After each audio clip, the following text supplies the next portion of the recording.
I'm a little washed out, but can't help it. We live. All right. Let's see. Let me pull it up. Oh, it's updating. Did he do it? There it is. How do you activate the chat? I always never know. I know. I just. Hello. I'll put hello. Is it me that you're looking for? I can see it in your eyes. Hortensia, what's up, girl?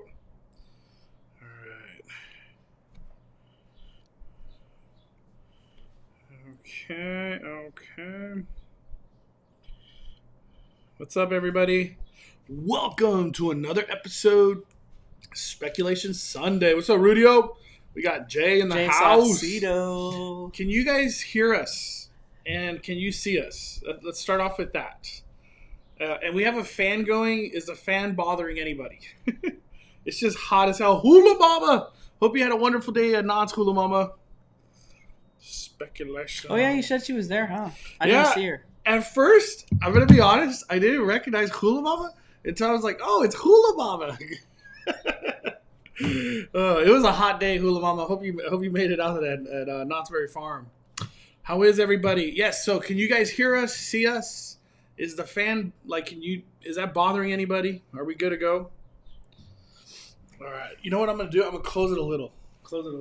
Well, you'd actually be fine if you opened the other one. It's just that it's casting the light this way. Yeah, that's not Just switch them. like this. There you go. Smarter, not harder. It's the same thing, just... Smarter, not harder. It's literally the same thing. We just moved it. All right, we can hear you fine. Awesome. All clear, visual, audio. Thank you. Cool. Thank you, everybody. Appreciate y'all joining for another episode of Speculation Sunday. Today, I'm going to try to be quicker on the messages and stuff because I know we lagged it a little last time. And we're going to power through. We're going to talk about all the theme parks today. We're going to wait till a couple more people join before we get started. But I hope everybody's week was awesome. It's starting to get hella hot.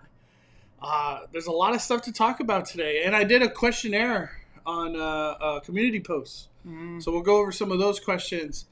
A lot of the stuff, Hula Mama says, yep, stay till closing on Friday. Love summer night. Tanya's at Tanya, Knott's. what's up, Tanya? She's at Knott's. Oh, right now? Yeah.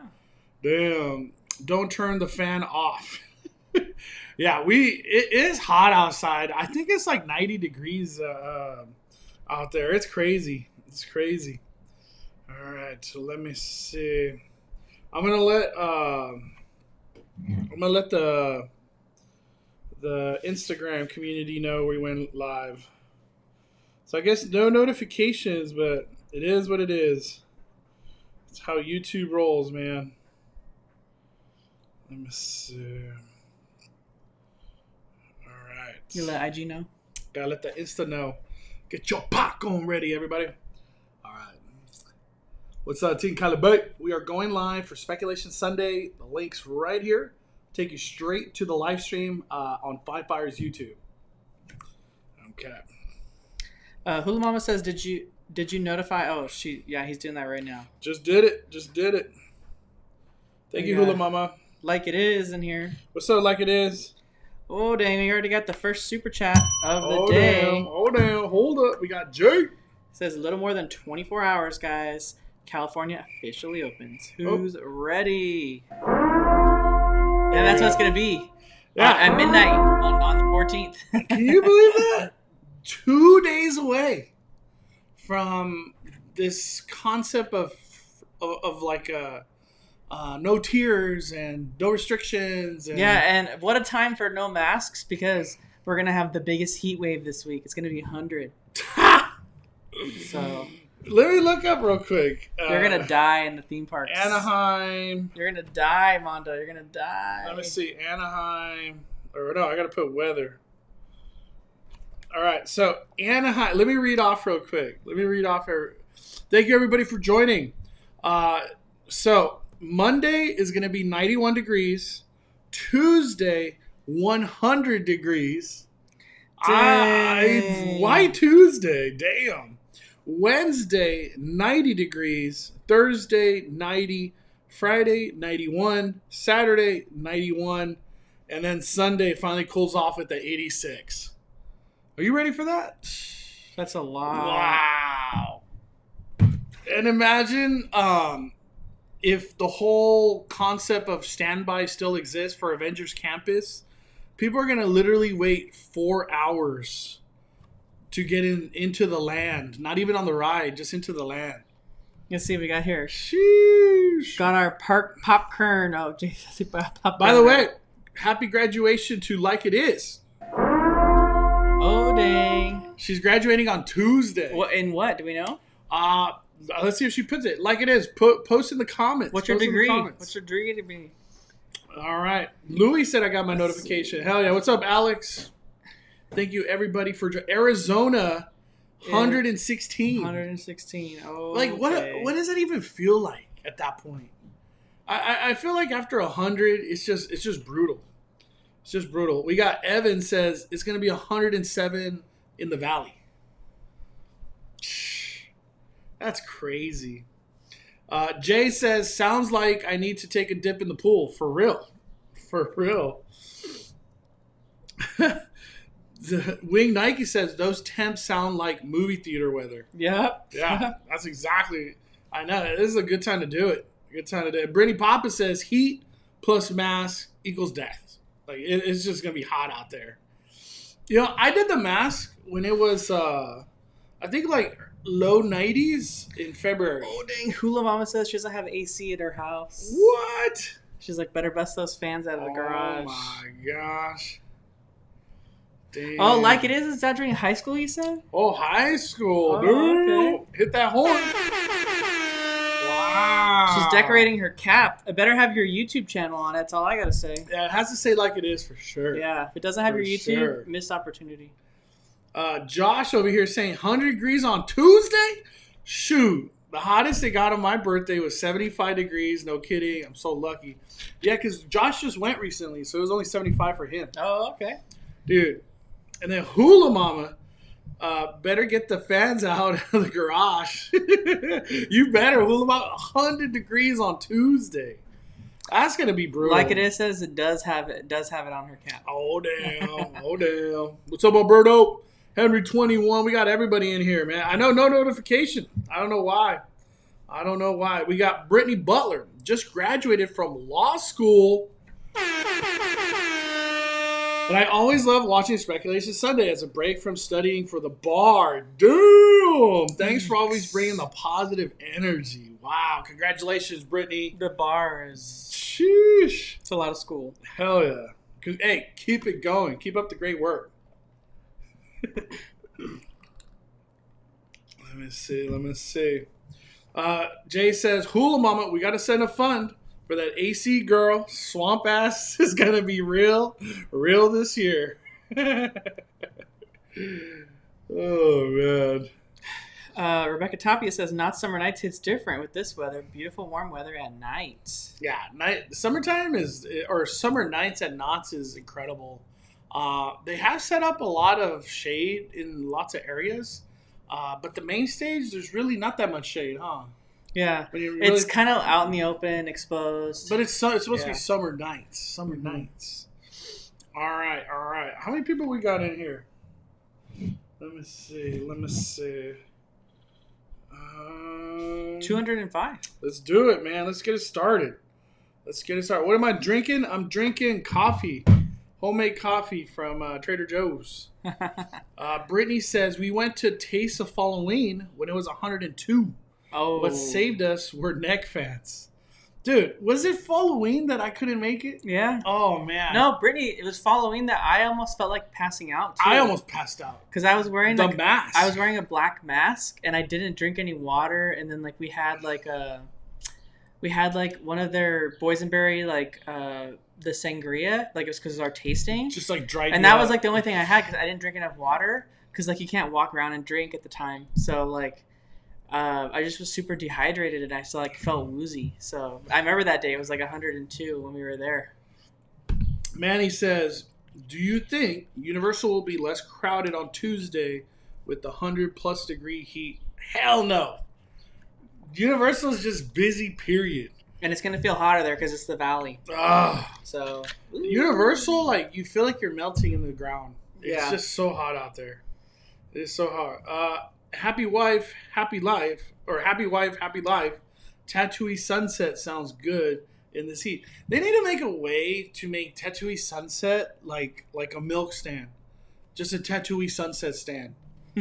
People would go to it every day. They would have a line. We got a super chat from Rudio. He says $4.99 and says, Mother Nature literally fired it up. It's fan Mr. Cedar. Dude, seriously, Rudio! I saw that they were busting out the Galaxy's Edge themed fan misters again. They were at Star Wars Trading Post and also within Batu. It's like a brown? Yeah. I know what you're talking about. They hadn't been selling it for a while, but they busted it out again. So. Hell yeah. Thank you, Rudio. We got Brittany Pop, and she said, OMG, it was intense, Danny. The fire. I didn't understand how it could be that hot in October. Do you remember, like, 3 or 4 years ago, it was 100 degrees in December? Yeah. Literally in December. And I just remember, I just want to wear a sweater. That's all I want to do. I just want to wear a sweater. Like, I forgot what wearing a sweater felt like. And then we couldn't even use, like, blankets to go to bed anymore. It was just so hot. It was so hot. NF says, in Oregon, we're getting downpours this weekend. No heat for us. Well, we need some of that rain. So we need that rain. And then DP says, Mondo, going to Disney California Adventure on Thursday. If I don't get a boarding pass into Avenger Campus, will I be able to ride Guardians? Thanks in advance.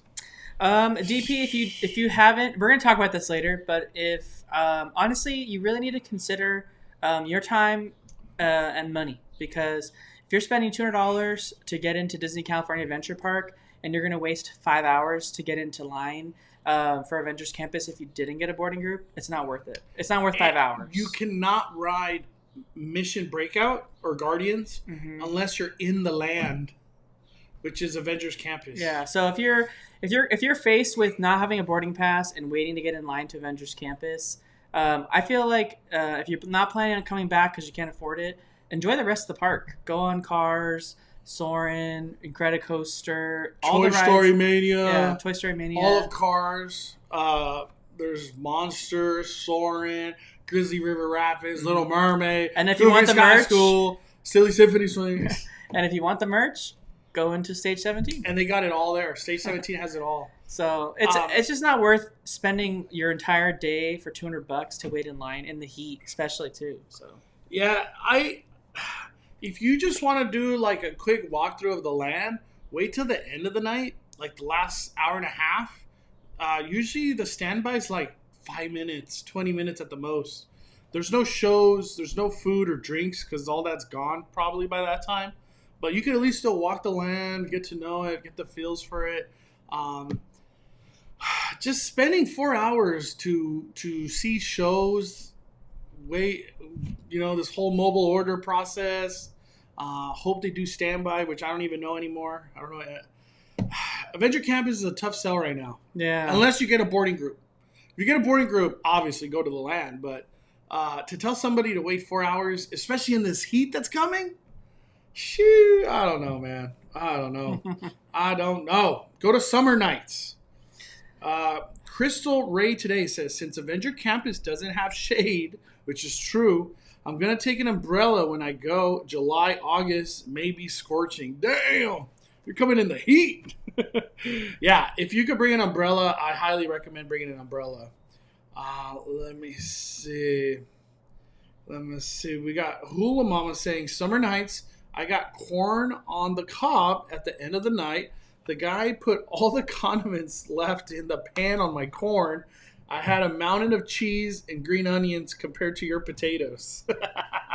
We'll talk about that too. But Hula Mama got hooked up. Yeah, go ahead and pull up the next super chat. We got a super chat from Mark W. He says, do you think Oga's Cantina reservations opening up tomorrow? Yes, they are. They're opening up tomorrow. We don't know what time though, but typically they're like 6, 7 a.m. So if you can be up that early, keep checking in the app. I recommend, I know this sounds ridiculous, but how bad do you want it? Wake up at 5:30 and start checking. Yeah, and just do it within the app. Do it in the app. Yep. And also other reservations open up tomorrow too. So for different things. Still no word yet on. What was it? What was the other restaurant? Alfresco tasting. Wine Country Trattoria. Wine Trattoria. Yep.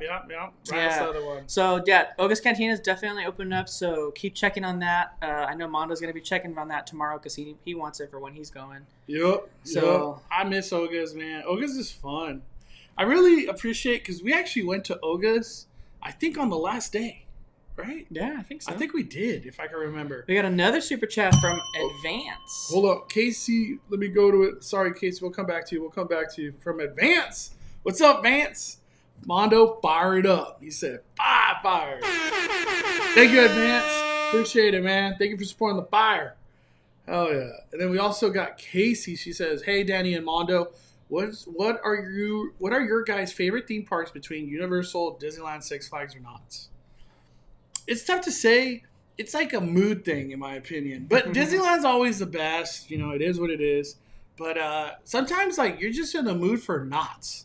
And then sometimes you're in the mood for Universal. And it's like a blessing to have annual passes to those. You know what I mean? Yeah. But they're all my favorite. That's why I always fall in. Yeah. I can't pick either. It's too hard. Let me see. Do we have any more super chats? No, do you want to get started on the conversation? And then, hold on. Deanna says, I'm pretty upset at Disney. Paying this much money for a ticket, and now I probably can't ride my favorite ride? Guardians? Such BS. I feel you, girl. Yeah, Deanna. I feel you. Deanna, there's a couple ways. If you get a boarding group, obviously you can just wait to enter the land around your boarding group time, and you don't have to wait in that really long, bad line. But also, we're seeing a lot of people tagging us in information at the end of the day, like really close to like when Avengers Campus and Disney California Adventure are closing. They typically like open up the land, and you don't have to wait in line anymore, or there's standby lines like nothing. So you can always try to go ride Guardians like for your last ride of the night. They've been letting nice way to end the day. They've been letting people ride Web Slingers too, but if Guardians is your favorite, I would just head to Guardians. And honestly, depending on how early they let you in there, you could probably get in twice. We got Eric. He says, just joined. I was there yesterday and only had to wait about an hour to enter Avengers Campus. Had a backup boarding group and was able to ride Web Slingers. Damn. Good job, Eric. That's what I'm talking about right there. Let me see. Okay. Well, so we got Lloyd in the house. Uh-oh. Hit the horn for Lloyd. We'll be at DCA on Saturday. This heat wave is 6 fires. Dude, it's too hot, man. I think without the mask, though, the heat's doable. It's just with the mask, it's intense. Yeah. It gets intense out there. We got a super chat from Jansen. Says, are you able to bring small umbrella in the park? And do you need a reservation for Zocalo? You could definitely bring an umbrella to the park. I see people bring big umbrellas, actually. Yeah, I wouldn't because you have to carry it. But bring a regular size. The umbrella that, like, that closes like that. Not the long golf ones. Yeah. But yeah, definitely bring an umbrella. Zocalo is a standby. There's no reservations needed for that. Mm-hmm. It's right now it looks like Zocalo is not even going to have mobile order, which thank goodness. Yeah, it looks like it's just going to be standby only. So because it was suspiciously the only one that was listed on that that didn't say mobile order. Mm-hmm. So we'll talk about that later, though. One more real quick. Also, Aaron says excited for the pizza and pasta at Alien Pizza Planet. Aren't we all? Oh my gosh, all the families with kids. And then, like it is, we'll be at Disneyland and DCA on Friday to celebrate. But the heat is going to be interesting. I will be watching everybody start. I do not have a planned date next week. Right? No, I do. But yeah. It's a mystery. It's a mystery. I forgot. we got a super chat. Hot Speed Disneyland sit-down restaurants. Love, love, love all your content. Thank you, Taylor15. For me, I don't know what number it is, but Steakhouse 55. It's like the forgotten one. Number 2. You say your top ones, Danny. That's a tough one. For sure, for me, number 1 is is definitely Napa Rose, 100% guaranteed. I still have to go there. I would say Carthay is a short second, but no, I feel bad because like during this whole pandemic, no one's really tasted Carthay because the menu that they've been serving us is not Carthay. It's not Carthay. it's their like quick bites menu, like from the bar downstairs, and that's all they've been serving. So it's not even like their full. Their menu is amazing at Carthay Circle, and it's the same executive chef as Napa Rose. That's why they're very similar. Oh, I know my. Sorry. So Napa Rose, Carthay Circle, and probably.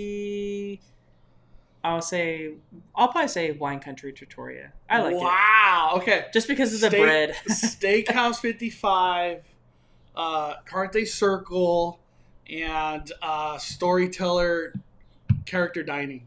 Breakfast. Character breakfast. When it's unlimited. Woo! With a buffet. Yeah, not the current, whatever that is. I'm talking about pre-Rona.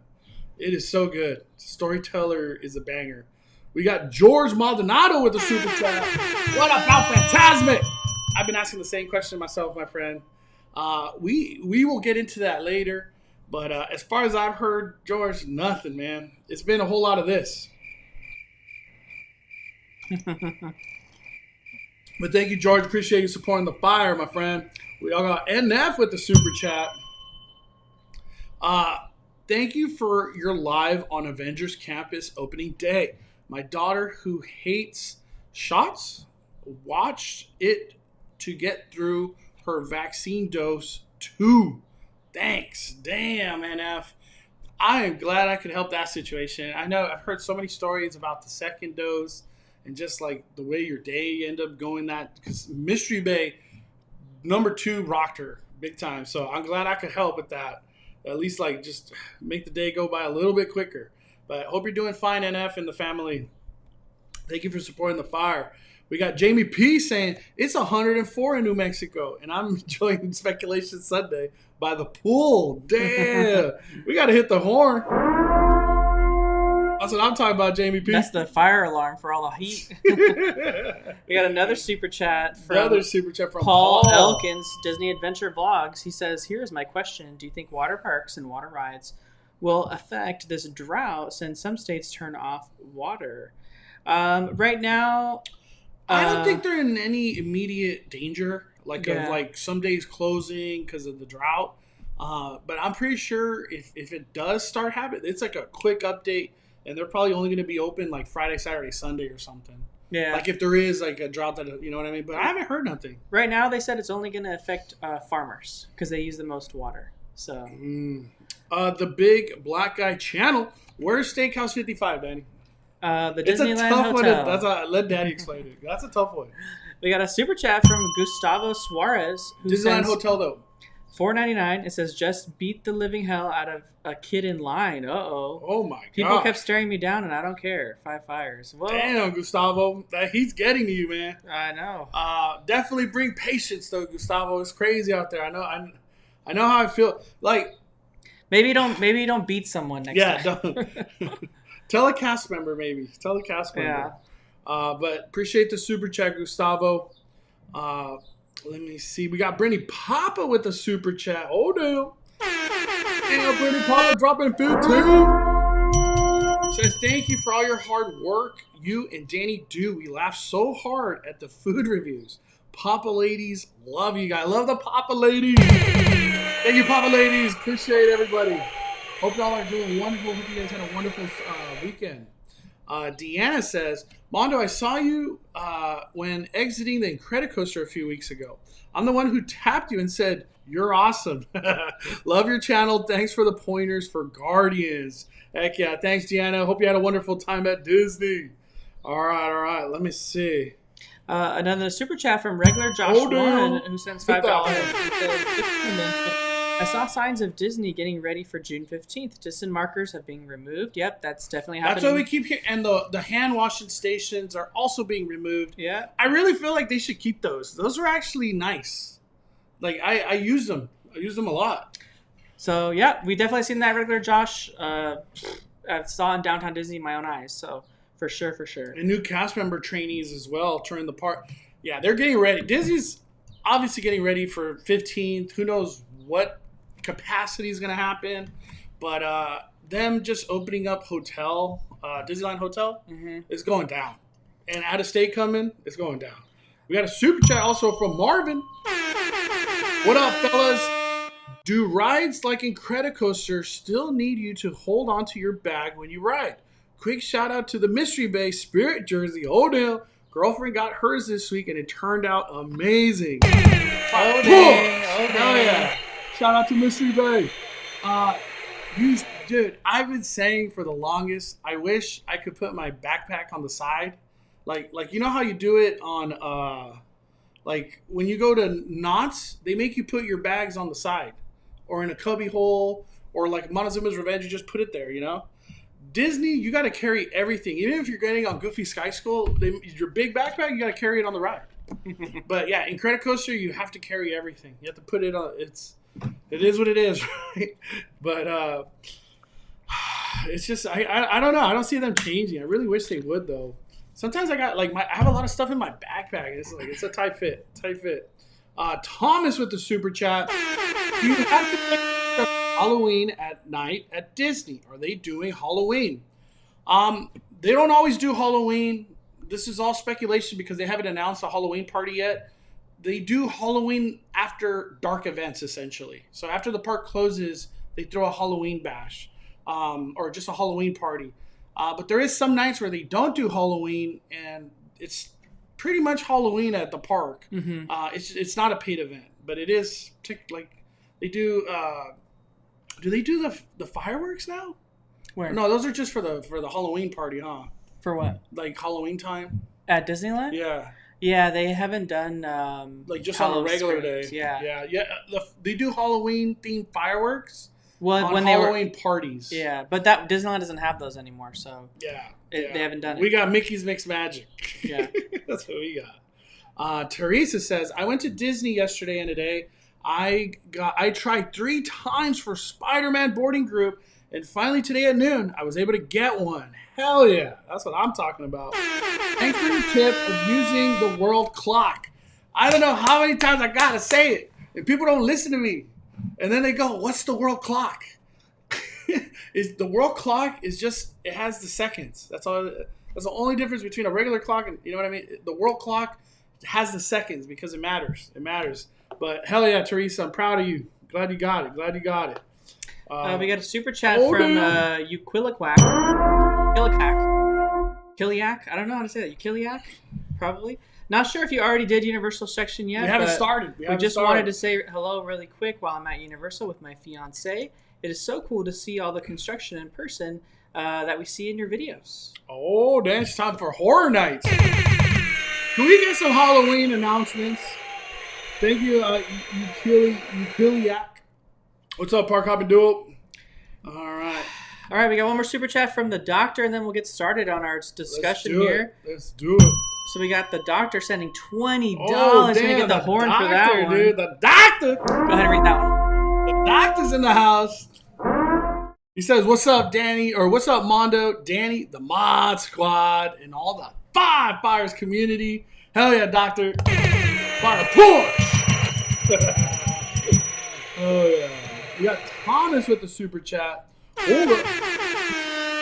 I heard they closed the park at 6/7 in October for Halloween, and you do have to pay extra for the Halloween after. That is correct. Yeah, but it's only on select days. It's not every single day of the week. Yeah, and Disneyland hasn't had a party in a lot of years because it's been over at California Adventure. It's been at California Adventure. Yeah, so Disneyland doesn't do that right now. I preferred the party always at Disneyland. I don't care what they do at DCA. It doesn't beat Disneyland. Because you have Haunted Mansion Holiday, you have the freaking pumpkin, the cadaver dance, like the firework. You can't beat it. Yeah. All right, let's do it. Thank you, everybody. Let's start. All right, Danny, let's get Speculation Sunday started. Which theme park should we hit first? And by the way, if you haven't hit that like button, fire up them likes. Let's get those likes up. We're gonna go for 1,000 today. 1,000. That's what I'm gonna go for today. I would say 10,000, but I don't think we could get there. All right, where are we starting, Danny? What theme park? Let's go ahead and start with Universal, since Mondo's got some chisme there. So Yeah. So Universal Studios Hollywood, they've been working on the houses like nobody's business. Uh, there is like rumor that there's going to be, I think, 6 or 7 Halloween Horror Night houses. including Walking Dead.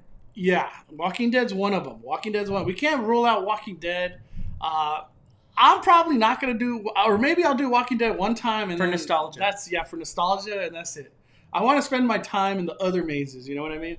But I really feel like Horror Nights we're getting closer and closer to some announcements. Maybe by the end of June or by July. The big question with Halloween Horror Nights is if they do a frequent fear pass, if they do the VIP tour, if they do stuff like that. But a lot of stuff is revolving around the 15th, and there's speculation Sunday, that the mask will be no more at Universal Studios Hollywood. That's what we're hearing. The no mask. No mask. And they're not the only theme park that we've heard that from. But we're hearing that come the 15th and beyond, there won't be any mask requirement. We'll see how it all plays out, but that's what we're hearing. The other big thing for Universal Studios Hollywood, I think them bumping up capacity on the rides is going to be really good for the theme park. And I would love to see Wizarding World open too.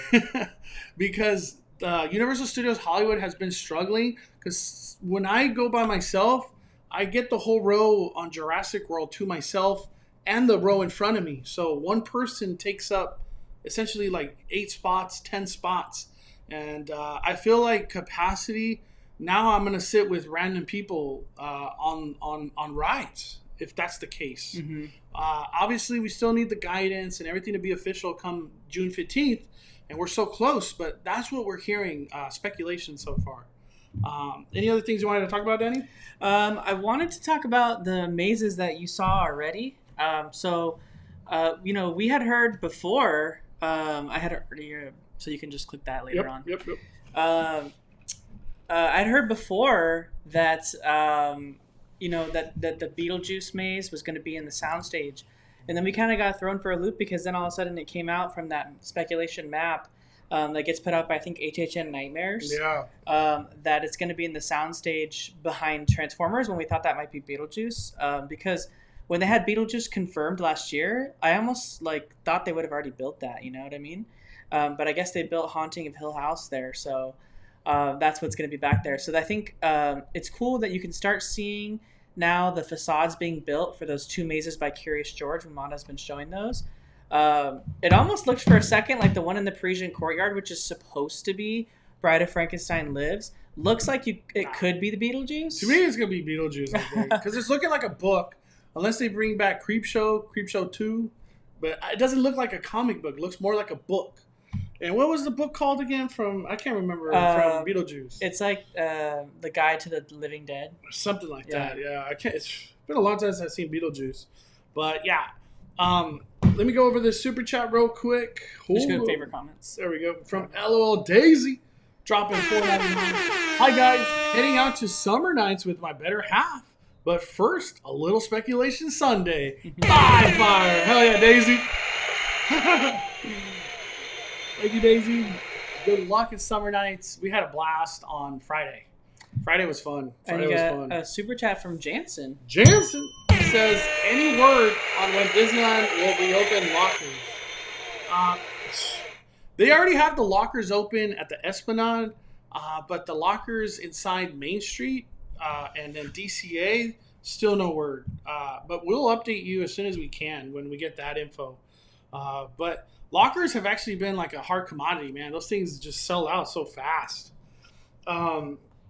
There's another thing I wanted to talk about at Universal is the Super Nintendo World construction is starting to take shape a lot too. I'm really if I could really look at it from Jurassic World line, it looks like the construction for Peach's Castle is coming to life finally. And that Peach's Castle, we're speculating that it'll be on the Transformers side. I think once we see Peach's Castle, we'll have a good idea where Bowser's Castle is going to go. Because the big speculation for Super Nintendo World is that it's going to be Mario Kart as the ride. And the big thing that we've all heard for so long now is that it's only going to have one ride. I keep hoping it's going to have two, but everyone keeps saying it's going to be one. It's only going to be one. The other thing about Super Nintendo World is we're hearing that merch from Super Nintendo World could be coming to the upper lot at some point. I think sooner than later. It's that store at the front where they featured like Jurassic World for so long. When you walk in, to the right, like right after like the photo booth and locker area. Yeah, there's a restaurant right before it. I forget what that restaurant's called though. Hollywood Inn? Hollywood Dine? Something, yeah. We got a super chat from Dom C. Just wanted to say thank you for the Rise boarding group tips. Got group 23. Damn, that's some fast fingers right there. At 7 a.m. yesterday. It was incredible. Heck yeah, Dom. Hope you had a wonderful time at Disney as well. But I'm glad to help. Oh, Jay with the cheese may. He says $4.99 as a super chat. He says the maze at the courtyard looks like the one they built last year on the back lots. It had the same book facade. Look up the old footage. Ooh. On the back lot. So it could be Beetlejuice. We all thought Okay, let me just start out. We all thought Beetlejuice was going to be in the sound stage, like you said. But then that got thrown out the door for some reason. And supposedly it could be Haunting in Hill House. Yeah, I mean, it makes... I still have yet to watch that. I guess that makes sense because if Netflix has some sort of deal with Universal for Halloween Horror Nights... Like, we always get the soundstage. Yeah, like, they spent the most money so they get the soundstage because they had it for every Stranger Things. And now Haunting of Hill House is also Netflix. So, maybe it's like a deal that they struck with Netflix to have that space for mazes to talk about their show. So, this is a good one from Rudy. I wonder if we'll get any news from Nintendo on Tuesday during their E3 presentation. Yeah, I was wondering the same thing. I think, Rudio, the biggest thing we're going to hear from Nintendo during E3 is obviously going to be the new Nintendo Switch that's going to be like 4K. But I wouldn't be surprised if, I think his name's Hiro. I always forget his name. If he throws in some information about Super Nintendo World. I mean, he did many of the Nintendo Directs before the one in Japan opened. So I'm sure he's very excited to open the one first in America, and then when Florida eventually gets theirs too. So, but maybe they'll show the shops, because I know that on Twitter the schematics or the blueprints of the shops that all the parks were going to get that feature the Nintendo stuff that aren't part of the land were leaked, and so maybe he's going to talk about those. I don't know. We got, let me see, Eva Butler says, y'all think Universal will raise prices after they open Nintendo World? It's already expensive with Express. Yes, I definitely believe they'll raise prices. It's just because the draw all of a sudden becomes even like bigger than it already is. Because Universal, as much as people, I don't know if people know or not, it has been sold out like every day. Mm-hmm. Every day is sold out at Universal right now. It's the demand for theme parks is through the roof right now. People want to do stuff. People have annual passes now because there's no annual pass at Disneyland, so they gotta get a theme park pass somewhere. Why not Universal or Knott's, right, or Six Flags? But I think prices go up in my opinion. Come Super Nintendo World. Joanna says, have you heard if Platinum passes will be on sale soon for Universal? There's still zero word on it. I'm keeping my eye open with this Wednesday release because I need it. I don't have it. Yeah. I love having the Platinum Pass. I've already told my sell on it along many times. If they release the Platinum Pass and you are really considering getting an annual pass for Universal, act fast. Get the Platinum Pass because it makes the other passes look horrible. The Platinum Pass just has so many benefits. It's incredible pass. It's one of the best. It's probably the best theme park pass, to be honest. No blackout dates. You get a horror night ticket. You get an Eve ticket, which is the New Year's Eve party, and you get front of the line every time you go to the park. Like, how do you beat that? Mm-hmm. That's crazy. Yeah. Luke says Nintendo World will be a game changer coming to Universal Hollywood. There's a whole new land in there. Lower lot. Yeah, it's not super big, but it's a great attraction that's probably not going to make people nauseous like everything else. So I mean, it has a little bit of AR action going on, but it's not 3D. Thank God, it's not 3D. At least I don't think it's 3D, right? It's just AR. Right? AR. Yeah. AR. Because the AR uses the screen in front of you to just overlay the other drivers and the missile effects. It's not 3D. Yeah. No. So the screens are just like, unless we just get this other version, this other ride system that we weren't ready. Yeah. The big question I always have: does our show building look like the one in Japan? Because our show building is ginormous. Yeah, it's big. It's a big show building. Yeah. And I don't know what it looks like in Japan, but whatever they're bringing to Hollywood, they're ready to bring. They're ready to bring it because that thing is huge. LOL Daisy with the super chat. She says, "Can you guys wish my nephew Daniel Barrera a happy 19th birthday? He is always away from home this summer playing baseball." Damn! Happy birthday, Daniel! Congratulations, 19th, and good luck out there, man. Hope you get a home run, man. Hope you get a home run, Daniel. Happy birthday! Happy birthday! All right, let me keep going. Jay says you might get cross-eyed, but on the ride. Oh. Any other things to talk about Universal? There hasn't been too much other than Waterworld's finally running like every day. That's really nice. It takes a lot of the crowds over there. Simpsons is still 75 minutes at all times of the day. Doesn't even matter. I would say just keep an eye out for Universal to start removing some of their social distance markers. And I think additionally we have some like early information that Universal's they're not gonna have any social distancing at all, right? That's what we're hearing. You're getting down the Another thing too about Universal, Secret Life of Pets has not been using virtual queue at all. I think the demand is just too high that once they start limiting with virtual queue, you get the whole boarding group effect. And Universal tries to stay away from that because if you bought a ticket, they want to offer you everything. Yeah. They're not trying to do the whole like, only people that got on the virtual queue are the ones that are going to get on the ride.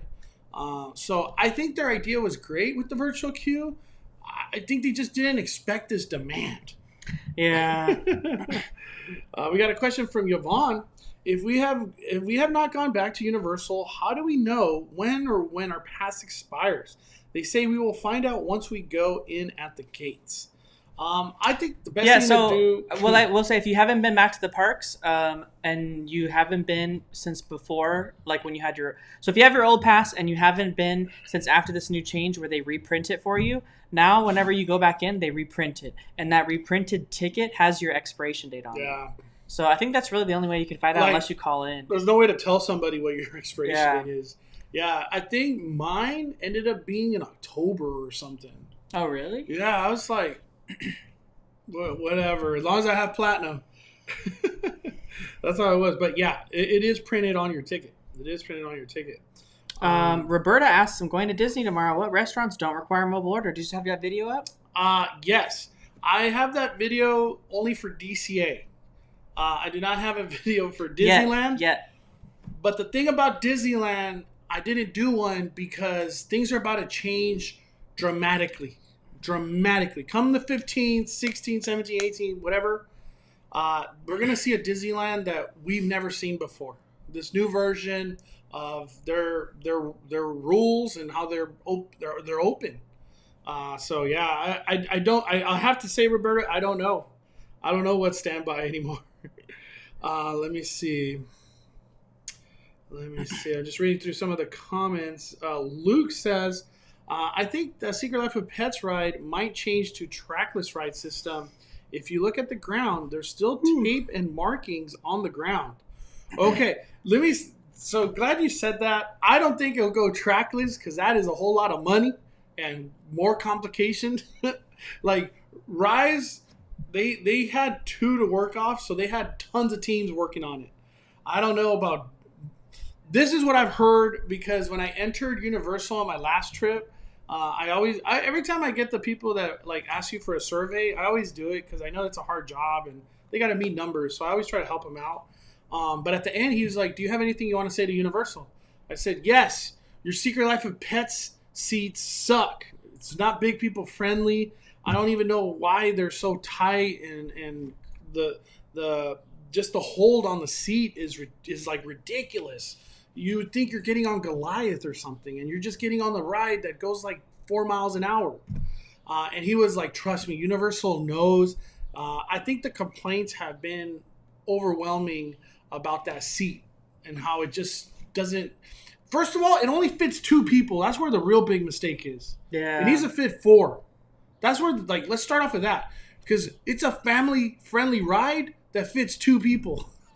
What about if you're a mom with 2 kids? Like, what? It needs to fit 4 people, in my opinion. And it needs to be either, if it doesn't fit 4 people, it should be like Haunted Mansion or Little Mermaid. Or just go like Winnie the Pooh, which is a great ride vehicle too, right? That fits like 6 people if I can think about it. Yeah, 2, 2, and 2. Yeah, I think Winnie the Pooh goes faster than Secret Life of Pets. Yeah, but there's one other thing too I wanted to talk about for Universal. What was it? I'm trying to think now. Let's see. Oh, as far as new food, there was some new food items that you had. Oh, the ice cream. Yeah. Ice cream. There's new ice cream bars that have arrived that were themed to Secret Life of Pets. Yeah. One of them was like Snowball, peanut, mango and mango and tahini. Tahini, yeah. But they had like 5 of them that were themed to all the pets and stuff. So that was really cool. They're still. Where do you get those, by the way? Just at the store that you exit on the ride. Oh, at the pet store. At the pet store, yeah. Oh, you get them in there. You can also get them in the Illumination store, but the best place to get them is at the exit of the ride. Oh, okay. Yeah. Let me see. Ernest says, if you think Secret Life of Pet seats are bad, Mummy and Escape from Gringotts in Orlando is worse. That's what I've heard, dude. Ernest, I heard the same thing. Have you been on that ride? Yeah. It's a tight fit. It's really tight. Chris said, he's like, dude, I barely fit. Yeah, like shoulder-wise, you're just like in there. But I heard that ride is awesome. Yeah, that ride needs the amount of, protection that you have, because that ride's intense. It's crazy? Yeah. So. Oh, man. We got a super chat from Sarah Brooks. Sarah Brooks. She says, JJ's birthday is in August, like yours, Mondo. Yo, I'm a Virgo. He wants to celebrate with you in Universal. You guys rock. I hope I could be in Universal in Orlando, or not Orlando, in August.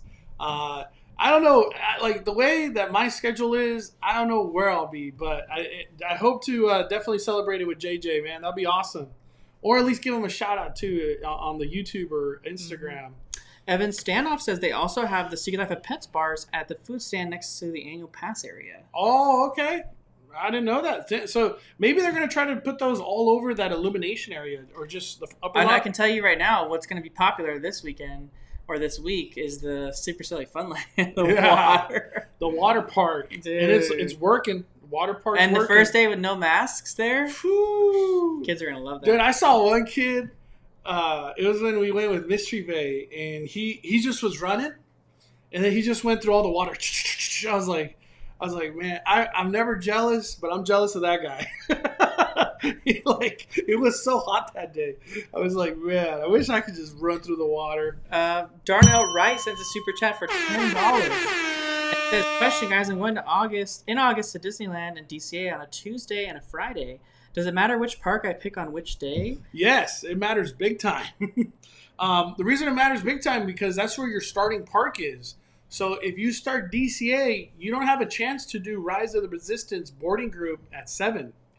You have to be starting park at Disneyland.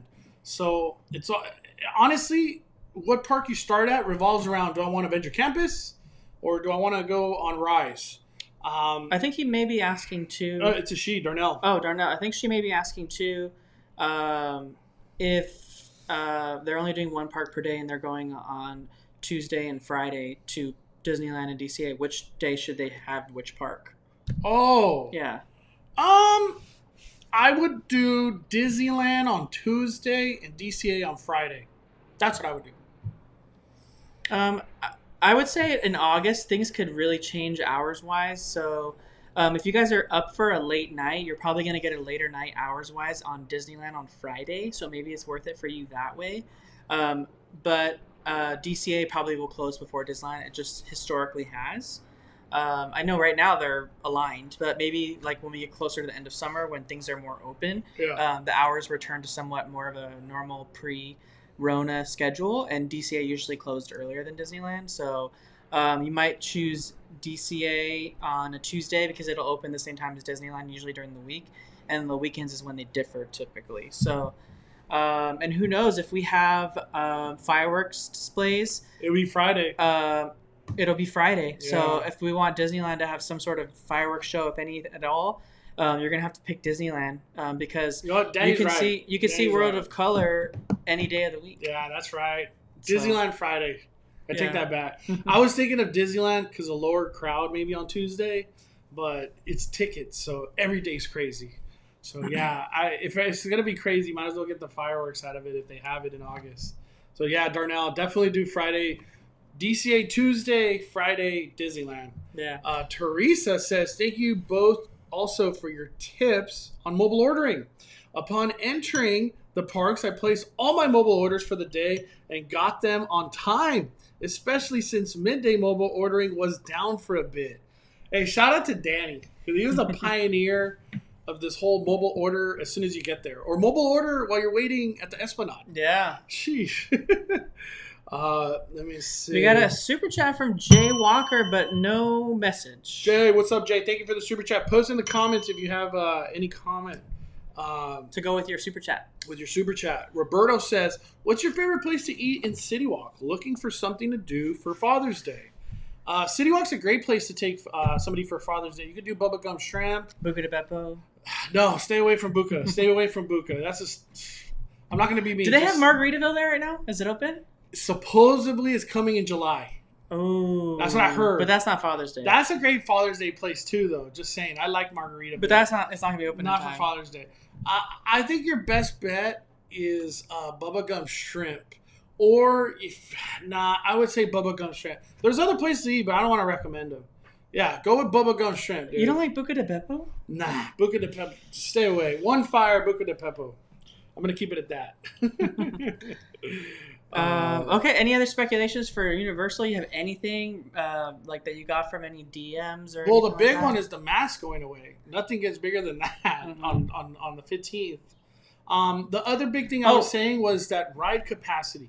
You're all of a sudden I'm one person. I'm gonna be in a party with 4 other people on Jurassic World. Yeah, that could be the case. But I know this sounds bad, but that's a good thing because all of a sudden rides are gonna be moving faster. Because the whole social distancing aspect lowers capacity on rides. Someone said Margaritaville's already open. Oh, I heard July, but damn, maybe they... Hey. Oh, sorry. Early July, NBC Grill could open. Oh, that's there we go. That's what I was trying to say. Maybe Margaritaville's open. Dude, go to Margaritaville, Father's Day person. But... NBC Grill, the new one that's by Johnny Rockets, right where the water out of the ground thing comes up. NBC Grill could possibly open. I will try to go there unless I hear a lot of bad stuff. I'm not going to do it. I still have yet to eat at, what's the Mexican food place called? Antojitos. Yeah. I heard not the fondest of things, and I've just stayed away because I know it's expensive. And, I let other people review that one. But NBC Grill... they look like they got steaks, burgers, kind of more American food. So it's looking good. They got beers and stuff. Jay Walker sent his chat with his super chat. He says, keep an eye on your P.O. box, Mondo.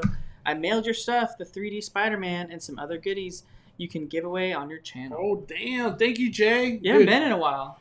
Yeah. I'll check it. I get an email. Like when I get a package at the P.O. box, I get an email. But I'll definitely be checking. Steven, he confirmed Margaritaville is open. Mm-hmm.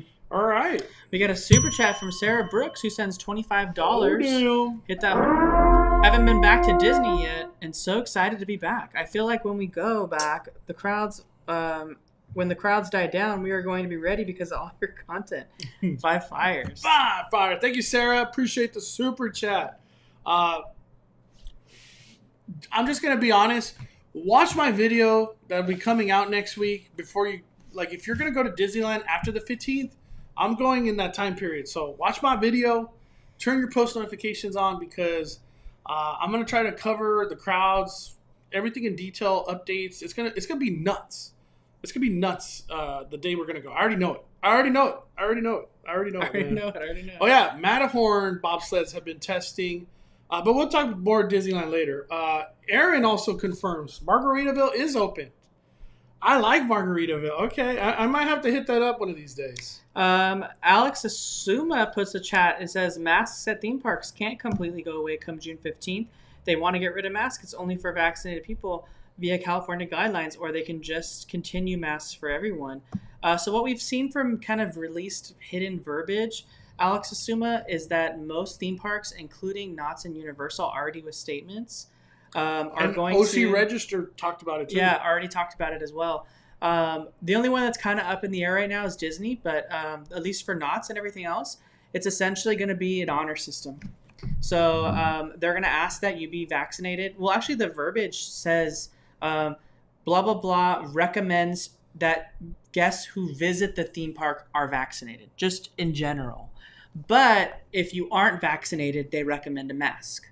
So that's kind of how the verbiage is going. So it's the theme park, blah, blah, blah, recommends that you're vaccinated. If you're not, wear a mask. Or you can also show proof of a negative COVID-19 test before you come to said theme park, and also not wear a mask. So those are your options for you. It's not just vaccinated people. They basically, Knott's Berry Farm specifically said that it's not even like something that they're gonna just like ask you, and then like you're supposed to say yes or no, or maybe they don't even ask you. They're just saying like, they just said it was kind of like an honor system almost. I don't. The way you read it was like, I forgot the exact verbiage. If you had it, I'll try to find it. I have it actually. Yeah, but that's essentially that's exactly what they had said. So it really is going to happen. I just don't know if Disney's going to implement that. We know that Florida's going to do that at Walt Disney World, and we already had a public statement from Bob Chapek saying that he would like to get Disney World and Disneyland's guidelines aligned. Because they don't like that they're separate. So that could be a key indicator that the 15th is like the big reset for Disney, making them both the same, or not. We don't know. So maybe that's a date that's coming in the future, like maybe closer to the 4th of July. But Bob Chapek did already say that. So I think Alex Asuma, that's actually coming a little closer than what you think. Universal pretty much says on their website, the new mask guidelines starting June 15th. Yeah, because it was on the OC Register too. It was on the OC Register as well. Let's see if I could bring it up real quick. Universal Studios Hollywood. Review important safety guidelines. Let me see. I'm just going through. Explore frequently asked questions. Oh, here we go. They have stuff. Okay.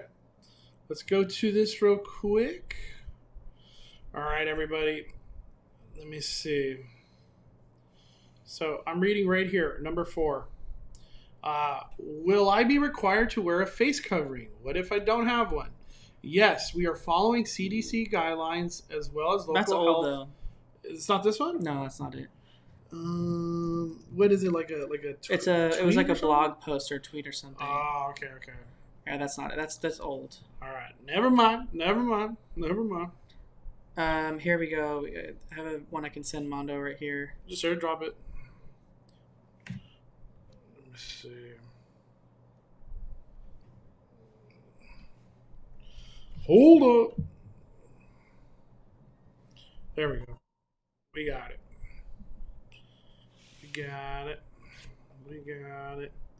All right, everybody. We're going to go to OC Register right now. How California theme parks will verify visitors have been vaccinated. Let me see. I'm just going to try to go to the part where... Is there like a universal part or something? No, I think it just replies to all, or relies... Oh, here we go. Yeah. There is no requirement for theme parks to check for proof of vaccination or collect results from Rona tested conducted with 72 hours of start of the event. Theme parks are also not required to ask visitors if they've been vaccinated or make unvaccinated visitors wear a face covering. How will California theme parks verify vaccination status of visitors?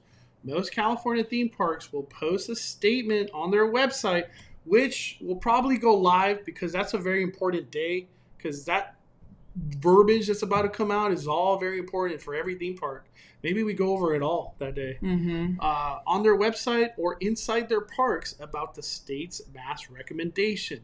Some will include the state reminder with ticket purchases and advance reservations. That's mostly what it's going to be like. That's kind of how it was for out-of-state California. Like, they didn't really verify out-of-state, but they did at the same time. They did do random checks at the main gate. I saw it happen. Mondo saw it happen. It happened to Mondo, actually. So, but I don't think they're going to do that at this time. It's more going to be like the way that Universal and Knott's and Disney was doing it. You check a little box agreeing that you are, acknowledging the mask mandate in place. Hey, you don't have to wear a mask if you're vaccinated, but if you aren't vaccinated, they recommend that you wear a mask. Here we go. And again, even the CDC says recommend. So they can't, the verbiage recommends doesn't mean that they can force it on you. Universal Studios Hollywood will follow state requirements regarding masks while the park continues to refine its guidelines. According to Universal officials, the latest update on Universal mask policy can be found on the park's website. Unvaccinated Universal visitors are strongly recommended to wear a mask in accordance with state Rona guidelines. Universal will post vaccination signage in the park and notices online, but will not check for proof of vaccination. And then look, Knott's Berry Farm is here as well. Knott's Berry Farm will require unvaccinated visitors to self-attest their vaccination status and wear a mask in all indoor settings. So Knott's has already been asking you the COVID-19 symptoms, and they were the only theme park that was doing that before you entered. They had a cast member. They asked you straight up. Yeah, so I'm guessing Knott's will just change their verbiage there on the sign, and the sign will just have the mask guidelines saying, if you've been vaccinated, you don't have to wear a mask. If you do, if you haven't, you have to wear a mask, or we recommend that you do. Or if you can show proof of a COVID-19 test, and then they'll just ask you that, and then you'll just proceed forward. That's what they say, attest to it. So they're not going to really ask for proof of it. And that's kind of what the OC Register article is saying. So that's basically it. So yeah, for the most part, masks are going away on Wednesday, and we just don't know about Disney. Disney hasn't specifically said if they're going to start doing it that day. I'll just say this real quick. I know we're not in the Disney segment. Disney always does things last. And it kind of feels like they don't move like that. Disney World, hell yeah. They're we're changing right now. But Disneyland, we'll see. We'll see. I really can't speculate because that's we don't know the communications going on behind the scenes. We got a super chat on the Venmo from Alyssa Gutierrez. Alyssa says, "Hey Mondo, I was at Universal today, and for my dad's Tim birthday, I upgraded my pass to gold. Happy birthday, Tim! And they are allowing people to upgrade to platinum. And there is an empty lot back by Superstore. Any speculation on what that could be?" That's the first I've heard of anything platinum. I'll be at Universal soon, so I'll ask myself. But thank you, Alyssa. I don't know. Speculation on Superstore, I don't know. As far as I've heard, it's just the mazes that we've seen already. And so that's 2 at Curious George. Then the one by Mummy. The one by the studio that's over there next to Transformers. And then the Parisian Courtyard. And then Walking Dead. If it goes beyond that, I'm excited. I keep hearing no. So, but thank you for the super chat, Alyssa. Happy birthday to Tim. Yeah, and then we got Tanya Stefanian with the chat. She says, regardless, I'm still wearing my mask still, and I will be right back on Speculation Sunday from riding Ghost Rider with my kid. Oh, damn. Yeah. Good luck, Tanya. I agree with that. I like it. I'm still going to wear a mask in indoor crowded queues. I don't care. I just want to be safe, man. Yeah. It's a little too, I don't want to say it's too early and stuff, but it's just like a comfort thing. Yeah, I think I'm gonna ease my way into not wearing a mask. Yeah, I've always felt like uncomfortable. I've always felt comfortable like taking it off, even like before all of us had a chance to get vaccinated. Like I think when just throughout the shutdown, like when we would remove our masks at all these tasting events and stuff to eat outside, I never felt like unsafe doing that because you're outside and you're in your own group. Yeah, and for the most part. Air can circulate, but it's like the indoor, like recirculating air.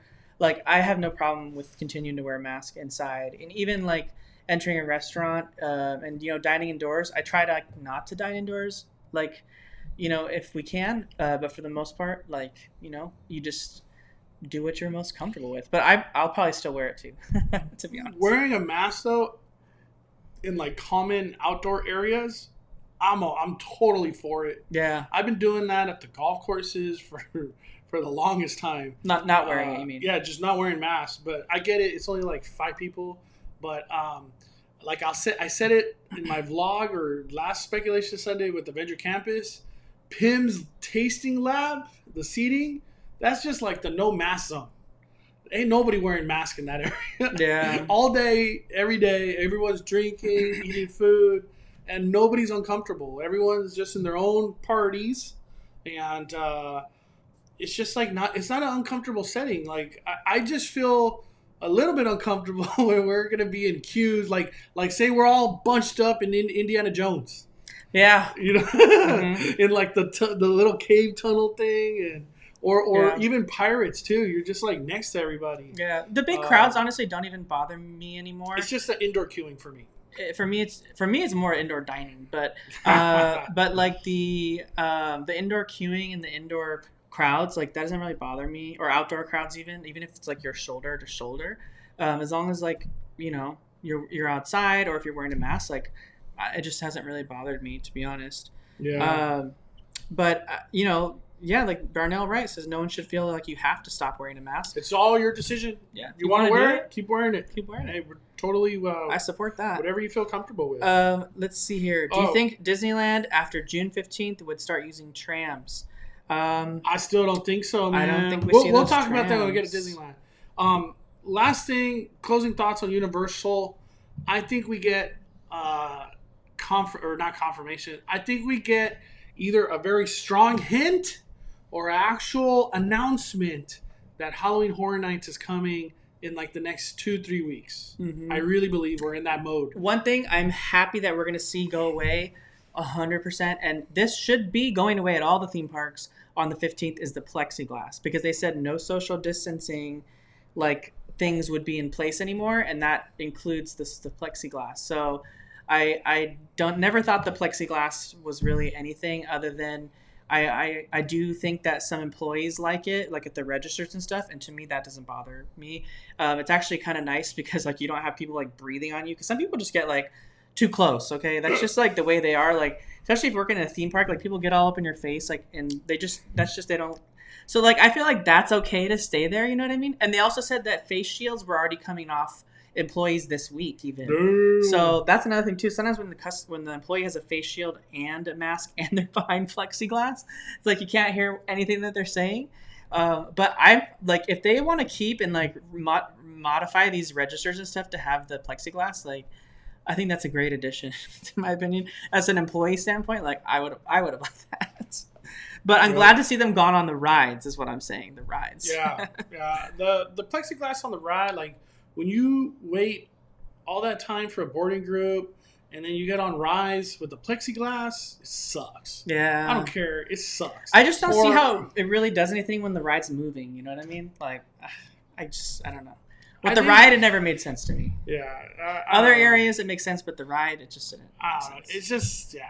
We're moving on. Moving on. All right. Closing thoughts, Danny, Universal? No, I just say, like, it's really going to be crazy. I mean, I know Mondo's going to try to do his best to cover everything he can. I think it's going to be a little bit harder for us to talk about Knott's this week during all the changes, because Knott's is like sold out for a while. I can't even get a reservation this week. Yeah, so like we can't even go to Knott's until like way next week. So it's gonna be a bit for Knott's. I might try to head to Marketplace and check out like what that's like without social distancing. Through the gates. But yeah, I can't get into Knott's unless Knott's all of a sudden's like, hey, no more reservations. Come on in. That could happen. That could happen. Or we're not there yet. We're not there yet. My closing thoughts real quick. Oh, hold up. Crystal and Chris. Super chat. Going to miss social distancing. Just saying. Social distancing was nice when you're waiting in line. It felt nice. Having people all up in you at all times for like a 2-hour wait kind of sucks. But welcome to theme parks again. I was used to that stuff, but like obviously we're in a different era now.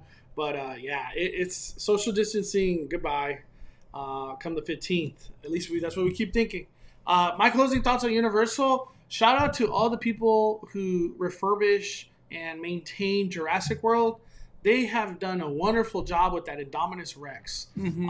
That thing has been out there all days working, except probably less than like 5 days since its opening.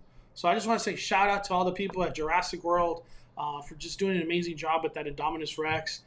Every time I get on that ride, there's always new people that have never ridden it. And it's always the same reaction, like, yeah, that's so cool. And, obviously one little kid crying. So the job did its job, or the ride did its job. But that's it. I just want to give a shout out to all the Jurassic World workers. And shout out to all the team members too, man. Mm-hmm. There's so many kind workers at Universal. You guys are amazing.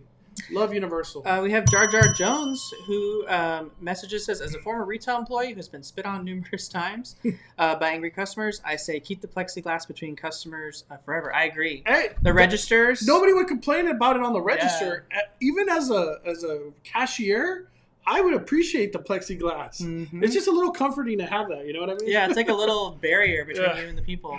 I don't mind it at all, and they've always had it in like the ticket booths and stuff like that. It's always been great in that sense. Tickets booths because people can't like get in. You feel safer, There's there's a barrier between you and the person. We got Liz Sophie with the super. Oh damn! What the heck? A party one. Thanks to your video, I got boarding group 3. Dang! You must have been like, ba ba ba ba, for Avenger Campus on Wednesday. 5 fires, damn. That's incredible, Liz. I've never gotten above 40, I think. So we got a super chat from Thomas Anderson who sends $4.99, and he says, "Sorry for all these questions, but when do you think they'll announce anything for Halloween in terms of Disney?" Honestly, I don't think that we'll get anything announcement-wise from Disney for Halloween for a little bit. We already got of course, the Boo Bash over at Walt Disney World, but Disneyland. I don't know that we're necessarily in a place to have like any kind of party at Disneyland just quite yet. Maybe that'll change. We don't know. But the first thing that we'll probably see is like a foodie guide announced for around August for early September when they have Halloween time. I think late July. Late July. Okay, they're gonna launch it earlier. Yeah. Okay. Yeah. And then of course in late July. Or even early August, we'll see World of Disney transform. Ooh. Yeah, that's always fun. That's always fun when you see World of Disney. You start seeing orange come into the parks. It's always nice. Thank you, Thomas. Appreciate the super chat. We got another super chat. Hold up. Steph's Crazy 3. Let's see here. There we go. Got it. Okay. Hold up. Hit that horn. Steph's Crazy 3. She says, I want to say thanks to you both. You guys have the most accurate Disneyland. What is DLP? Disneyland property? Disneyland Park, maybe? Disneyland Park information on YouTube. It's well researched, and you guys don't mislead people with assumptions. Only on Speculation Sunday, but we make it clear it's a speculation. But for the most part, when we talk about stuff, it's because we're at the parks, or we're like getting informed before we go live, or you know what I mean? Yeah. We never just like blur stuff out. It's well researched, and you guys don't mislead people with assumptions. I hope both of you YouTube channels continue to grow. Thank you, Steph. I appreciate those kind words. Seriously. We're here to just help people plan trips, help people plan like their awareness of the parks, because I'm going to go into it with Disneyland. I just want to say last thing about Universal. I feel like Universal, I just want to say this, has done incredible reopening of the theme park. they are pretty much running at 100% capacity of their rides and almost all their shows. They just need special effects. And I think that's kind of it. And they need their meet and greets to come back in full. Yeah. That's been a big thing. But it's kind of sucks because the heat's coming. And heat is not kind to meet and greets. Yeah, those characters. But what I do want to say, shout out to... They haven't had the shows at Harry Potter yet, right? No. Because the dining? So at least not that I know of. When I was there, they weren't. Like the frogs or the Tri-Wizard. Mm-hmm. Not yet, at least. I heard somebody say it was, but I was kind of like... I feel like somebody would have tagged me already by now. I feel like we might see that come June 15th for Universal, simply because they're using that extra space for dining. Because they took away some tables within the Three Broomsticks. Yeah, I think maybe that dining that's right there in front of the Tri-Wizard stage, that's gone probably on June 15th. Yeah, we might even see that go the night of the 14th. Or the night of the 14th, just gone. If you see those tables gone, they're bringing back the shows. Yeah, on the 15th. Yeah. They're bringing back the shows. Yeah. Because then they could start seating more people inside Three Broomsticks. Yep, and on the patio. And just, hey, back to normal. Yeah. We got a super chat. Oh, super chat? No, let's read it. Go ahead. Hated Merle, 5 buyers. I love your videos. What do you think is still going to be closed for a while? For sure, I think Nemo subs. Man, I don't think Nemo subs have a chance this year. Just for the fact that, like, maybe they do it, but you got to wear a mask. I think that even, like, months from now, you got to wear a mask. Yeah. Or maybe there's just too much liability to enclose 20 people in a submarine. Yeah, I don't know. There's always the guest comfortability. That's, like you could say, oh, people are comfortable with it. But in the end, the cast members that drive the subs have to be comfortable with it. And if they're not comfortable with doing it, then they can't open the ride. Yeah. So I think subs is going to be closed for a while. And it seems like Carnation Cafe has no hope right now. It's too small. I'm going to have to say, even though we want Carnation back, but yeah. Until they can pack that restaurant in, it's not really worth it for them to spend the money to rehire back those cast members, because they would have like 10 tables. Yeah. Like, if that even, you know what I mean? So it's just really not worth it for them to cram that in there, I think. So. And the last thing I wanted to say about Universal was I wanted to give a shout out to all the workers and the employees behind the scene who do the restaurants. Thank you for Universal being Universal when it comes down to the food, the snacks, and the drinks. And the ice cream's back. Universal's Universal. I want to go have a Krusty Burger. I could have a Krusty Burger. I want to have the pizza from Luigi's Pizza at Simpsons Land. I could have it. I want to go have an Isla Burger. I could go to Jurassic Cafe and have an Isla Burger. I want to go have Panda. I could do that. We can't say that for all theme parks. Yeah. We'll talk about that later. Yeah, I will say shout to Universal, because they never once used the excuse of the shutdown or the limitations due to coronavirus to modify their menu. There's never been a modified menu at Universal. When the theme parks reopened, even almost for the most part in Taste of Universal, they went hard for Taste of Universal. But when the theme parks reopened, almost everything was available right away, with the exception of the refillable mug. That's the only thing I could think of that wasn't back. But all the menu variety, you're not just stuck with burgers and pizza and chicken fingers. And a corn dog.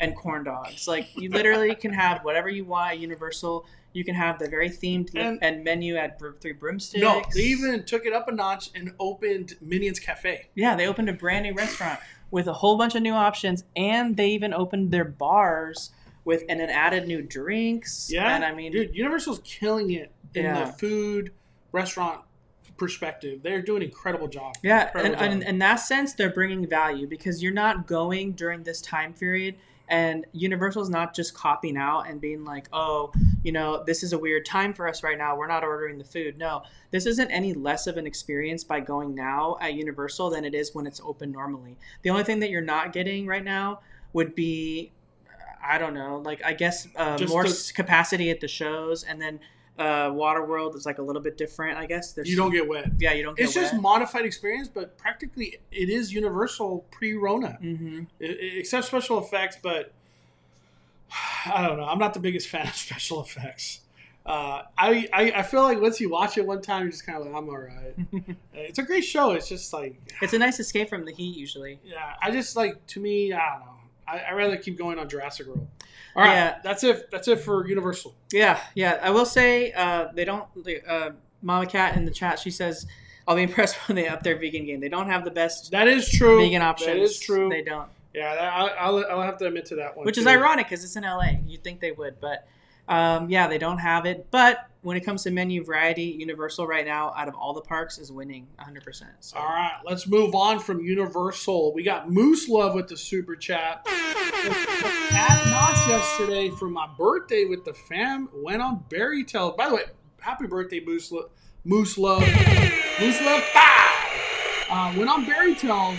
Was our wait in the hot sun brutal. But crowd was good, and summer nights was fire punch. Hell yeah, Moose Love.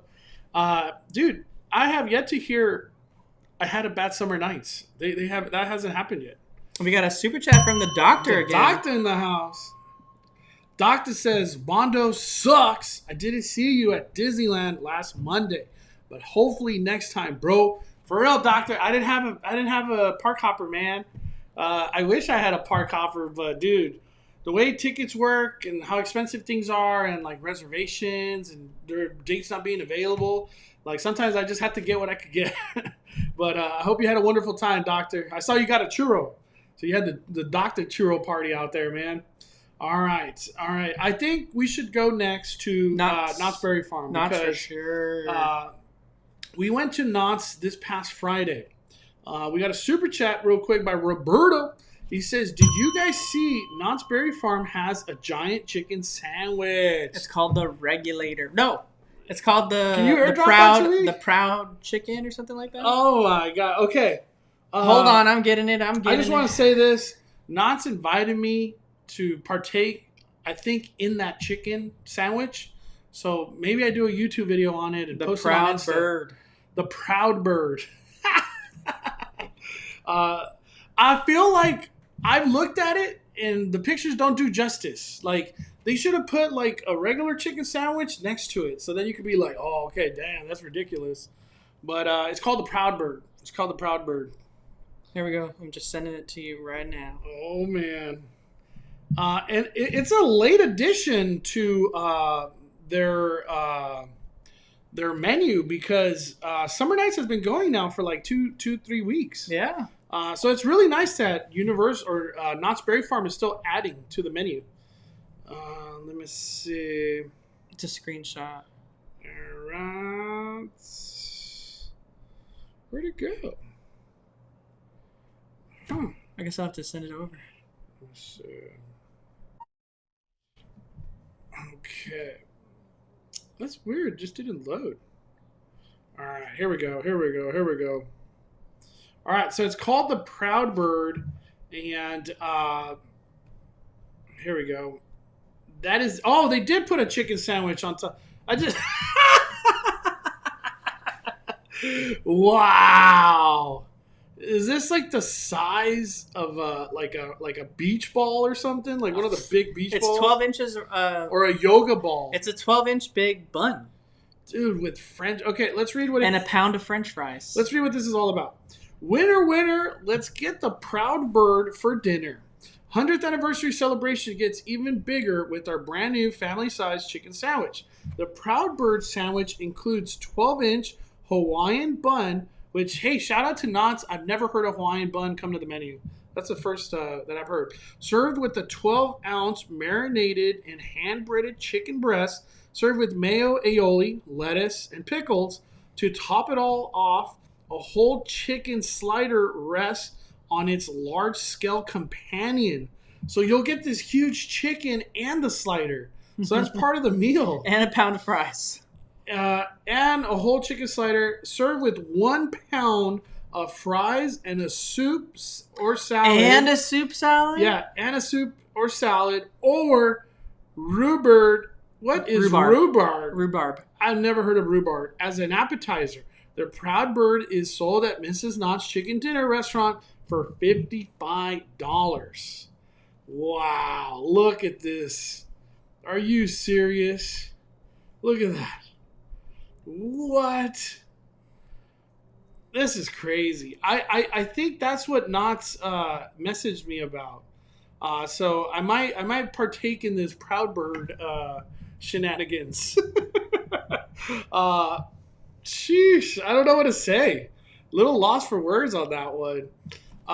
We got Hula Mama saying Knott's employees are the best. Friday, the arcade fun card machine in the back wasn't working, so an employee gave my grandson a couple free games to play. That was the nicest ever. Yeah, shout out. Knott's Berry Farm employees are awesome. We got Paul in the chat. He says that looks like 5 fires. Oh, dude, I can't. I had to try it first. Super chatting. Hi, Mondo. Hi, Danny and Mondo. We going to Knott's for the only second time ever on July 4th. Damn. We are a family of 5 and have meal plans and really need some of your tips. Dude, you're already ahead of the game with you're going. I've been many times on July 4th. If I can remember, the last July 4th, obviously 2019, I want to say Disneyland did not shoot off fireworks. Did they? On what? On July 4th? Last year? I can't remember. 2019? 2019? Was it 2019? Yeah, I don't think too far back. I don't think Disneyland shot off fireworks because of like the weather, but Knott's did because their fireworks don't go super high. Or was it New Year's Eve? I can't remember what it was. But let me tell you, Knott's does a great fireworks show. Very patriotic. Very like just American, to be honest.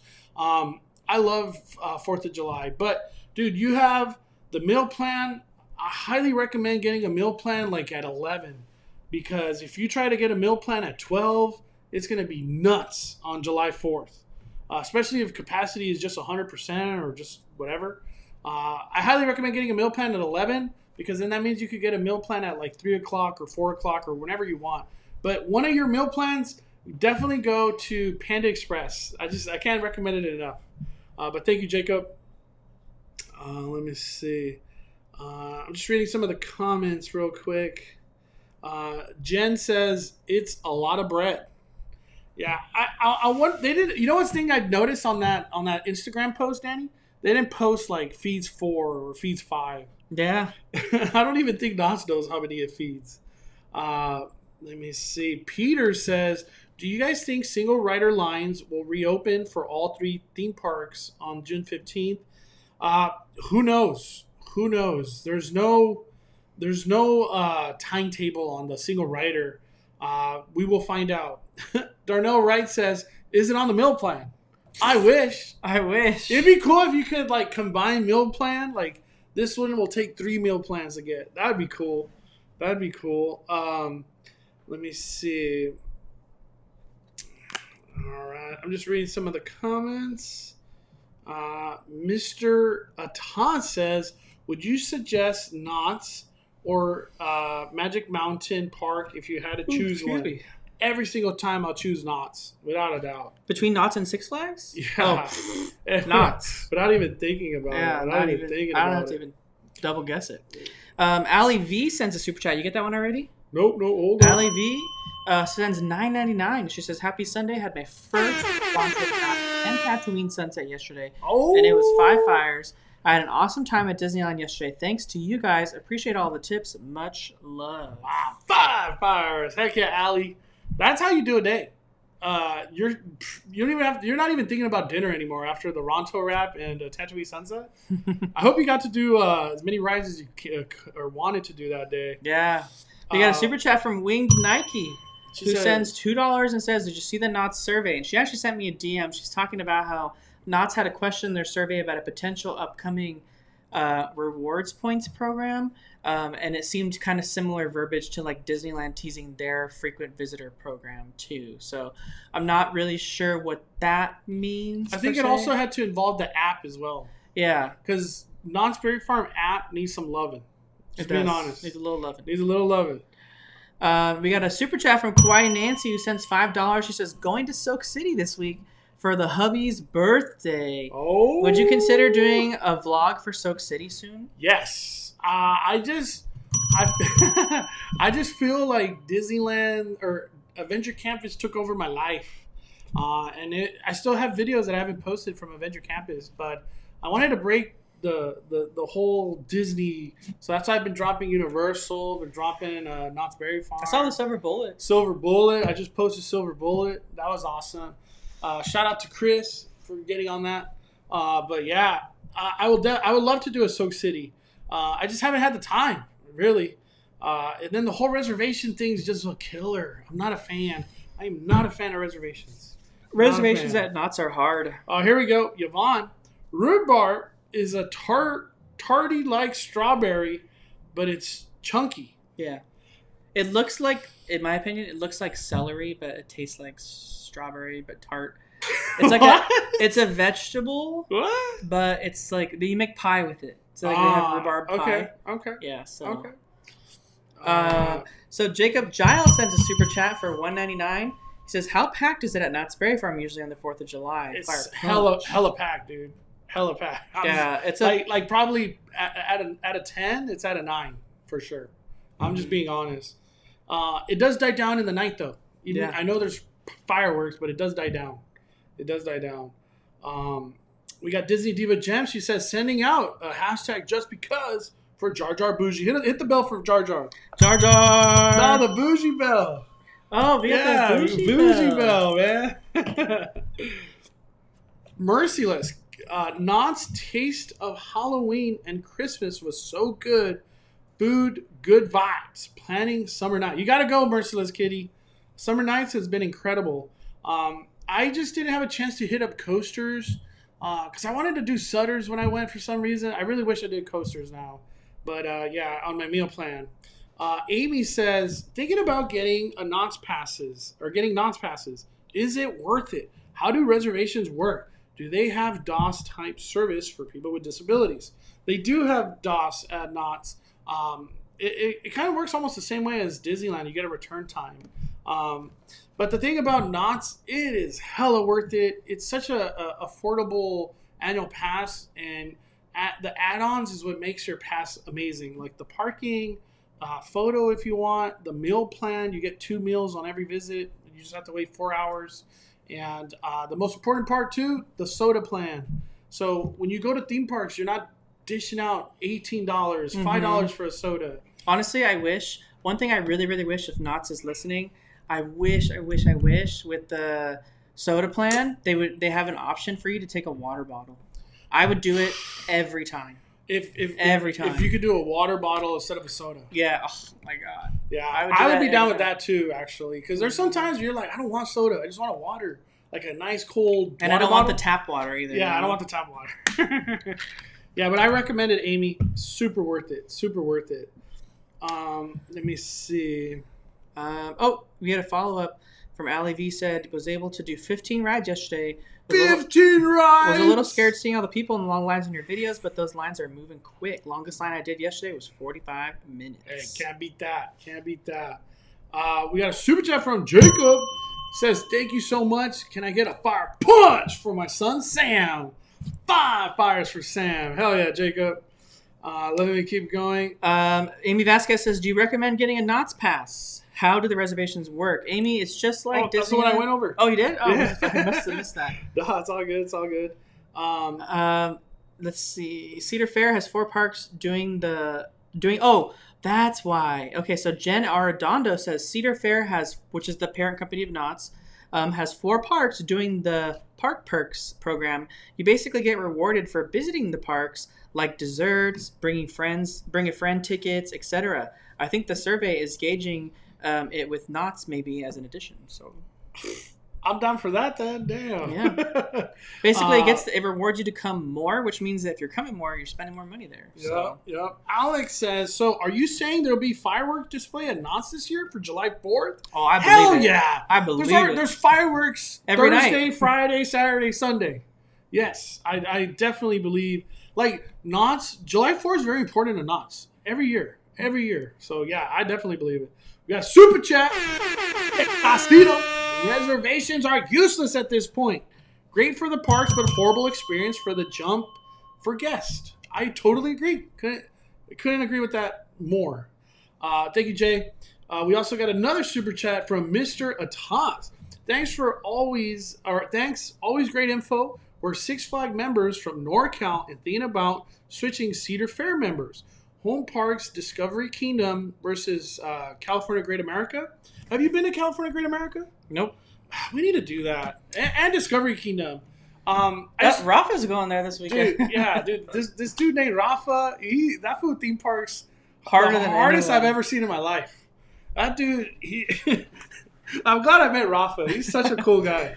Shout out to Rafa, man. We got a chat here from Luke who says, "I wish you could buy a boysenberry pie outside of Knott's." You In can. Mondo, You definitely can. At the marketplace, which is like that Main Street, that Knott's the has. Berry Market Bakery.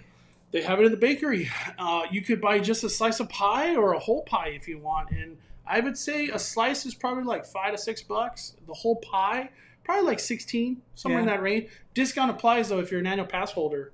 So do not miss out on that discount. Let me see. Veronica says, Mondo and Danny, Knott's meal plan for the win. On Thursday, we got Panda before the parks closed and took it home for lunch the next day. That's exactly what you do. That's the veteran move. You are now a veteran of Knott's Berry Farm, Veronica. Meal plan veteran. Thank you, Kimberly. She also said at the bakery marketplace, man. That's the best place. That's the best place. Love it. Okay, there's some things I want to talk about Knott's Berry Farm. Knott's Berry Farm, I think they also dropped the mask come June 15th. I think Knott's has been waiting. They don't really have indoor queuing for rides, so I don't see that being like a thing. Like it's really kind of just Disneyland and Universal. And we know Snoopy on Ice is coming back too.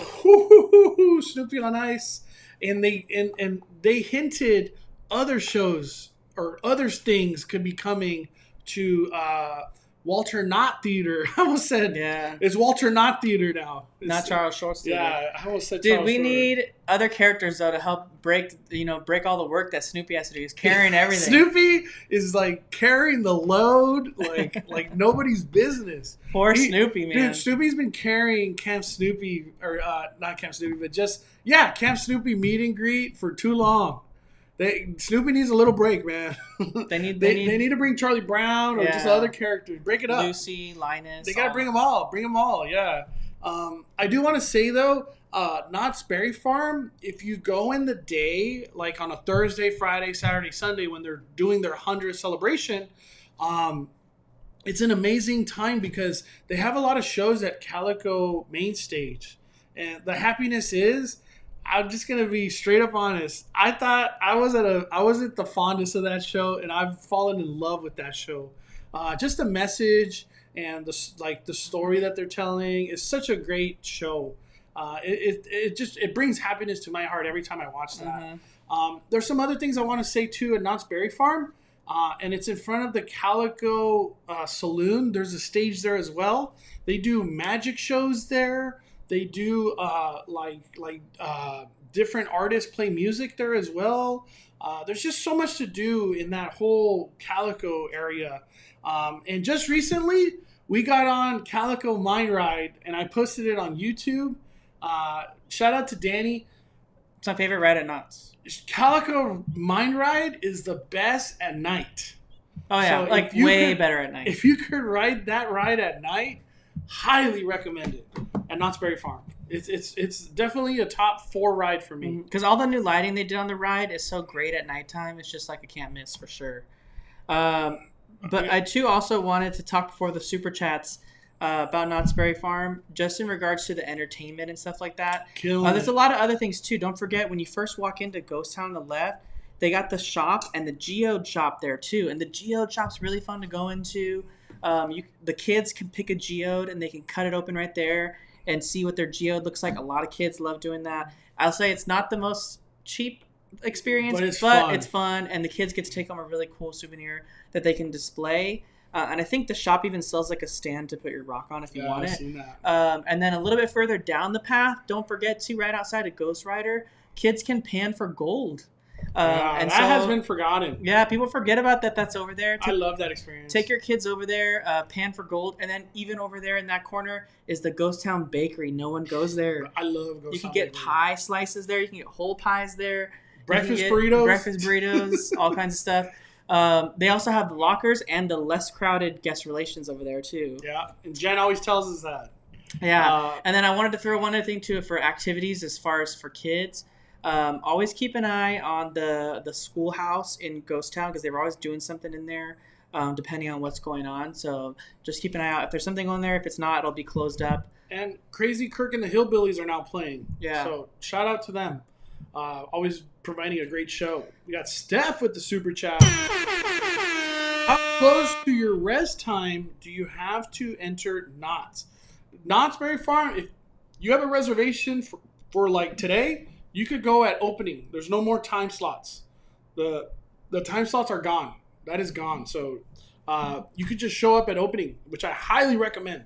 Yeah. But thank you, Steph. We also got Jay in the house with the super chat. No lie, no shame.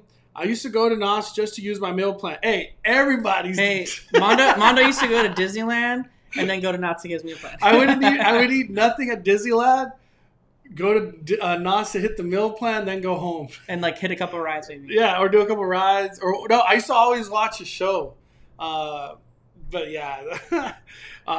He says, just to use my meal plan on days I was absolutely broke back in the day. Hashtag save me. Save me. Dude, I've been there, dude. I've been there. I remember when I first started vlogging, or not vlogging, but I just started doing this like Instagram, YouTube stuff. I would eat at Knott's Berry Farm too myself. Not that I was broke, but it was one of those like, I can't keep eating at Disneyland. Remember when we have annual passes? There comes a point as an annual pass holder when you become more mature that you're like, I can't keep eating at Disneyland. I'm going to go broke. Yeah. I'm going to go broke. Disneyland. Especially like 2 meals a day. And then a snack because everyone gets a snack. Dude, eating at Disneyland, you're going to go broke. You're going to go broke, dude. And I remember I was like, I'm just going to start eating at Knott's. Because like for me, Knott's is on the way home. So it just makes sense. But I feel you, Jay. I've been there, dude. Alex Asuma has a chat. He says, the dancing and happiness is A++. Yep. The Peanuts characters really get down. I'm surprised they do so much in those mascot costumes. Shout out to them. Dude, it's an incredible show.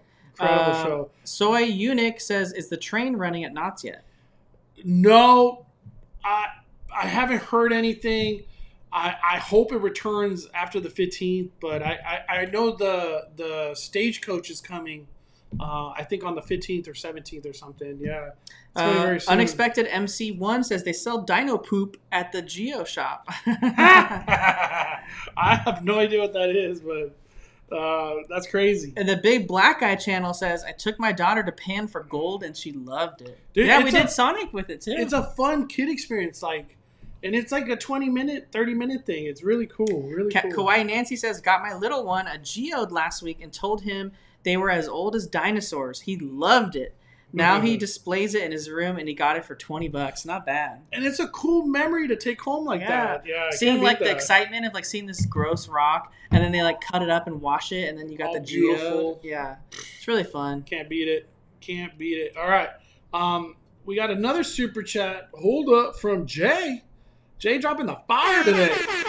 Up next, I'm gonna need Knott's to go ahead and build a Peanuts Gang dark ride. We've been wanting that forever, man. Perfect location, bumper cars. Can I get an amen? You cannot take the bumper cars because there's like low key, like a cult following for the bumper cars. Yeah, for Wheeler Dealer. Yeah, that's like a what's it called? Like a Pirates of the Caribbean. Like it's gonna be there forever. Yeah, I feel like Wheeler Dealer will never leave, dude. Jacob Giles sends a super chat for $1.99. He says, "What rides would you prioritize on a busy day at Knott's?" At Knott, Ghost Rider. Dude, if you could do Ghost Rider in the beginning of the day, you're already winning. Ghost Rider, and if you could hit up Pony Express early. Those are the two that I would like. If you could knock that out at the beginning of the day, you've already won. What would you recommend? Yeah, Ghost Rider first thing in the morning. Yeah, first thing, dude. Honestly, I would say hit up to the log ride like first thing in the morning because it gets a huge long line. And to be honest, the log ride is gonna wreck your shoes. If you can figure out a way to like wear flip flops on the log ride and then take them off and put shoes back on after the log ride. The logs just collect water, and then when you go up the lift hills, they just slosh all over your feet, and your whole feet are just wrecked. Yeah, so it's you don't even get that wet on the ride, to be honest. It's just your feet get wet. Yeah, if that makes sense. So, and it's just not the best experience. So if you can wear flip flops on the log ride, get it done early. Yeah. And then you don't have to see the line will be like 3 hours for the log ride later on. So, and it's gonna be hot soon. Jen says time slots are only for Soak City right now. Yep, they are still in effect. Soak City, I don't think those will go away. I feel like they kind of want to control that Soak City crowd because Soak City is not big. Darnell Wright sends $5 and says, my daughter doesn't have the meal plan because she lives far. She wants to share my Panda Saturday as she'll be visiting. The meal plan is so easy to share. Tell her the secret, Danny. Yeah, you just you can honestly easily share Panda. Yeah, easily share Panda. You can get the plate, which comes with 2 entrees and the chow mein and the rice, and you get 1 entree included, but you can pay $3.80 with tax, and you get another entree. So you're basically getting a giant plate from Panda Express for $4, and you can easily share that with 2 people, no problem. And then just buy her a drink or something. Or if she doesn't want a drink, just get her a cup of water. Yep. But it's super easy to do that. And she could choose a side, and you choose a side. So everyone's happy. You can do the half and half. Yeah. Easy. We got David with the super chat. Top of first hill on Ghost Rider in Back Row Rocks. I hate the back row. Chris made me do it the last time we went, and it just whips you over the top like so fast. You don't have time to even think about it. You're just gone. That back row, it's vicious. It's vicious. I've been there, David. Mm-hmm. But that's what Ghost Rider's about, though. It's about. All right, everybody. For all the people that are joining, don't forget to hit that like button. We're going for 1,000. And if you're just joining, we've already gone through the Universal segment of Speculation Sunday. We are now in Knott's Berry Farm, and Disneyland Resort will be our last segment. Hey, I'm not being mean, but can we get a take out Johnny Rockets and build Charlie Brown Dark Ride? It would be a great spot too. Yeah, it's right next to the kids area in the boardwalk. Yep. Just saying. Saying. Roberta with the super chat. Knott should expand to that lot behind it next to the liquor store. Next to the liquor store. Where is that? I think it's not about like over there by where like the hotel parking is. Oh, okay, yeah. Yeah. I think the biggest thing in the future that we're all hoping for is to not say we're expanding Ghost Town. I think that will be the most incredible announcement in Knott's history. Like expanding and then bringing 2021 technology or 2022 technology. And then like obviously we all have to hope Knott's gets funding because expanding is just so much money. But if Knott's could do that, it would be cool. It'd be cool. Because in my opinion, Knott's is on this like track that its popularity is growing now tremendously compared to 5 years ago. And I think if they could get like a couple, like 3 or 4 more years of strong attendance, maybe we hear an announcement at some point. Yeah. We got Hula Mama saying, finally, Panda Express is using those plastic containers instead of those plates, those paper plates. Now, my take-home meal at the end of the day is much easier. Yeah, for real. Moose Love also says Pony Express was not running yesterday. Damn. We opted out for Rapids ride. That was so much fun, but you do get wet. You get hella wet on the Rapids. We actually might have to, whenever Mondo gets back there, I might have to have him investigate that because usually around this time of the year, when Pony Express isn't running, it means they're building a maze. Because they got to add Wilderness Dance Hall. Yeah, they got to add the taller portions of the maze right there, and then once they put them in, then they can start running it again. I didn't check that on our last night. You didn't. But we didn't even walk that way. Damn. If Pony Express is down, it's because they're building a Halloween. Unless it was down for just one day. Yeah, before we keep going, I want to show this. I think it's right here. Yep. Let me show this. You got everybody. two? Yeah. Okay. I want to show this. I know this is like Scary Farm updates, but I just want to show this. So this is the Knott Scary Farm maze that's being built next to Accelerator. Okay. We have all been like, what the heck is all this? We don't know. It kind of looks like a jail, but at the same time, what you see next, I don't know. Yeah, so we all had ideas of what this could be until we saw this. This is what it looks like in the door. And then at this point, I have no clue what this Not Scary Farm maze is going to be. I'm done guessing. I'm just going to wait. I don't care to guess anymore. Remember? What is this? Baby, here's another thing. You know what I mean? What the heck? I'm curious. What do you guys in the chat think? What were you gonna say, Daddy? I was gonna say, remember, like when they were building Waxworks, they teased us with a maze called Devil's Den 3D, and everyone thought that they found out the name of the maze, but it was really not, just trolling us until they actually revealed the name of the maze in the actual event. Maybe this is like, that was like foreshadowing, and like this is gonna be Devil's Den, not 3D, but Devil's Den. maybe. Yeah, who knows? Who knows? Another thing I wanted to talk about at what's it called? Let me just show people. I think it's better if I show. Oh, we got Alex Asuma, who says the maze has been rumored as a freak show theme. The rumor has been going around since early 2020. I don't think so anymore, dude. I heard that too, but I don't think so anymore. Uh-oh. Yeah. Let me make this shorter. Oh, here we go. Volcano, maybe someone said. Dude, who knows? I have no idea. Save. K Will says, my siblings and I got our parents Knott's passes, parking and meal plans. That's such a great gift. That's an incredible gift. We have been going weekly. They love going just to walk around and eat. Dude, you can't beat that for the parents. That's the best place to do it, is at Knott's. Go chill. You don't have to do rides. You don't have to do anything. You just eat, chill, enjoy the vibes. And walking around Ghost Town is a lot of fun. Yeah, it's a lot of fun. And then just sitting and chilling. It's fun. Yeah. Hashtag interesting tea. Mm-hmm. As far as the maze is concerned. Someone said vampires. That could be it. Ooh, vampires could be it. Yeah, a volcano maze, but a volcano maze? That's kind of...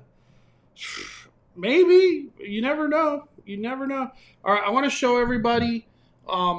So if you are trying to watch the K celebration at Knott's Berry Farm, we watched it from Accelerator entrance. Like literally at the entrance of Accelerator. This is what it looks like. I want to show everybody. But I feel like not everybody's aware of this. I like it from here. Wanda doesn't like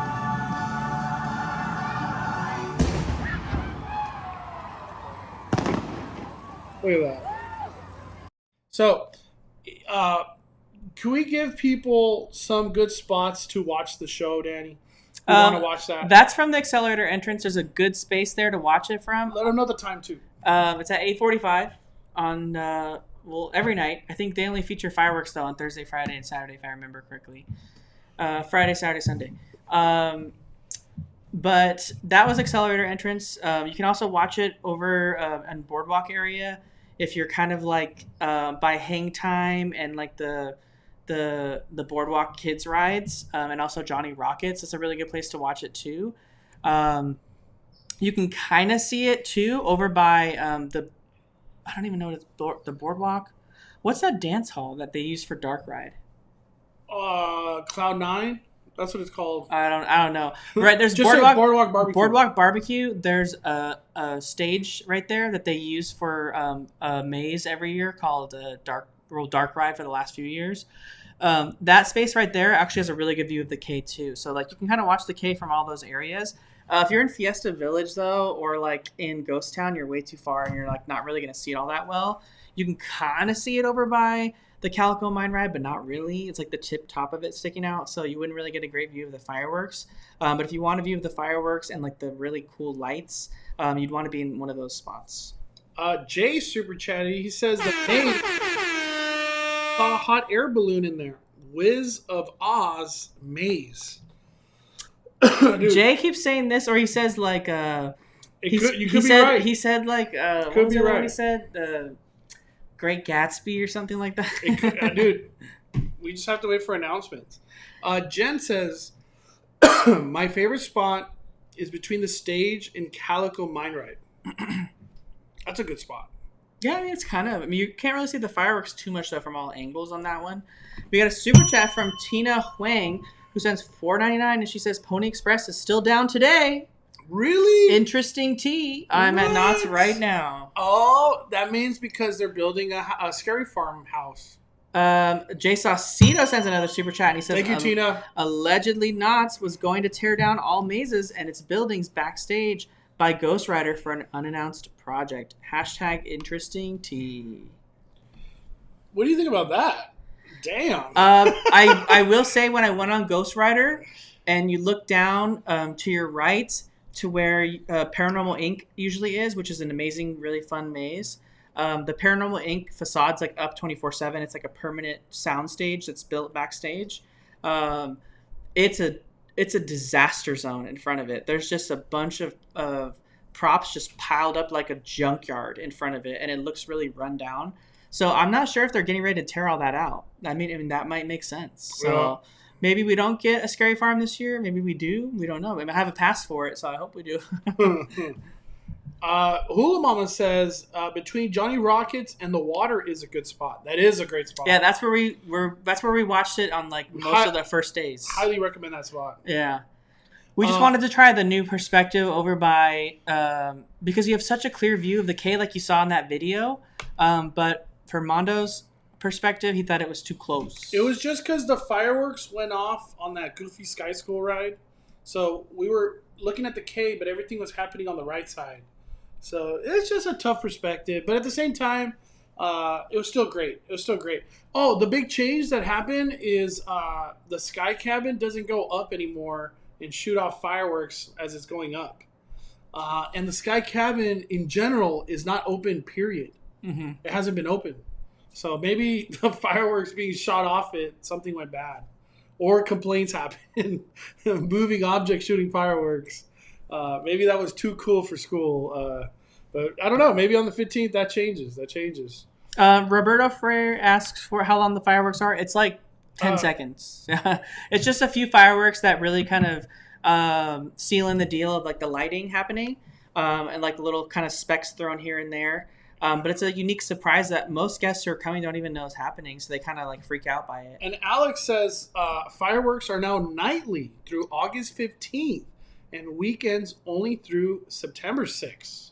Okay, that's awesome. So it's good to know that it's nightly every night now. Dang, that's cool. It's a great fireworks show. It hits every time because it's just a beautiful song that they play. Let me see. It says shout out to Austin. Hell yeah. Let me see. Anything else you want to talk about when it comes down to Knott's? Yes. So for Knott's Berry Farm, I did want to also talk about too. I've been wanting to mention this for so long, and I keep forgetting. So the restaurant over in Camp Snoopy, I forget the name of it always. The Wilderness Hall or Lodge. I don't know what it's called exactly, but it's like the big, huge restaurant. I think it's called Wilderness in Lodge. Camp Snoopy, across from the Sierra Express train or whatever. It's a really good restaurant. There's a lot of variety there. But the cool part about it is you can eat upstairs, and the upstairs dining patio is huge. It's got great views of the park. Really, you can sit up there for a really long time. It's nice and shaded up there. They got a lot of covered areas. They have tons of umbrellas. It's not typically crowded. A lot of people try to eat downstairs or inside the actual restaurant. And then they've got a wraparound.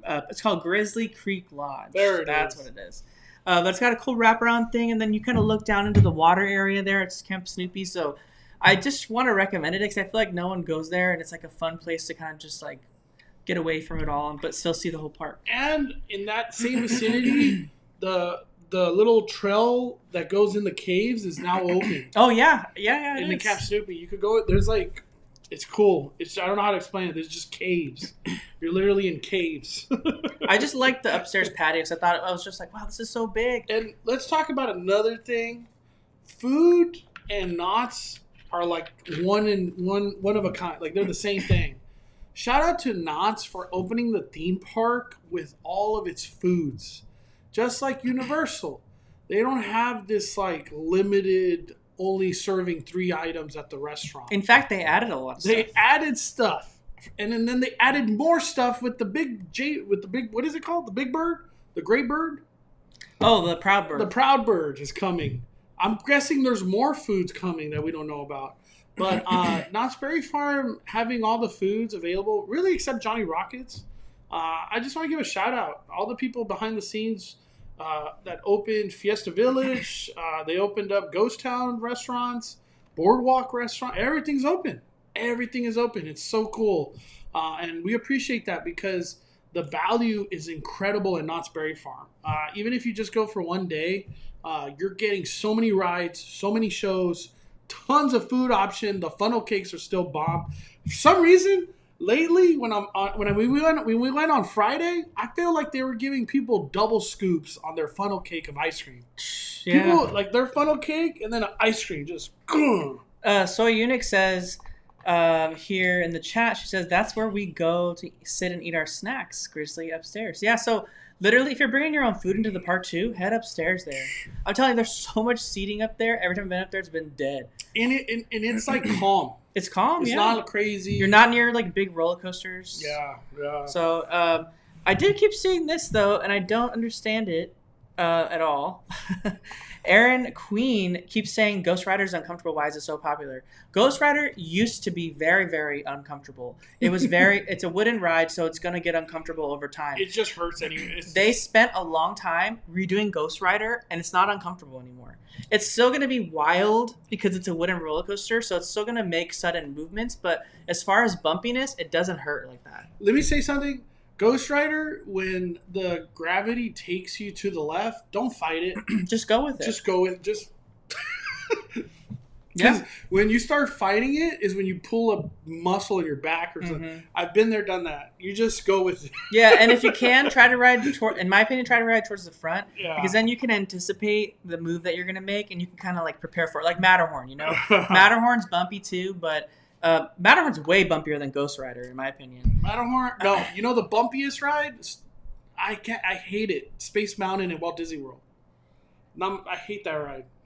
Literally hate it. I'll never go on it again. It's a little scary. It sucks. I don't care. It sucks. One fire. Let's see here. Sredglin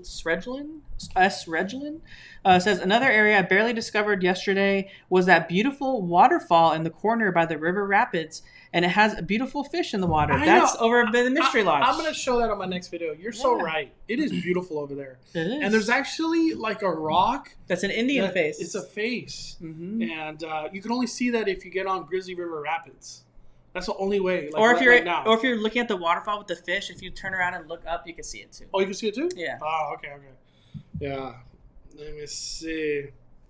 I'm just reading some of the comments. Oh, here we go. Victoria, great comment. Do you think the native dancer will return after June 15th? I miss his hoop dance.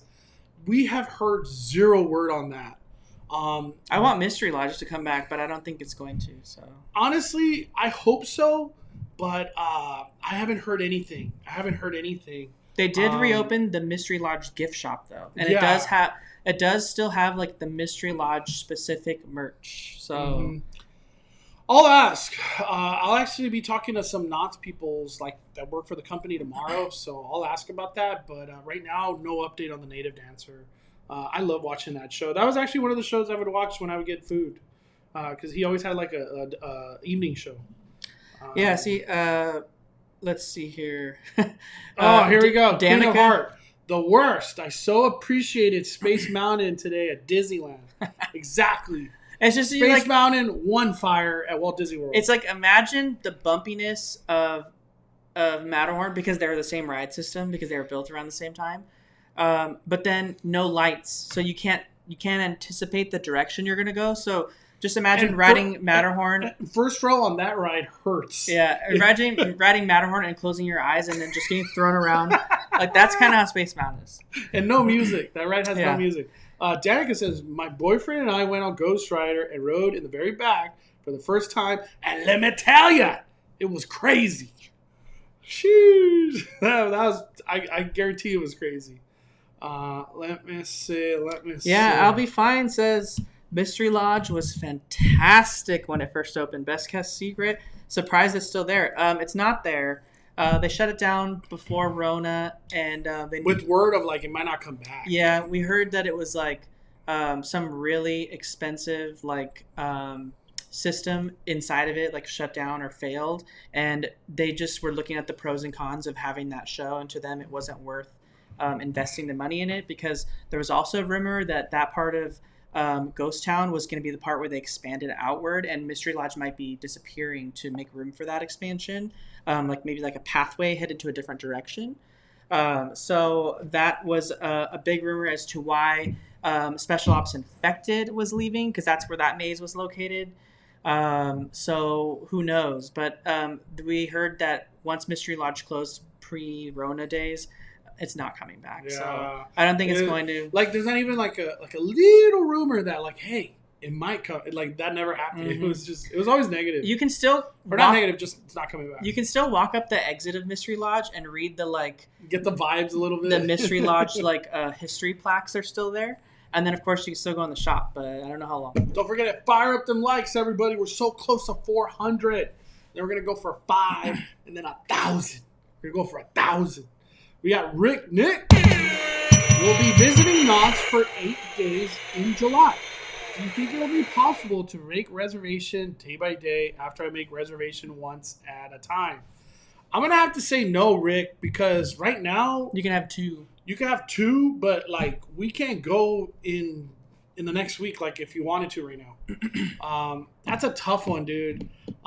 They might give you different reservation availability if you're staying at the hotel. Yeah, if you're staying at the hotel, I'm pretty sure you get like priority. In my opinion, I think they'll open it up to you because I find it hard to believe that you stay at the hotel and you can't go to the park. I don't know, but Rick, I hope you have a wonderful time. You are gonna hit Knott's hard.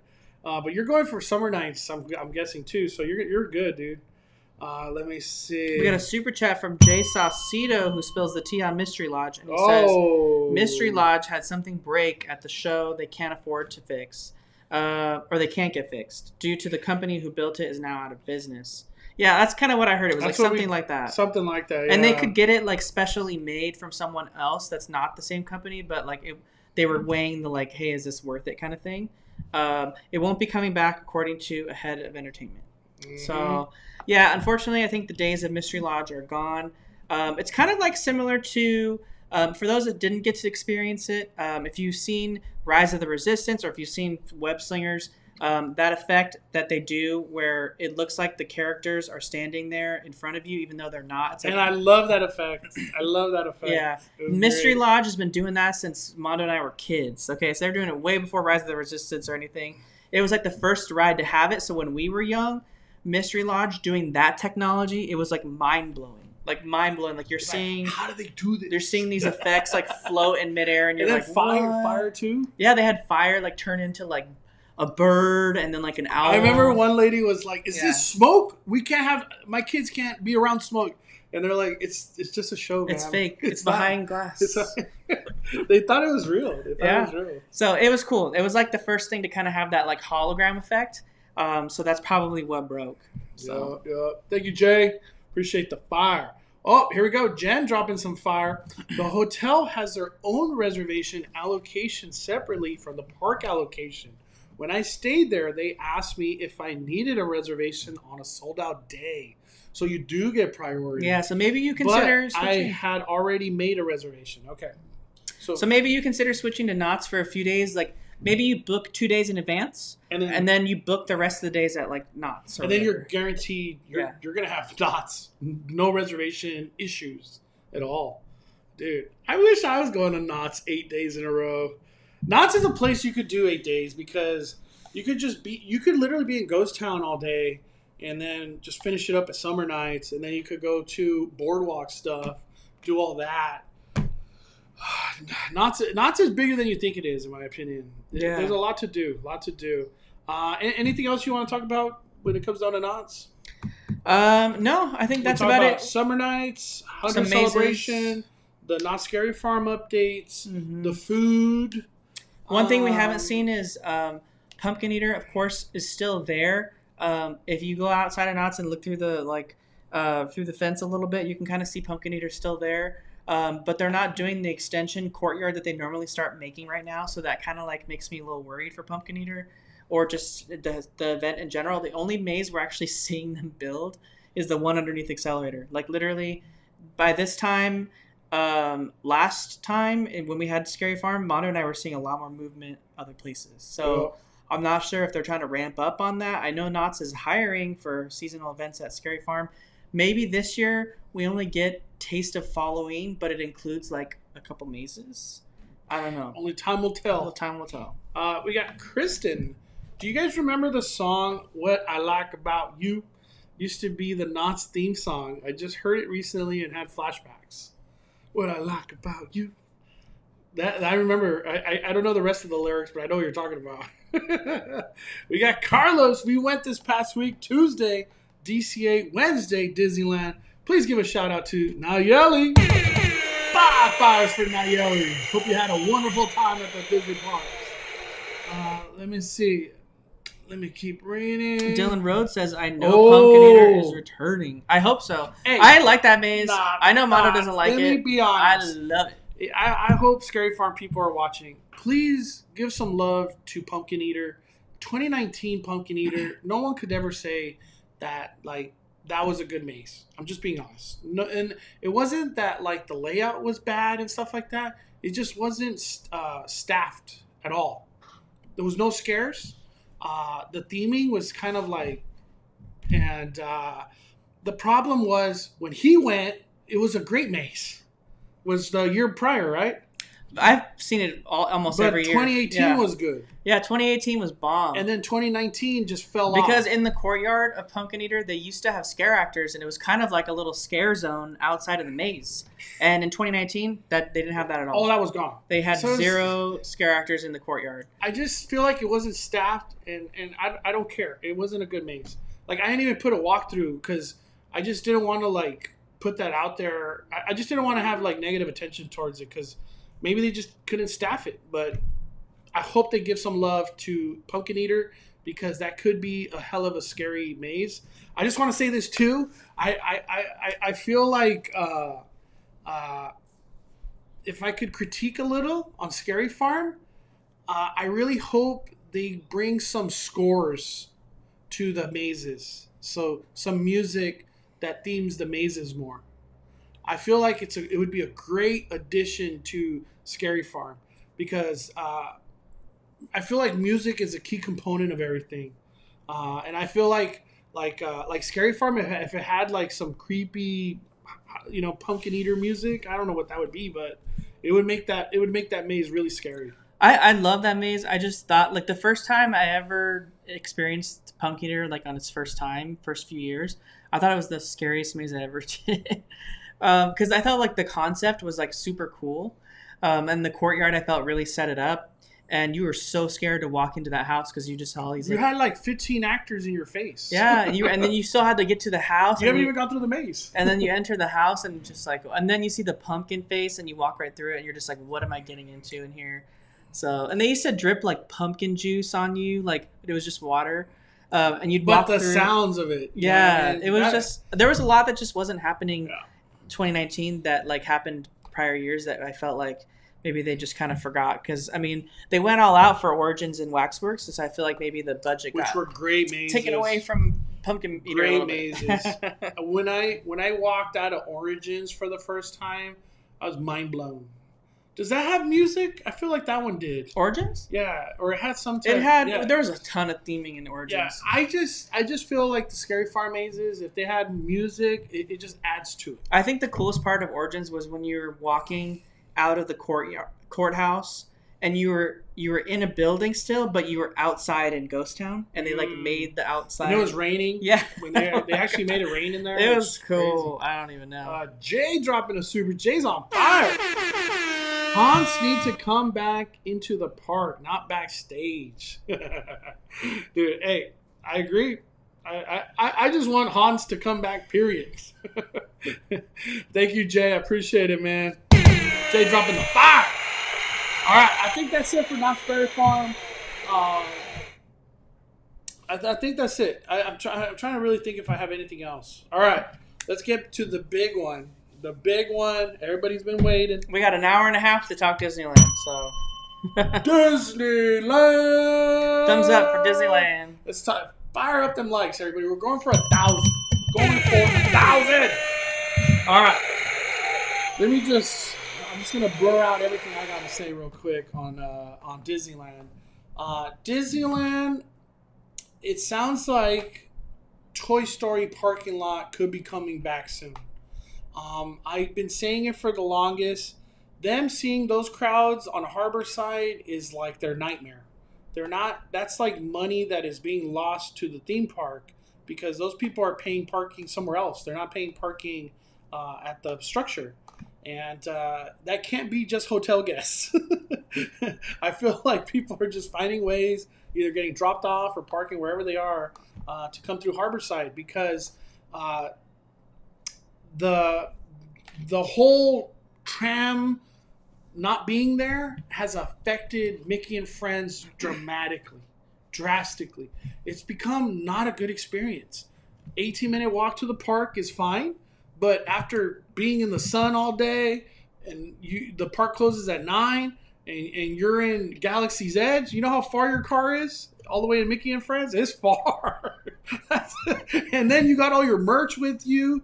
You've eaten like all the Disney food. It's just like it's not a good experience at the end of the night. And they know it. They know it big time. They know it so much that they included parking now as one of the windows you got to get through when you buy your ticket. Yeah.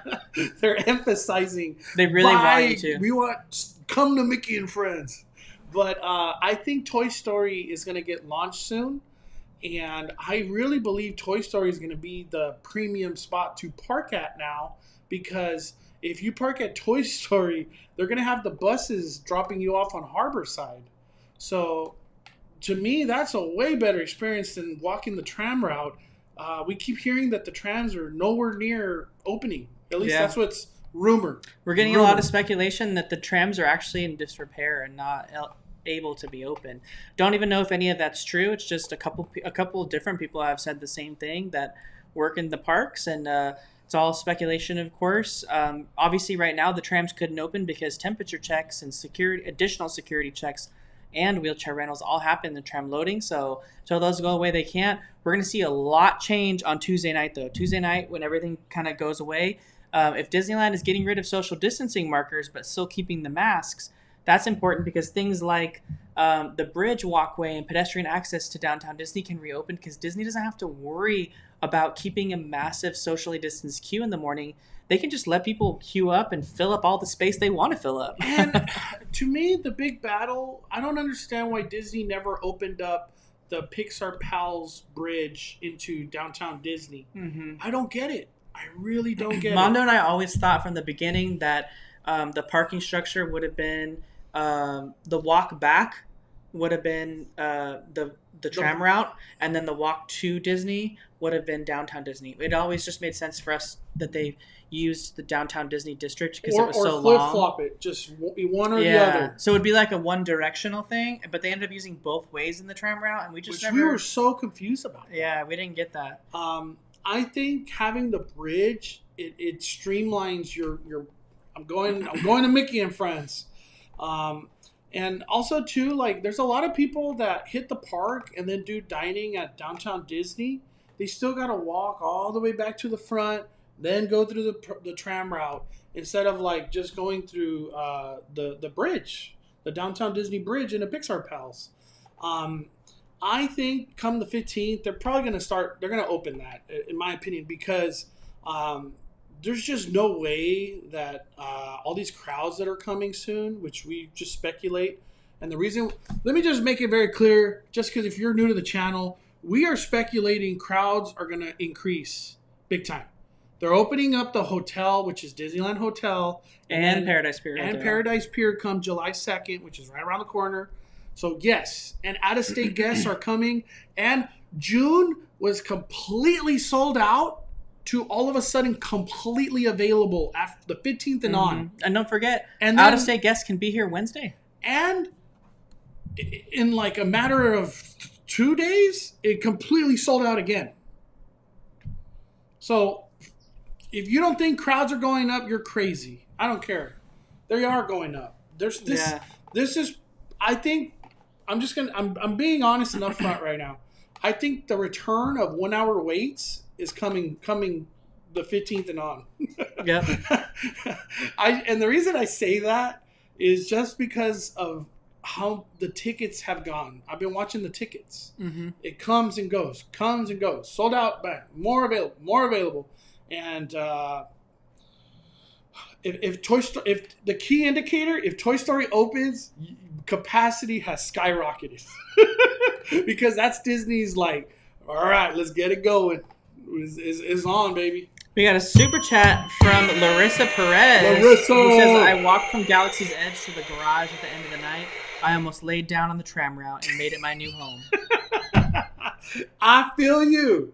Mondo's had that pain. I had that pain when we ended the night at... Didn't you have a lightsaber too? Oh my gosh. The night I felt like Larissa when I was in Cars Land by Flo's, and I was like, wow, I just realized my car is so far at the structure. It just like settled in of like, oh, you're tired? You still got to walk to your car. I know. But thank you, Larissa. Thank you, Larissa. Josh Hannah asks, if I bought parking when I bought my tickets, do you know how I redeem that when I go? I think it's just you could probably have a scan code, or it's probably in your ticket that you bought. You just they scan it, it pays for the parking. Yeah, it should be on your email that they gave you. Zachary Schlip asks, are there going to be capacity limits on Avengers Campus? You know what? I don't know, because they're not going to have socially distanced queues anymore. They're not going to have social distance markers anymore.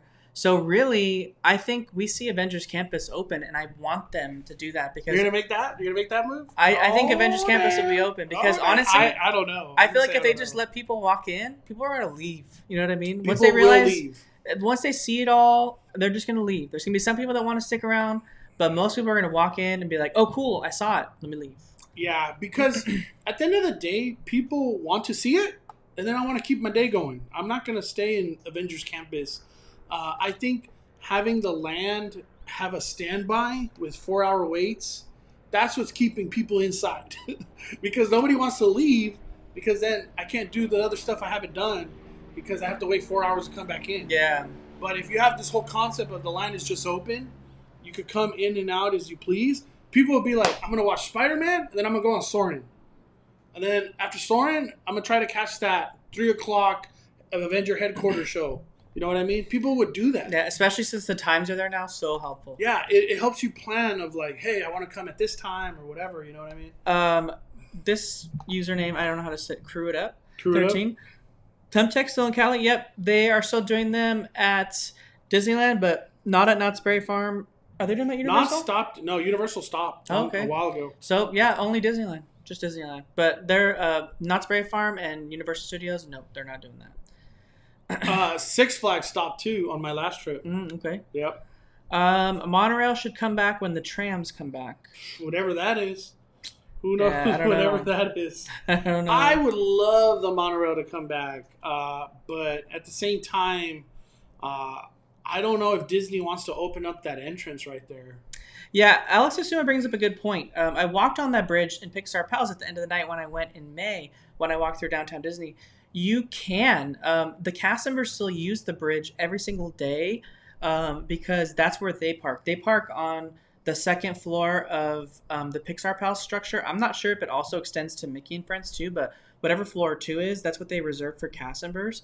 And then they just walk over the bridge. So the cast members even during the downtown Disney reopening, like back in 2020, they were still parking there and walking over. So I would imagine later at nighttime you can just walk through there and then security's not going to say anything. Yeah, but like technically you're not supposed to. You're supposed to do the tram route. Yeah, but I mean like it's really at certain times of the day. There's probably nothing stopping you from doing that because they don't know that you're not a restaurant employee. And before we keep going, I want to mention this because I don't want to forget about it.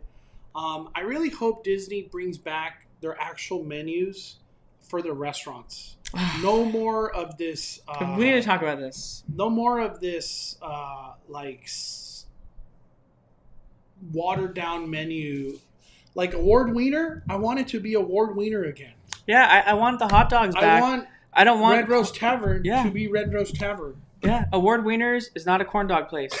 It was a hot dog place, and it served like specialty foods, and that was it. Corn dogs are a corn dog castle. I don't want corn dogs here and corn dogs here. Corn dog down. How is that variety? Like, I don't want variety. I don't want Carte to be Carte. Yeah, and I don't want the Monte Cristo at the smoke jumpers. Sorry for everyone that likes it, but no, get rid of it because that belongs at Blue Bayou. Why would I want that at California Adventure? Yeah, To me, it doesn't make sense that Disney chose to do such limited menus, even at Walt Disney World, and then claims the issues are Rona related when every other theme park that's not Disney has no problem having their regular menu. Just saying, and even in Florida, SeaWorld did the 7 Seas food extravaganza out there.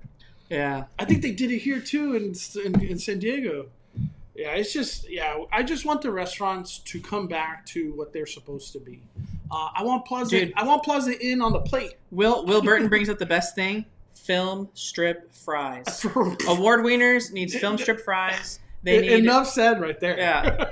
None of that. Literally, you get corn dogs and chips. I can get that at the Red Wagon at Disneyland.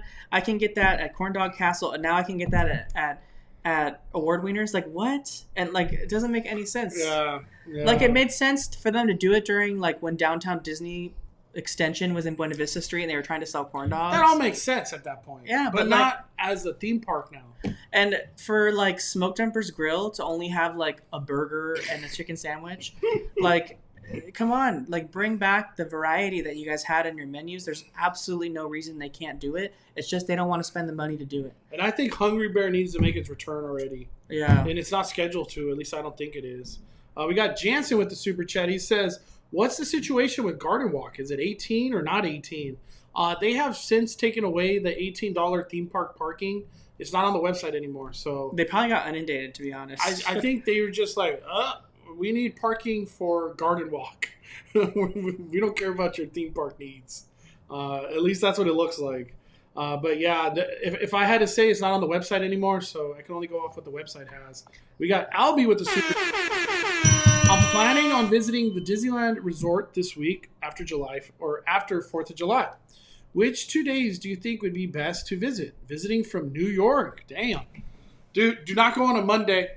Just being honest. Mondays are honestly the busiest day ever. I don't know why. I caught on to that like 2 years ago. But if I had to take a guess, Wednesday, Thursday. Yeah, Thursday's a good day. Or Wednesday, Friday. Yeah. You get a little bit of both, you know what I mean? That's what I would recommend, Albie. What 2 days would you recommend, Danny? Yeah, I would say Wednesday, Thursday, or Wednesday, Friday, so you get a little weekend action in. Friday is usually not bad if you can go in the morning. Surprisingly, Fridays in the morning are amazing. It really is. It's just later in the day that it usually gets more packed. But that's like every day now, though. Yeah. Terrell's Terrific TV. I'm going to Disneyland on Friday and DCA on Saturday. Do you think it's possible they will no longer require masks outside after June 15th? Potentially. We could only say potentially because, Disneyland, they roll with their own rules. Look at what happened with that estate. They barely allowing that. Maybe Disney works slowly and maybe in 2 weeks they make a move, for all we know. But yeah.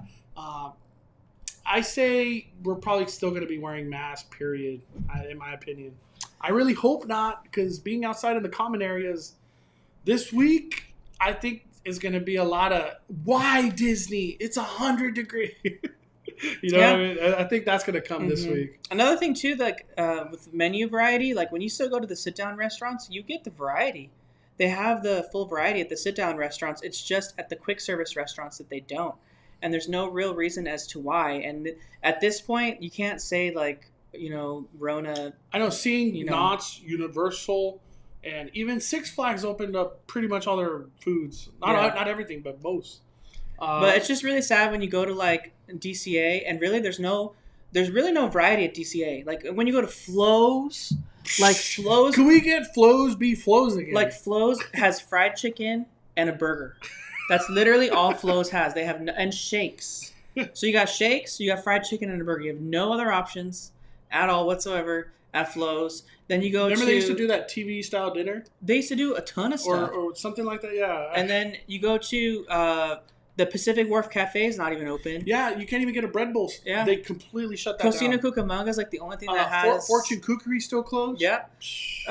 Cocina Cucamonga is the only thing that has somewhat of a diverse menu because they have the quesabirria, like what everyone wants right now. But at the same time, quesabirria is great, but $12, it's like, you're still hungry. Super chat. But they don't have Boardwalk Pizza Pasta either. Like, what can you even get at DCA? All you've got is Rancho Cucamonga or Cucamonga Grill. You've got Flo's, and you have smoke jumpers. That's it, literally. Or corn dogs. We got a super chat from Sally. Late to the Speculation Sunday party. Thanks for all your expertise. Thank you, Sally. Appreciate the kind words. I'm glad you're able to join us today. You're able to join. Don't forget to hit that like button, everybody. We're so close to 500 likes. Let me see. Everyone's saying bring back everything. I want corn dogs everywhere. No, I don't want. No. Bring back smoothies.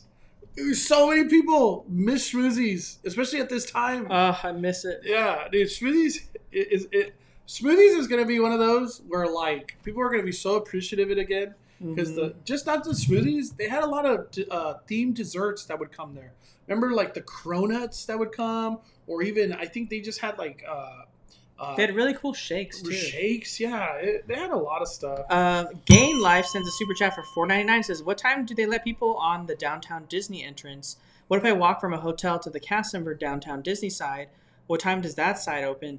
I think Gain Life, that side opens with downtown Disney. So whatever downtown Disney's hours are that morning, that's when that side is going to open because it's meant for people that are parking at Simba. So you could certainly use that direction if you wanted to, but if you have a really strong desire to be like the first Harborside is going to let you in earlier. 5 a.m. Harborside. K Will sends a super chat for $20 in that purge horn. We followed your advice, Mondo, all day from arriving early at Harbor to going to Cars and Pixar right away before Web Slingers. You made our day perfect. And we got some Disney magic and got on Rise at the end of the night, too, all by ourselves. Damn! Let me hit... Damn, K. Will! Sheesh! 5 fires for K. Will.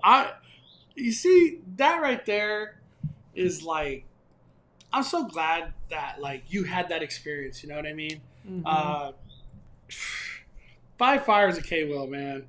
We got a big super chat from Hula Mama on the VENMO at the Cali Bay. Hit the purge horn. Oh, purge. Hula Mama says, just a little something for your theme park adventures. Dropping 50. She says, thanks, Mondo and Danny, because you are awesome. We love Hula Mama. Oh, my gosh. Hula Mama, thank you for being like one of the kindest people we've ever met at theme parks. Seriously. But thank you, Hula Mama. Thank you very much. The Big Black Guy channel says my BFF is a major food supplier for Disneyland, and they are storing food for Disney because it won't restart its normal menus. Oh, damn! You know what? Let's speculate a little more on that. Is it staffing issues? That's what I think. What else would it be? Or do they not have funding to bump up capacity in the previous months? Is that... Well, we have Flo's open, so give us more variety at Flo's. We have Smoke Jumpers, so give us the original menu at Smoke Jumpers, the salads, the sandwiches, the burgers, not just a... That's kind of crazy to hear that they're storing food. Because, like, all we keep hearing right now is shortages, right? You know? Shortage this, shortage that. Like... Right now, there's a boba shortage. We went to go get tea. I think I already said this, but I just want to say it again. I asked for extra boba. I was just in the mood for extra boba. They're like, nope, we can't do that. Boba shortage. I was like, damn. And there's sausage and cheddar shortage at Starbucks. There's a lot of shortages happening at Starbucks. It's getting crazy. Adrian gives us some dates updated at Disneyland's website. Oh my god! Opening July 1st, Hungry Bear, Corn Dog Castle, Harbor Galley, Schmoozies, and Lucky Fortune Cookery, and Mortimer's Market. July 1st. Let me look this up. Where does this even drop? I don't know. That looks like he just copy and pasted off the website. Oh, damn. Check that out. Let me see. Go to Harbor Galley. Harbor Galley. Nothing here. Yeah. It must have been in one of their Parks blog posts. Check that real quick. Check that. Check the Parks blog posts. I find it hard to believe they'll come with all this menu, though. Yeah. Oh, man. Thank you for that update. Jessica Lopez sends, I'm going to Disneyland on July 24th. Do you think there will be many new changes after that far out? Or is June 15th the only change we'll see for a while? Jessica, we might see fireworks return after the 4th of July. Or Mickey's Mixed Magic. Yeah, so we might see some sort of entertainment return. We've already seen... the rumored of the Disneyland... the band. Band coming. Yeah, we saw that on Twitter. The other big one was more characters. That's what I've heard.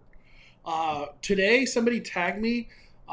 Peter Pan characters were out over there by Small World, and the Genie and Aladdin were there. Oh, I was like, what the heck? But they did it. They were out there. All together. Love Pink Hello Kitty. Do you have to mobile order at Flo's? You don't. You can walk up. You can, though. You can, but you don't have to. You could stand by. And Mondo did a video about DCA Standby. Yep. So if you're interested in like what's available for standby, he did a DCA only one. Everything that's like you could just wait in line for, I did a video of that. And it's a great video. A lot of people appreciated that info. I just want to go on a little tangent real quick. I feel like this experience that Disney has thrown at like just an average guest, not a Disney person, just an average guest, I feel like it's been very tough and intimidating because the whole concept of I have to download the Disneyland app, I have to link everyone's tickets, I have to do this boarding group process, I have to add my credit card to the Disneyland app, I have to mobile order all my food, I have to do these time windows, and I have to return to these restaurants that I'm not familiar with all these lands. And then at the end of during the day, I can't even buy food on standby because I don't know where I could just pay with my credit card. And then there's a queue there's a virtual queue for Indy. Like, where do these lines start? I feel like for the average guest, as much as like it has been great experience for Disney people, for the average guest that doesn't know nothing about Disneyland, I feel like it hasn't been the best experience. Mm-hmm. That's what I think. It hasn't been. It hasn't been. And it's been really difficult for them, too. And even some things like right here, Sarah puts in the chat, Schmoozies is so great in the summer. I miss the real memory refreshers at Bing Bongs. We were at Bing Bongs on some of the first days that the park opened. They have the slushy machines there, but they're just not making the flavors or like they could make them. And I even asked, and the manager who was there, because I asked, I was like, can you make any of the memory refreshers that are there that were there before? And the manager literally told Mondo, when Mondo asked that, they said, we have the stuff in the back to make it, but we're not allowed to make it.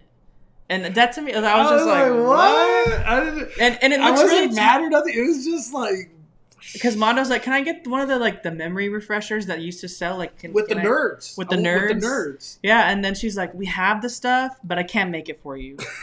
and then, but like it looks tacky too because the huge memory refreshers menu that they have, it looks really nice. It's blocked, they just like painted over it, but like the blocks are still there for all the different items, but it's just like there, like it's just there but like blank, and they don't even put the flavors that they offer. They're just like a machine behind the customer, and you just have to like, oh, I want the blue one, like what flavor is that, you know what I mean? Like it's just really strange. Like I don't understand. Like that doesn't really affect like staffing, you know what I mean? Like they still have the slushes. Like how does staffing affect them making themed drinks? I don't get it. I couldn't tell you. Couldn't get tell you. We got a huge super chat. Kimberly Moore dropping $200 on the Venmo.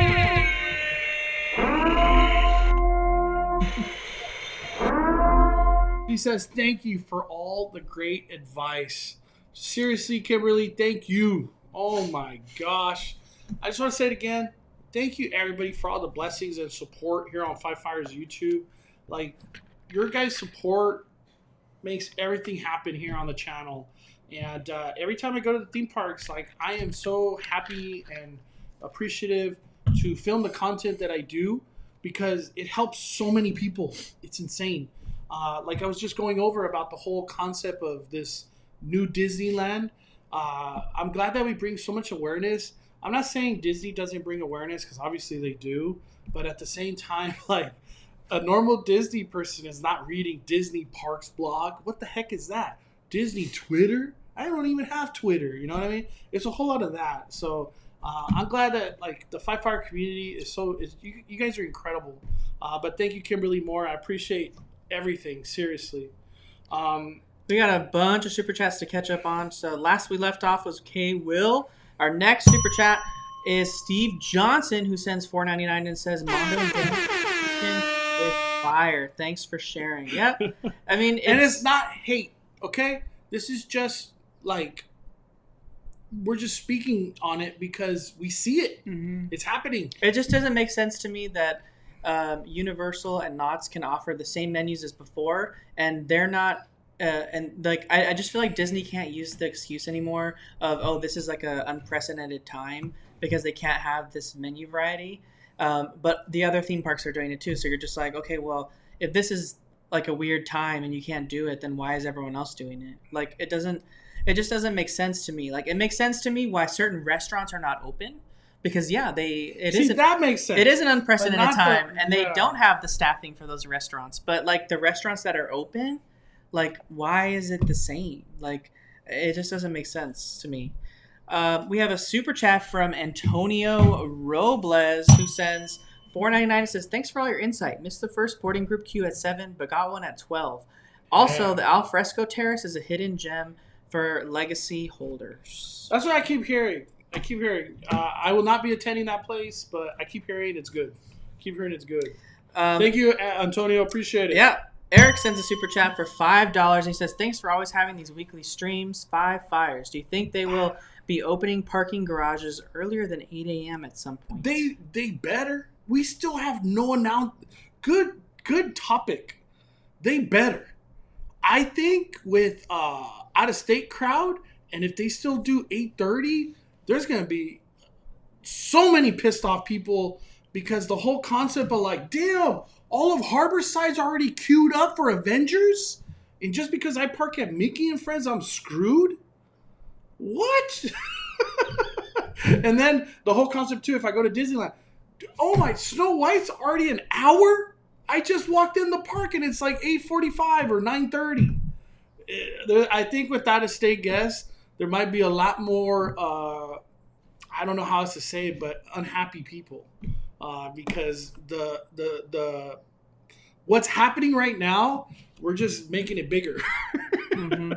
And we're on level playing field now. No one's an annual pass holder that gets to come frequently. Everyone's paying tickets. Everyone's paying $200. You know, that's a lot of money. So and as the concept goes, when you buy a ticket to the park, you want to maximize every single minute you have. So the whole thing about me showing up at 8:30 because the park opens at 9, I don't think that works anymore with the crowds that are coming. So if I had to speculate, I think Disney goes back to 2 hours of parking, which will be 7 a.m. I honestly wish it 9. It would open at 6:30, like it used to. Or just open it at 6:30. Every day it used to open at 6:30. Yep, and I think one thing Disney should do. Obviously, I'm just Five Fires YouTube. I'm not no CEO or important person. I think Disney allowing guests to come in earlier than opening has been an experience that increases happiness or your overall day, because the whole story of like, dude, they let us in at 8. I got on Snow White, Peter Pan. We got on Dumbo. I got to do Thunder Mountain. And it's only 9 o'clock. Dude, like that happiness lasts all day. Yeah. It really sets you off on the right foot. Yeah. So for the average, yes. I think Disney should keep doing the letting people in early than the whole like, nope, until 9 o'clock. Cue your booties up in the Esplanade until 9 o'clock. Because pre-Rona, it was like that. They let you in like 15 minutes before, right? Or 20? Because they used to let you in. They used to let you in like 30 minutes before, and you only had 30 minutes to get into the park to do your boarding group because you couldn't do it from home. Oh, before. The boarding groups. You had to be inside the park and scanned in. God, what a horrible experience. I literally remember like being 5 people away from the turnstile and hearing the cheers on the other side, and I couldn't do anything about it. I felt that too, dude. I couldn't do anything about it. There goes my boarding group. And they only did one boarding group back then. Yeah, just 7. Jeez. That was it. Oh, or just 8. I mean, sorry, just 8. Yeah, you just wanted to stick your phone through the gates just to get the boarding group. I wonder if that would work. No, because you had to be scanned in. Oh, you had to be scanned in. Yeah. No, it wouldn't work. But real quick, I hope Disney does accommodate Mickey and Friends at an earlier opening. I think that would be just an overall better guest experience for the crowds that are coming. Because if they don't, oh my gosh. The Ball Street and Disneyland Drive is going to be chaotic. Yeah. Whew. Stay away from that. We got a big super chat from Mac Harris. Mac, return of the Mac. Every time. I can't say Mac without hearing that song. Mondo and Danny bringing all the fire, per usual. Thank you for all the info. Keep grinding fire. Push! Hell yeah, Mac Harris. Mac Daddy dropping the fire. Hell yeah. Thank you, Mac. Appreciate all the blessings, my friend. Oh, now we just hit 500 likes. Thank you, everybody. If you haven't already hit the like button, fire up them likes, everyone. Thank you, Mac. Unexpected MC1 says, no shortage of chicken at Knott's with that Proud Bird. Yeah. Shit. Dude, Knott's is putting the pedal to the metal on the food while Disneyland has stepped back. Yeah, hardcore. And then we got the big black guy channel saying that they're actually storing food instead of delivering food. That's crazy to me. Yeah, that's kind of crazy to think about. Like, I don't know. I'm gonna think on that one. You know what else I haven't seen either is the Galaxy's Edge Coke bottles. In Galaxy's Edge, they're selling regular Coke bottles. I haven't seen the little round ones anymore. I think the theming is just slowly deteriorating. Do you remember those? I remember those. It was a souvenir. Yeah. People used it as a souvenir. They would take it home. Maybe those are worth money now. Hold on to them. And one thing too, let me get to the super chat real quick. I don't want to miss out. We got Savannah. Elote horn. Leaving for Disneyland tomorrow morning for a 4-day trip. Damn! 5 fires in Savannah. We feel so prepared because of all your videos. Thank you so much for all you do. Savannah, you're in like your first 2 days are probably going to be so different from your second 2 days, right? Damn, Savannah. If you can, please email me or DM me like a review of your trip because you're going to feel the pre-15th and then the post-apocalyptic days after the 15th. That's going to be crazy. But thank you, Savannah. I wish you the best on your trip at Disneyland. Let's see here. We got... I had one I wanted to highlight really quick. Oh, here we go. The Brown Stain says, I couldn't find the app. It ended up being Disney World app, but I'm not sure if it's the same one.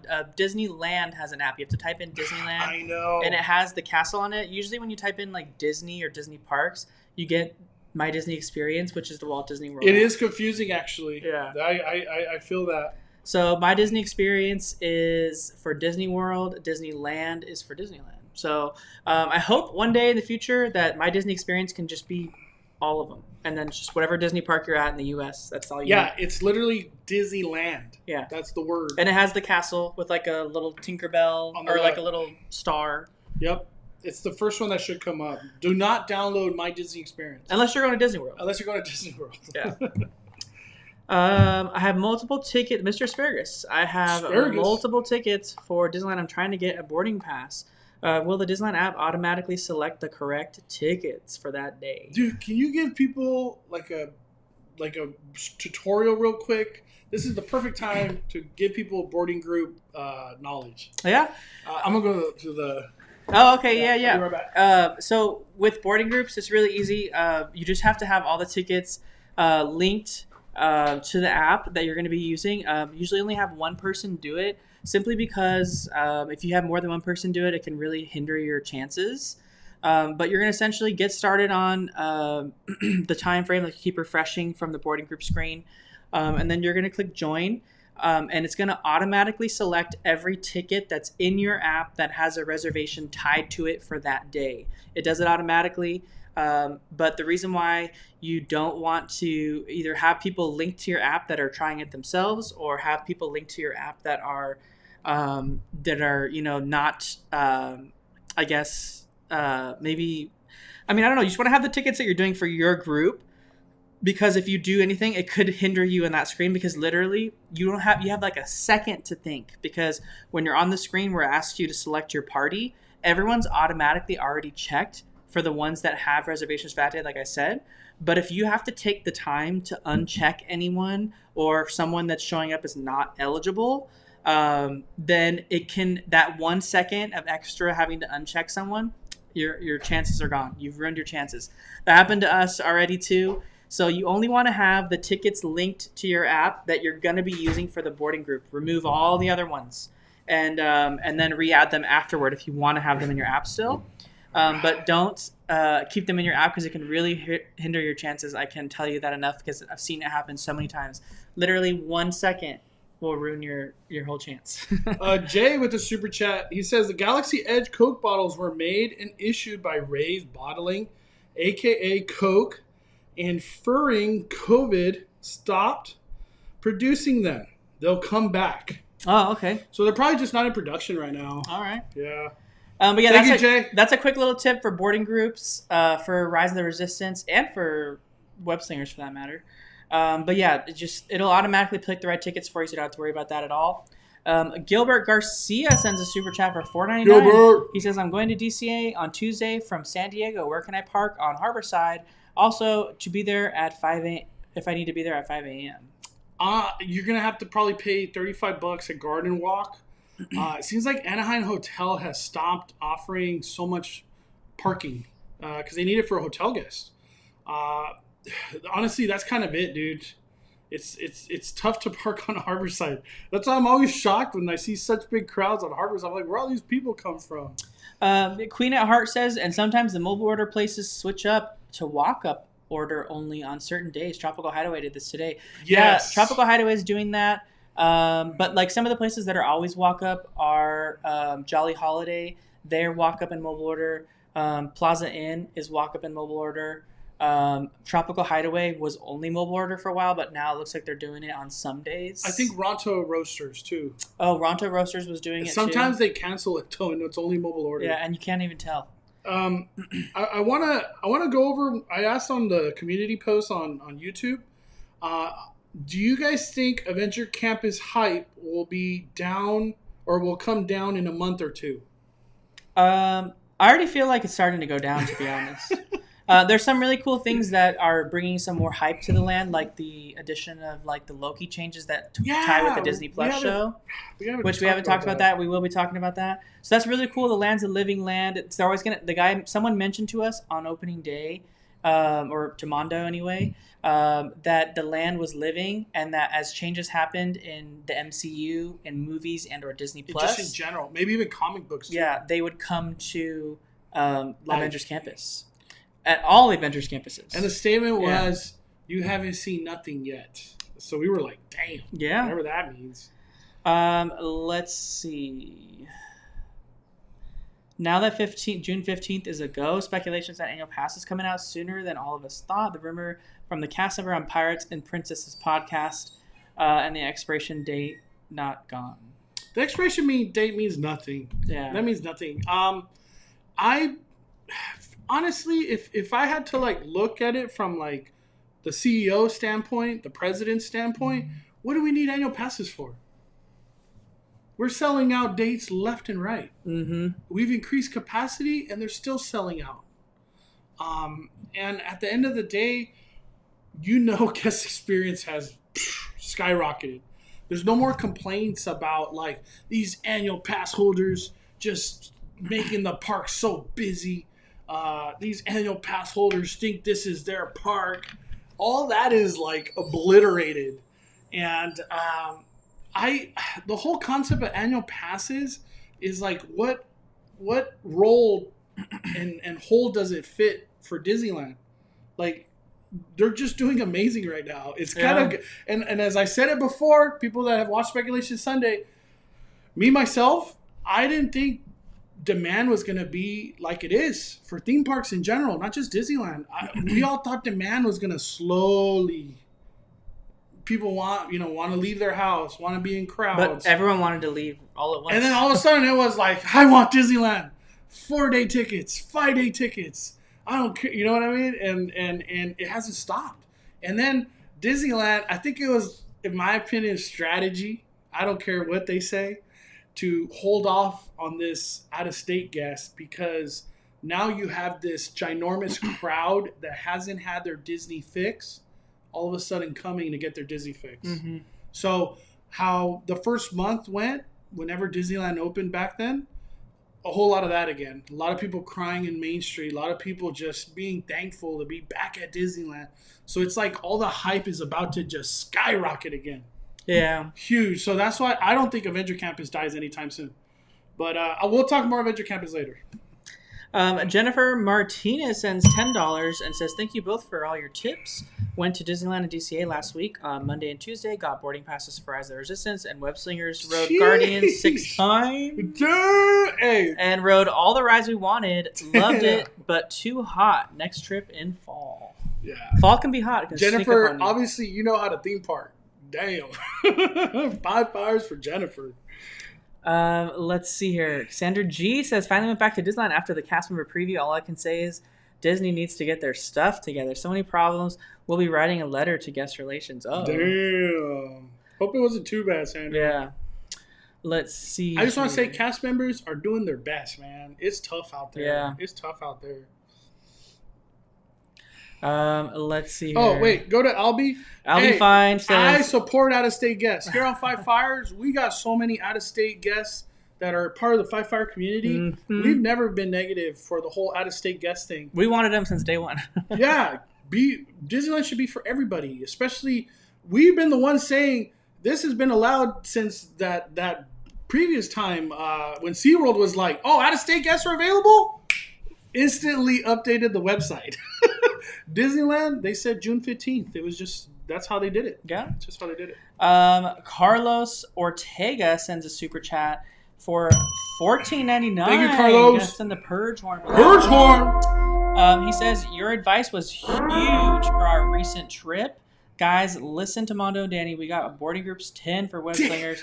By the way, no way every person has a reservation. I wasn't asked either day for a res. Dude. Carlos, the reservation is tied to your ticket. Yeah, so, they tied it to the ticket now. Yeah, they don't actually ever use the QR code for the reservation, but if you don't have a reservation attached to the ticket, Mondo can tell you. It'll bump you out. Yep. It'll go like... And there's like TikToks that have been made that they went without a reservation and got denied. Yeah. Oh, sorry about that. But, dude, we keep hearing these low boarding groups. I need to take tips from you guys. Damn. Did we go over this one? No, you just got that one. We got a super chat from, hold up. There we go. From Amanda on the Venmo at the Cali Bet. Thank you, Mondo, for all your tips. We were able to get Rise of the Resistance boarding group. Our Disney trip this weekend was amazing because all your videos. Also, we used the bougie block, and it was a savior. Thanks, Danny. 5 fires. Danny, tell them about what happened. Just a quick little. Oh, yeah. I use the bougie block all the time, and it works great, and I love it. I didn't use it yesterday, and I was felt a wrath. I was taking a long trip on outside, and like a long road trip outside, not in a vehicle, and I was not expecting the sun to be as rough as it was, and I didn't put on any sunscreen because I'm like, I'm wearing a helmet, like I have a visor, I'm good, and I didn't put it on because I was kind of in a rush, and I was so burnt yesterday that like I felt like I had a fever. Yeah, dude, no. Yeah. I was with Danny. So I put aloe vera on it like literally all night, and it's helped so much. But like you can see like right here, like how burnt. No, but I just want to test that Bougie Block works. Yeah, it really does work. It's the Peter Roth mineral sunscreen or sunblock. We'll put a link in it. No, Danny has a link. If you guys want to buy the Bougie Block, just DM me on Instagram because it's not on my Instagram. And he's at Just Ask Danny. Just Ask Danny's his Insta. But thank you, Amanda. Appreciate the Venmo super chat. Nike asks a good question. She says, "Do you think they will eventually add non-alcoholic specialty drinks to Test Lab?"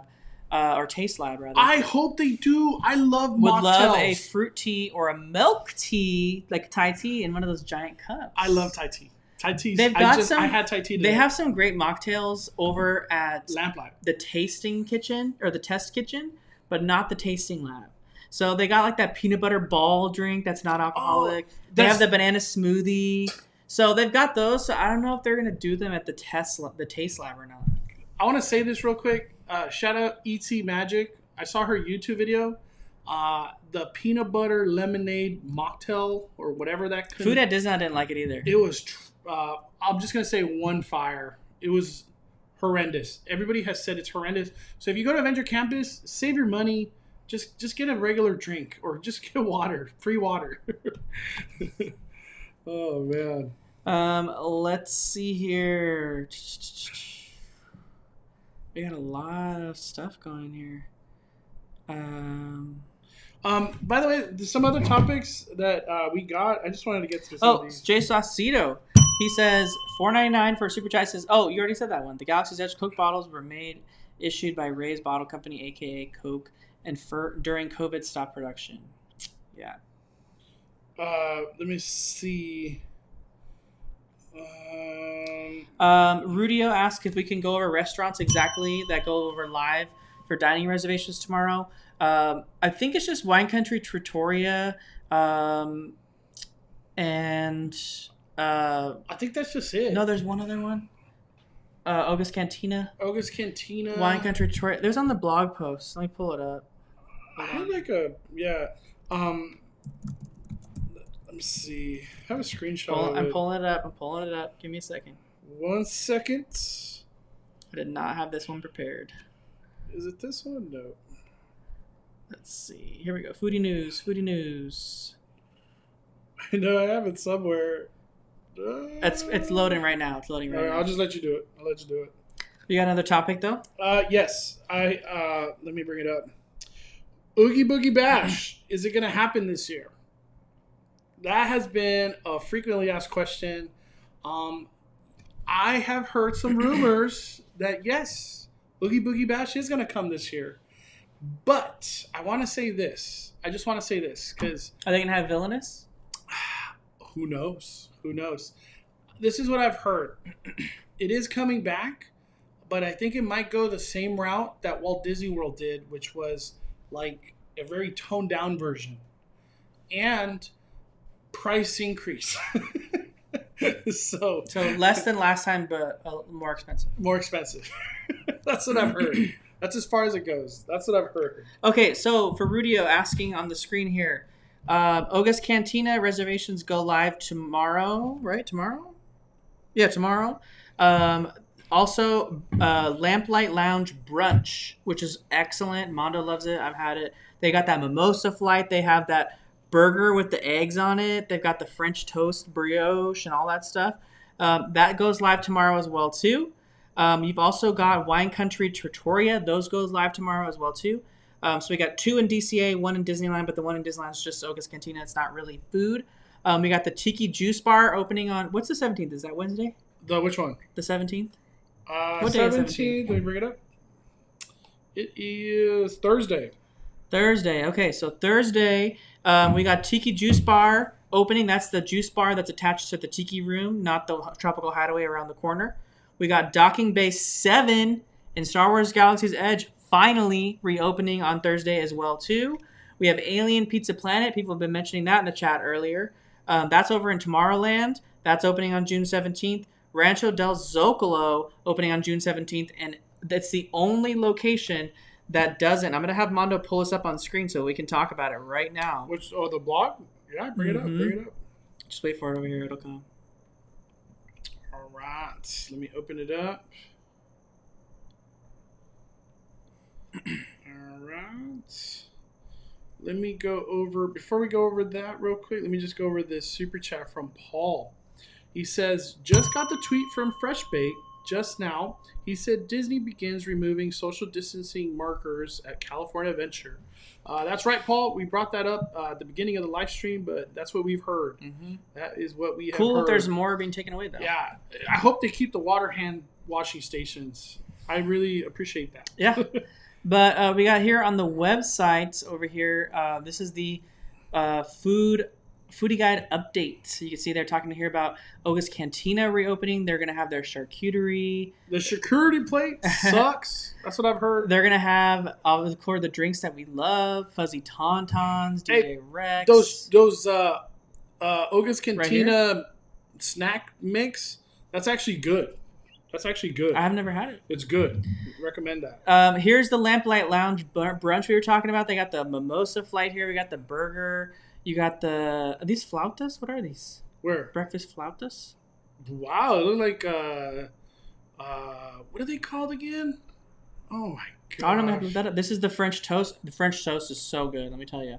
And then you can see here we've got Wine steak? Country Trattoria. Wow. You got tons of great stuff there. And then here's what I was talking about. Look, if you look here, Tiki Juice Bar opening 17th, Docking Bay 7, 17th. But look, it all says mobile order available.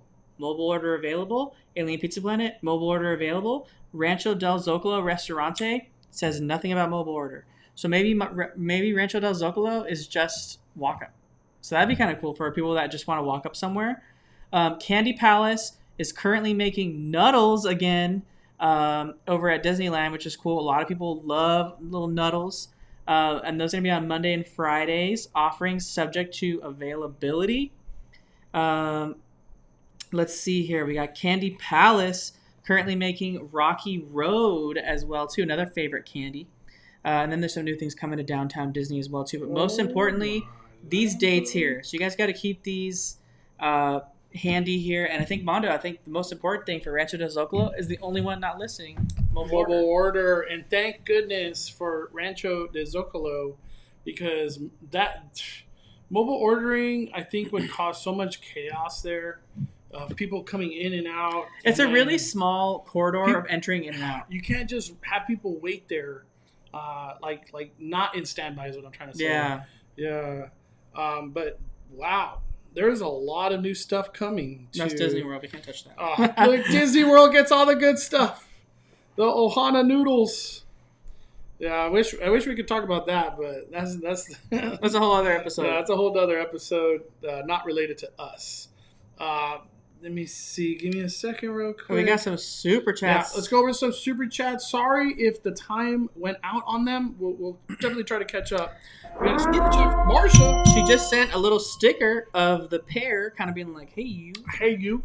Thank you, Marsha. I appreciate the support. We also got another super chat from Judy. So thanks, Mondo and Danny. I always look forward to Speculation Sunday and your tips. Thank you, Judy.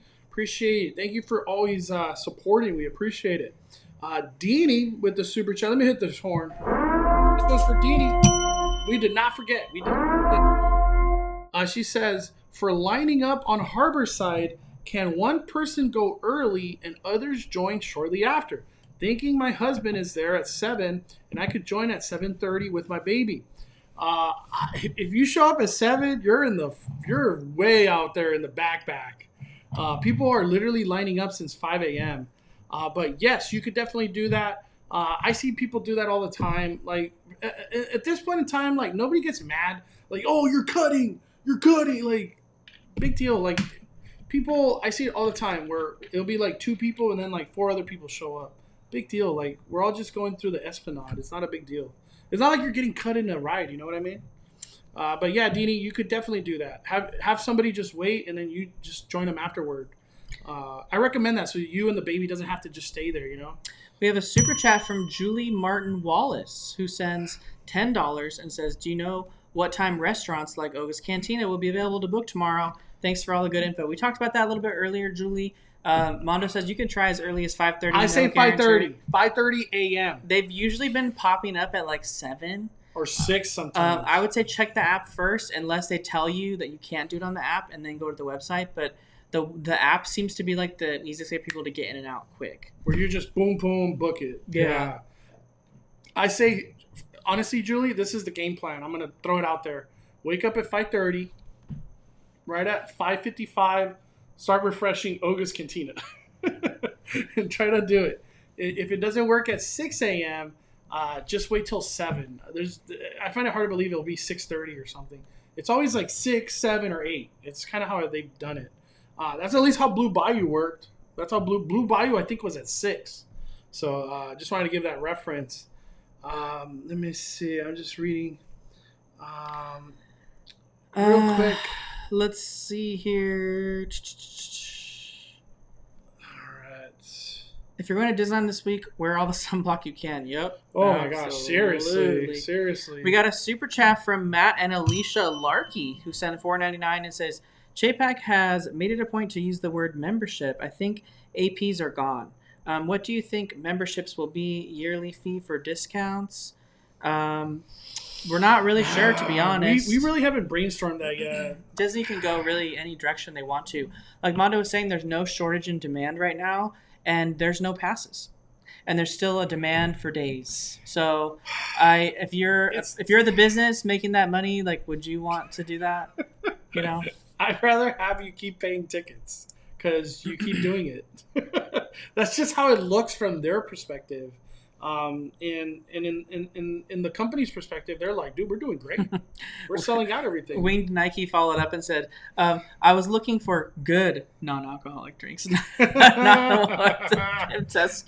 I know. I'm sorry, Winged Nike. They're not good. They're not good. A lot of people said, too, that the Dose or Pingo Dose, whatever that green drink is. It's good. It's just They said sweet. it was nasty. No, it's just really sweet. People said it was nasty. Like, I haven't tried it yet. Like, you're going to have that whole sipper of it? No way. That's like sugar death.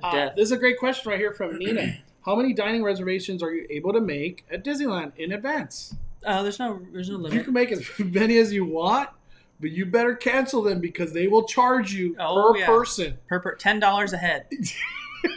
$10 So a head. don't go crazy. Like, you could do like 2 in a day or 3 in a day if you somehow could like manage that. But don't go crazy, Nina. They will charge you. Let me see. Rosie says, I just noticed available tickets for Disneyland on Tuesday and Wednesday. Guess because it's 100 degrees. Probably. People are like, I don't know about that. Disney Diva Gem says they have Bougie Block at Sephora too. They actually stopped carrying it at Sephora and at Ulta. So right now, the only place I know of is Amazon, and I have a link for it, so I can send it to you guys if you want to DM me. I just currently have my link on my Instagram to like my latest YouTube video, not the Bougie Block, but I can switch it back. Yeah, Albie says, Bougie Block is the best type of sunscreen for reapplying throughout the day. Most people don't realize that sweat will eventually stop the efficiency of liquid and cream sunscreens. And then he also followed it up. Trust me, Danny, some random cosmetic company is watching and will name a product Bougie Block. Bougie Block, dude, they better give Danny's. Dude, we will figure out a way to do something about that. Because that name was created here on Five Fires. And Danny's the owner of that name. Yeah, if you're a person that wears makeup, like I don't wear makeup, so I use the Peter Thomas Roth one. But there are other companies like Supergoop, I think was what Mystery Bay had or something like that, and they make a setting powder that also has mineral sunscreen in it. So but that's like kind of tinted a little bit. So I don't wear makeup, so that's not for me. But if any guys or girls out there that wear makeup that use setting powder already, like they've already got one that's got sunscreen in it too. So that's a good option that Mystery Bay always uses. Yep. The Jedi Princess says Bougie Block's also available at Ulta and at QVC. You could get 2-pack for $40. That's actually an amazing deal because one was $40 when I bought it. So 2 for $40. Take advantage of that. We have another super chat from Paul Elkins. Disney Adventure Vlogs, who sends $5. He says, since they are removing social distancing markers, do you think Disneyland will be adding more tables / dining reservations? I hope so. I really hope so. Yeah. We can't speculate on that because like the 15th and on is just uncharted territory. Mm-hmm. We don't know what's going to happen. I'd rather they bring back buffets. Yeah. I just want Kitchen. I just want Storyteller's breakfast, like the regular breakfast. Plaza Inn character dining. Oh yeah. Can you please bring that back? Come on. Jansen with the super chat. Will there be more times available for Cafe Orleans, Riverbell Terrace, and Blue Bayou tomorrow? It's worth checking, Jansen. I would check. It's worth checking, dude. Yes, tomorrow and then the 15th. Yes, check. Because if they're going to update the system like that, there's no reason why they wouldn't throw that other stuff in there too. So yes, we mentioned the 3 new restaurants that are coming online tomorrow. But if you had another restaurant in mind that you weren't able to get, check that tomorrow morning at 7 too. Yeah, Blue Bayou has been the reservation everybody's wanted and cannot get. And you know Disneyland has heard that through the grapevine, as they call it. So I think they do bump up Blue Bayou capacity. Super chat from Jay Saucedo. Jay dropping 5. I gotta hit the horn for Jay, man. Nothing like taking a relaxing candlelit bubble bath while watching Speculation Sunday. How do you speculate, speculators? Dude, Jay loves those bubble baths. He's always talking about that. He's like doing bubble baths. And bougie bath. A bougie bath. Give him the bougie bell. Bougie bell for Jay. It is a little That's bubble for bath. Jay right there. Thank you, Jay. Great question by Definable Titan. Do you think they will indoor queue after June 15th? Yes. Hell yeah. And then no lines, no little markers. Hell yeah, dude. You best believe they're going to do it. You best believe. Yeah, see, Sarah Y says, I liked Pingo Dolce. I just only got a normal size cup. Yes. A normal size cup, and even then share it with someone. Because it's just like, it's kind of like Mountain Dew, where it's like... Oh, that's what it tastes like? Yeah. Okay. It's like Mountain Dew in the sense that, like, it's Mountain Dew's, like, really sugary, and you can tell Mountain Dew's, like, really sugary. You just get, like, whoa. Like, you can... Like, if you ever go to Taco Bell and you get, like, Baja Blast or Mountain Dew, and they give you this, like, giant cup with your meal, like, there's no way, like, you're going to finish that much Mountain Dew. It's like... You just get overwhelmed with sugar. Hey, that's kind of how Pingo Dolce feels. Baja Blast needs to be unleashed and available at other places. Nope, it's Taco Bell exclusive. No, man, it's so good. Baja Blast Zero, the 0 calorie. I feel like it tastes better than the sugar version, or the, you know what I mean?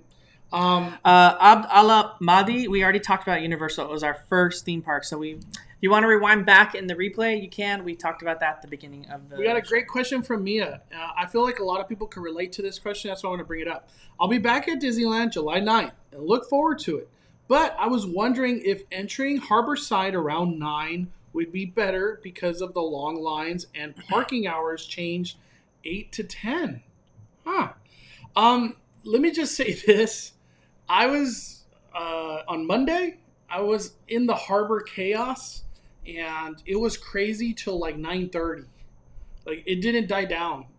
Normally, it was dying down, but it was just a hell of a busy day on Harborside. I think if you show up at 10, you're just gonna walk into Harbor, walk into whatever park you're going to, and it's not chaotic at all. So if you want kind of that relaxed experience, probably show up at 10. And you don't have to deal with these humongous crowds that are just queued at Harbor. And even the parking structure, for that matter. You'll just... Nice little stroll just by yourself, probably. Mm-hmm. So I just wanted to say that, Mia. We got a super chat from Gabby Stockdale, who sends $4.99. And she says, went to DCA Thursday and had a great time. Thanks to all your tips. We waited 10 minutes in line for Avengers Campus at 7 p.m. Did all the shows and web slingers. That's what I was saying. Like, I feel it's died down a little bit as far as the craziness of Avengers Campus and the hype for it, in the sense that, like, you can go at the end of the day and kind of walk in. So I know someone earlier in the chat had like a fear about not getting on Guardians of the Galaxy.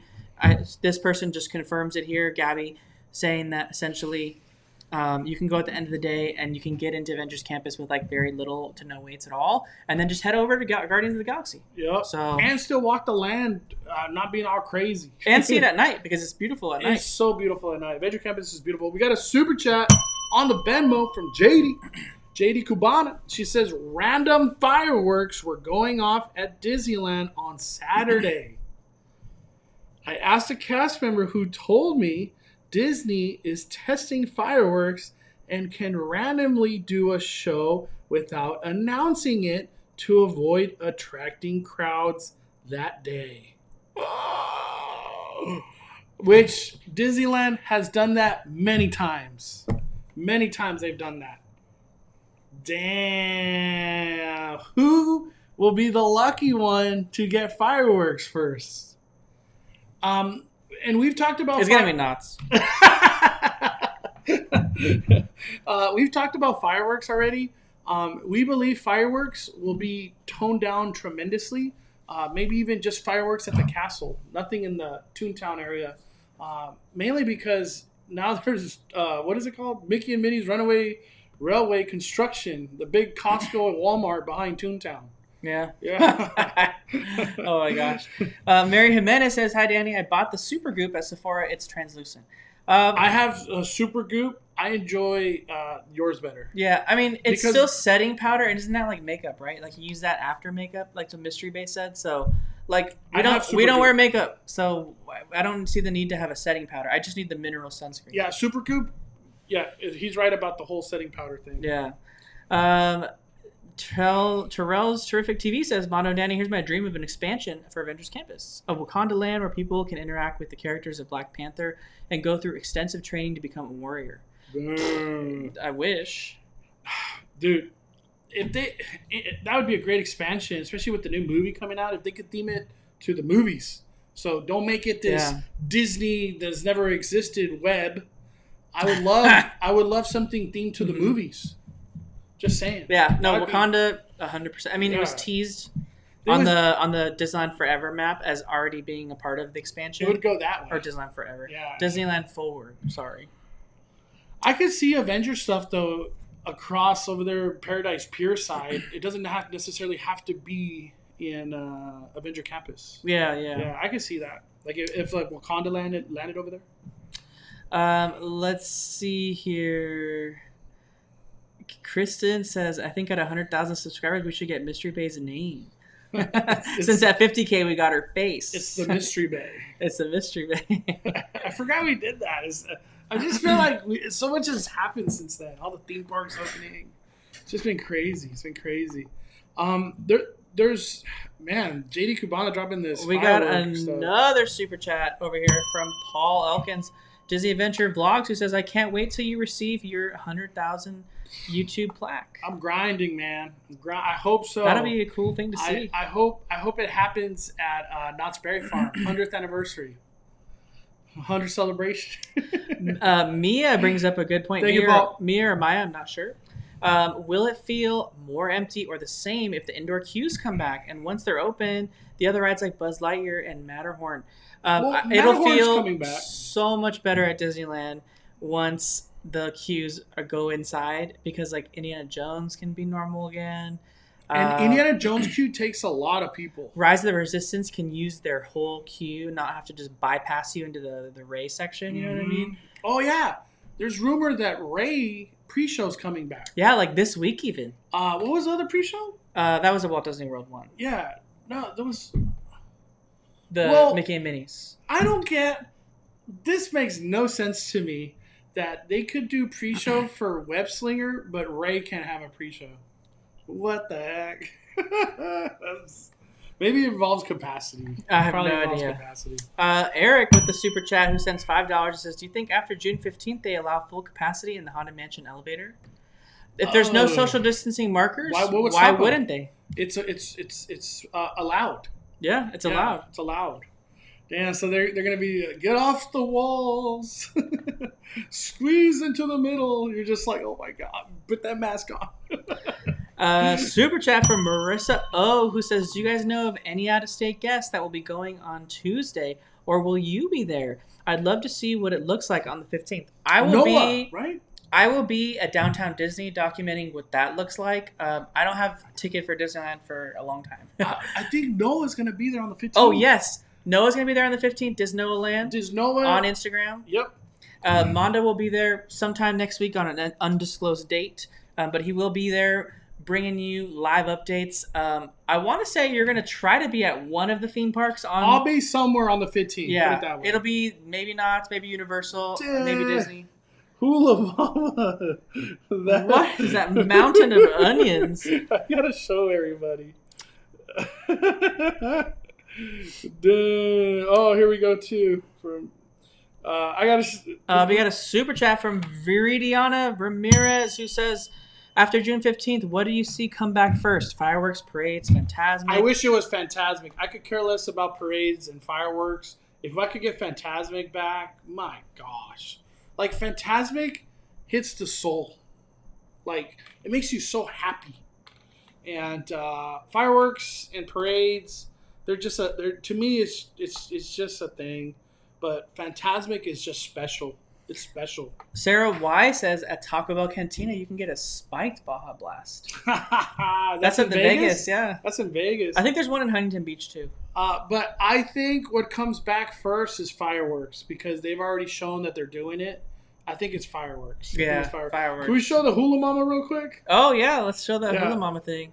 I feel like, look at that. Gonna zoom in. You zoom in on it. Yep, I got it. Look at this. This is the elote Hula Mama got. They're like at Knott's Berry Farm.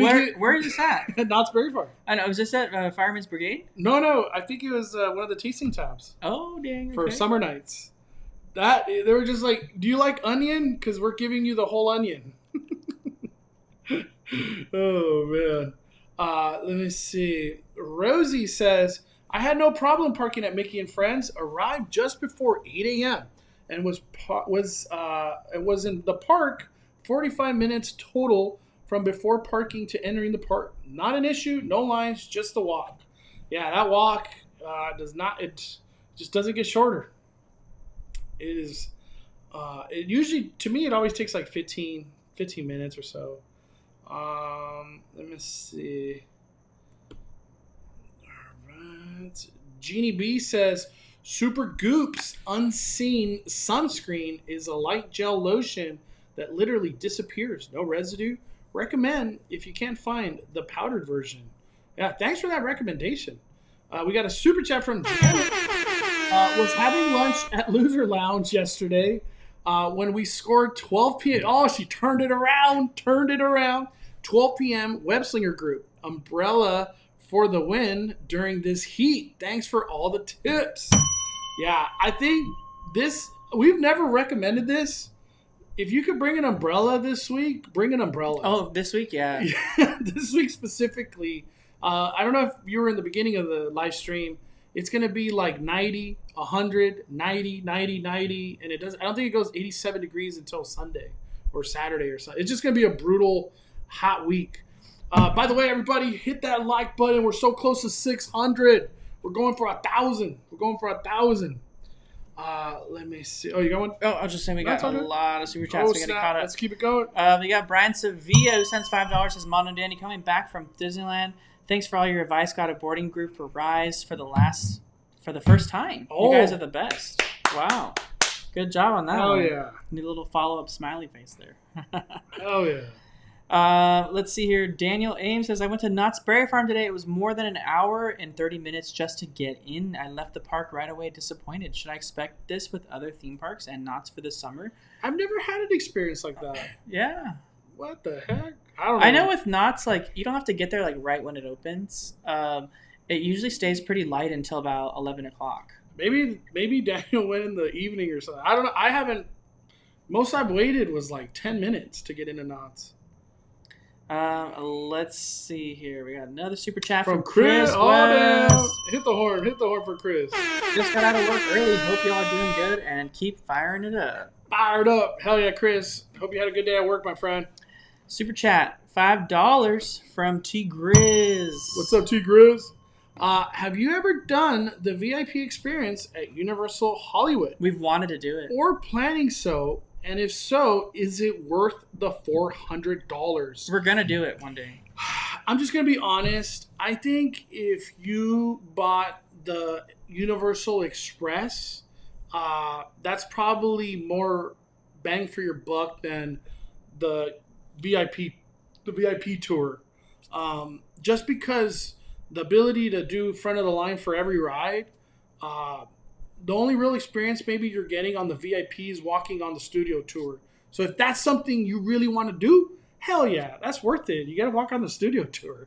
But other than that, I think just the Universal Express one-day ticket, that's extremely valuable in its own. And I think that's only like $212 or something.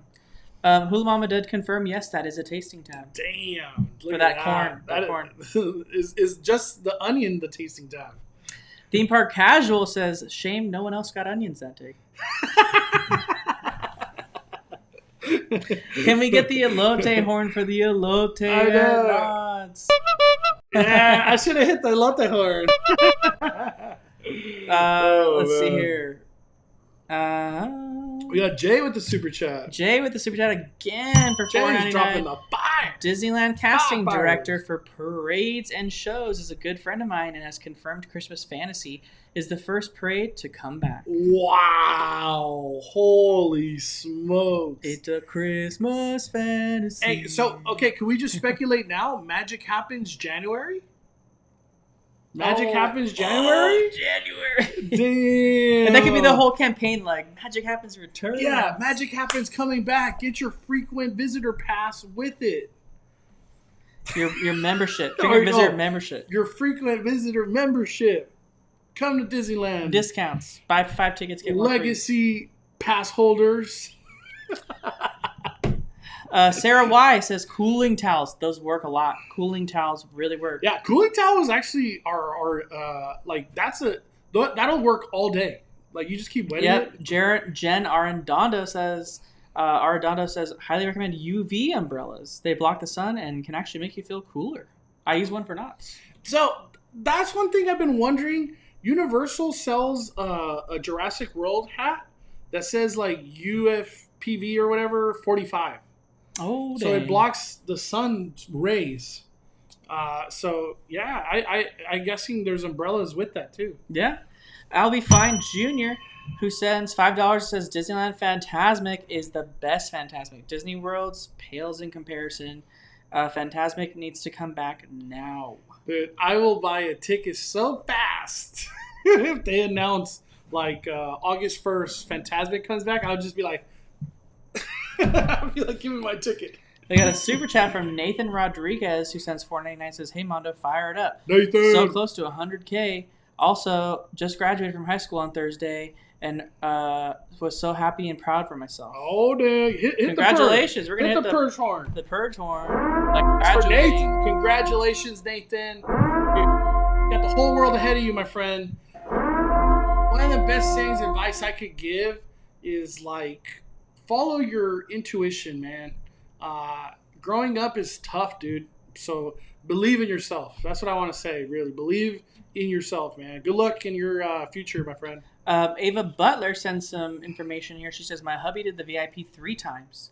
He said said items worth it under normal restrictions and not during Rona time. Oh, damn. Thank you, Eva. That I will say that to everybody. Yep. I bet you it's like a toned down version.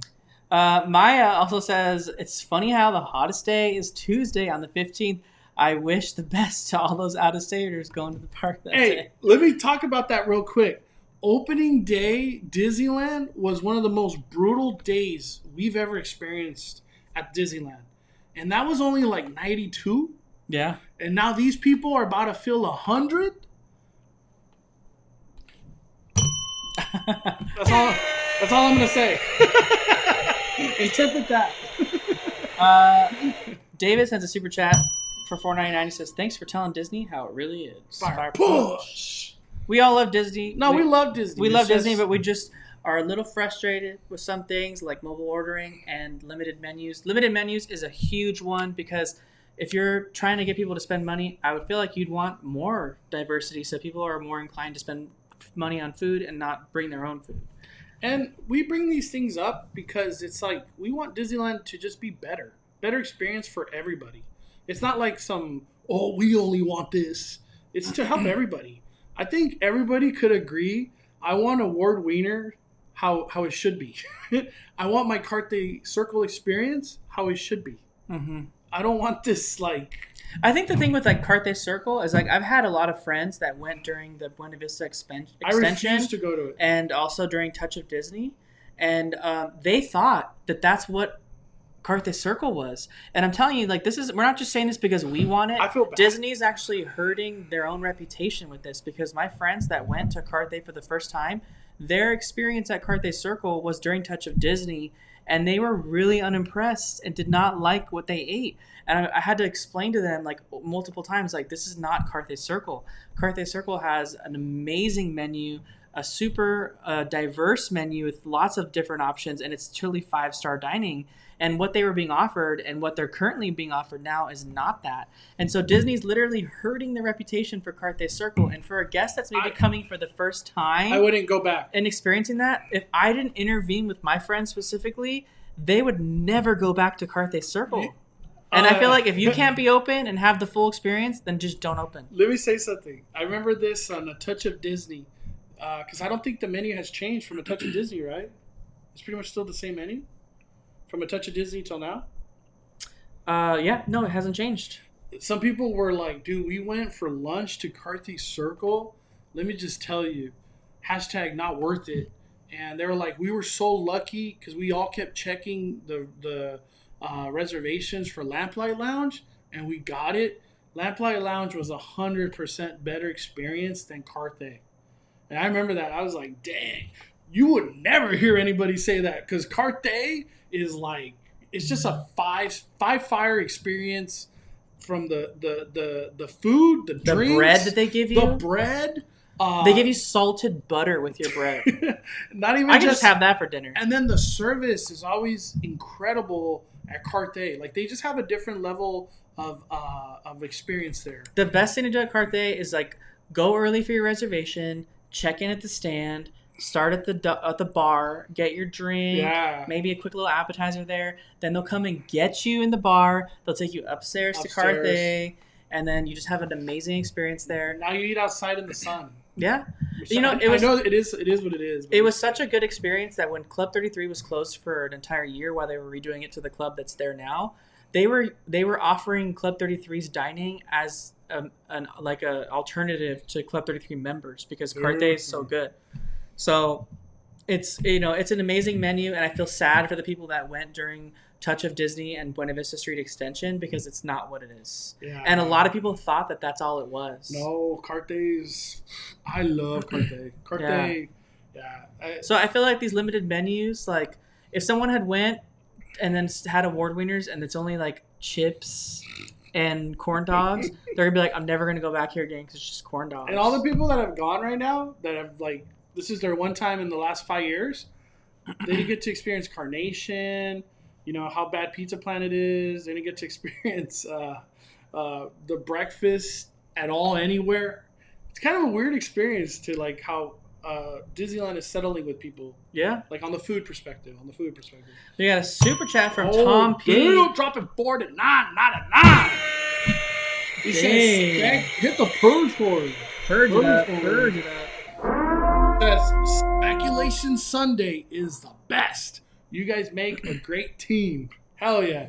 Can we get a explode? That's for you, Tom P.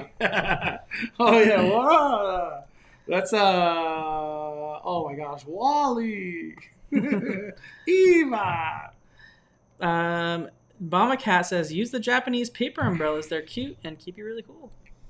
They do love staying out of the sun. But thank you, Tom P. So that's a probably good tip right there. Yes, thank you, Tom P. Appreciate the support, my friend. Wing Nike says, I bought one of those UV visors at Marukai. Oh. That plus Bougie Block has been a skin saver. Yeah, and you don't get sunburnt, because sunburn sucks, man. I wonder if they also have it at Mitsuwa or Daiso too, maybe. Is Mitsuwa that's the market? Yeah, Marukai is also a market, but you have to pay, like you have to a Costco membership to go there. What city is that in? I know there's one in Costa Mesa. Damn. By the way, I love.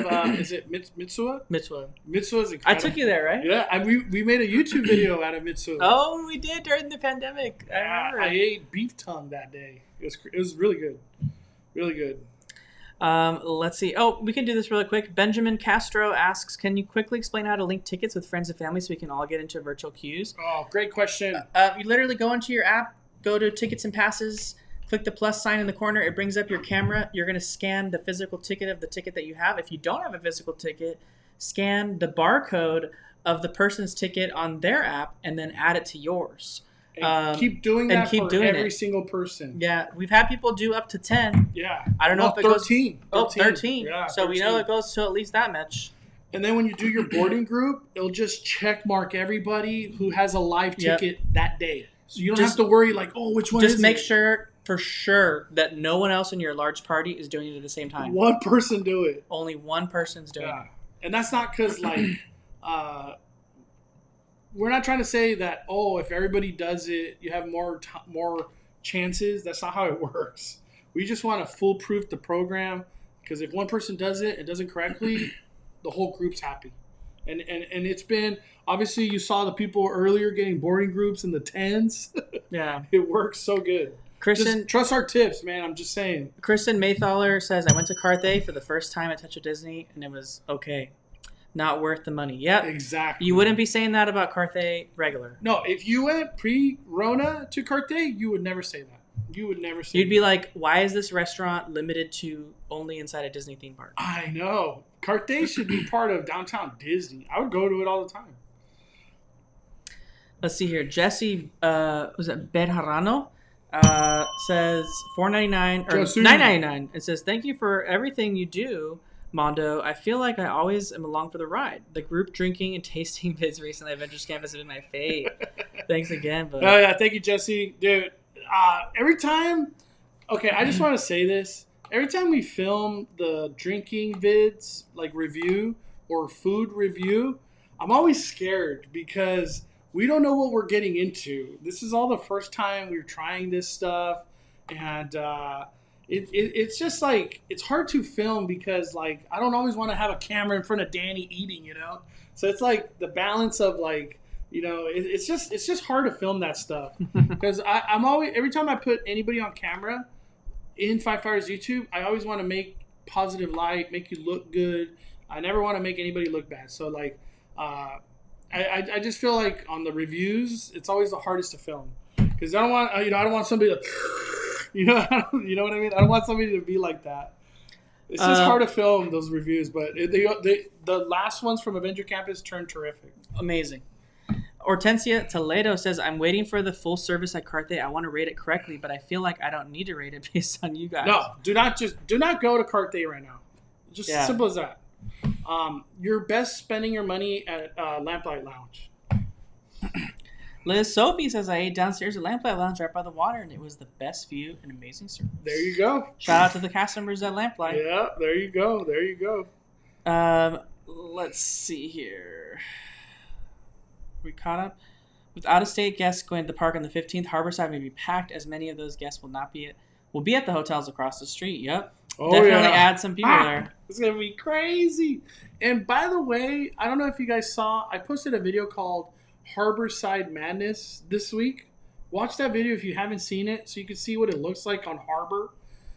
There was no social distancing in that amount of people. So there's more coming. Just imagine that. Yeah. Terrible Ryan sends a super chat. He says, hey Mondo, shout out to my girl Nicole Lena. Fired up. Shout out to Nicole.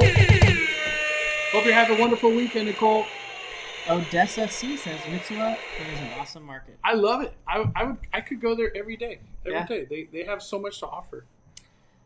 Beef tongue ramen soup, Mondo, is that what you had? No, it was like beef tongue with rice and like salad. No, actually, you're right. I think it was that. Because I ordered like 2 things that day. It was expensive. Yeah. And I gave him some of my like tempura too. Yeah, we ordered a lot of stuff, but yeah, I think it was that one. The beef tongue ramen. Jay Saucedo says Walt Disney World 50th anniversary announcements coming by end of month in regards to Harmonious, Project Nugget, fireworks show, Festival of Fantasy 50th version, and Paint the Night. You heard that, guys? Paint the Night. It's not coming back to Disneyland. Can't wait. Five Fires and just ask Danny. Hey, by the way, we're gonna be there for the 50th Five Fires YouTube. Like me physically. I will wait no matter how long for Paint the Night. Because I miss Paint the Night, dude. I miss Paint the Night. Where's the best spot to watch Paint the Night at Walt Disney World? Anywhere in Frontierland.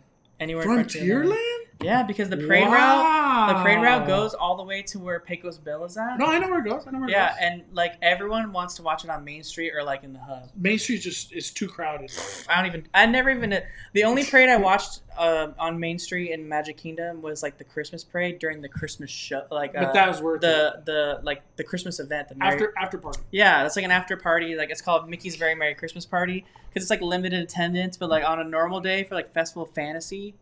No way. Henry says there's a mitzvah in Torrance. We heard that one is like one of the best mitzvah.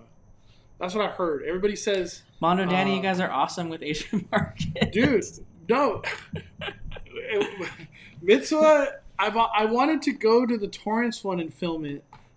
We haven't had a chance. Torrance is kind of far. I grew up around the mitzvah in Costa Mesa, so that's how I knew about it. But the one in Costa Mesa, like I love it because it's like so big. Yeah. So I always just go to that one. Can we bring up this one real quick? This one, yeah. Any reviews for pizza in Naples at Downtown Disney? Amazing, and Mondo has a video on it. I have a video on it. Just click Five Fires Naples and Napolini, which is the go-to-go. I have a video on both of them. Check it out. You'll definitely get your answers right away on that. Jeannie B says we definitely want a camera in Danny's face when he's eating something. We want those reactions. You see, it's a mix between someone just like, and then like, you know what I mean?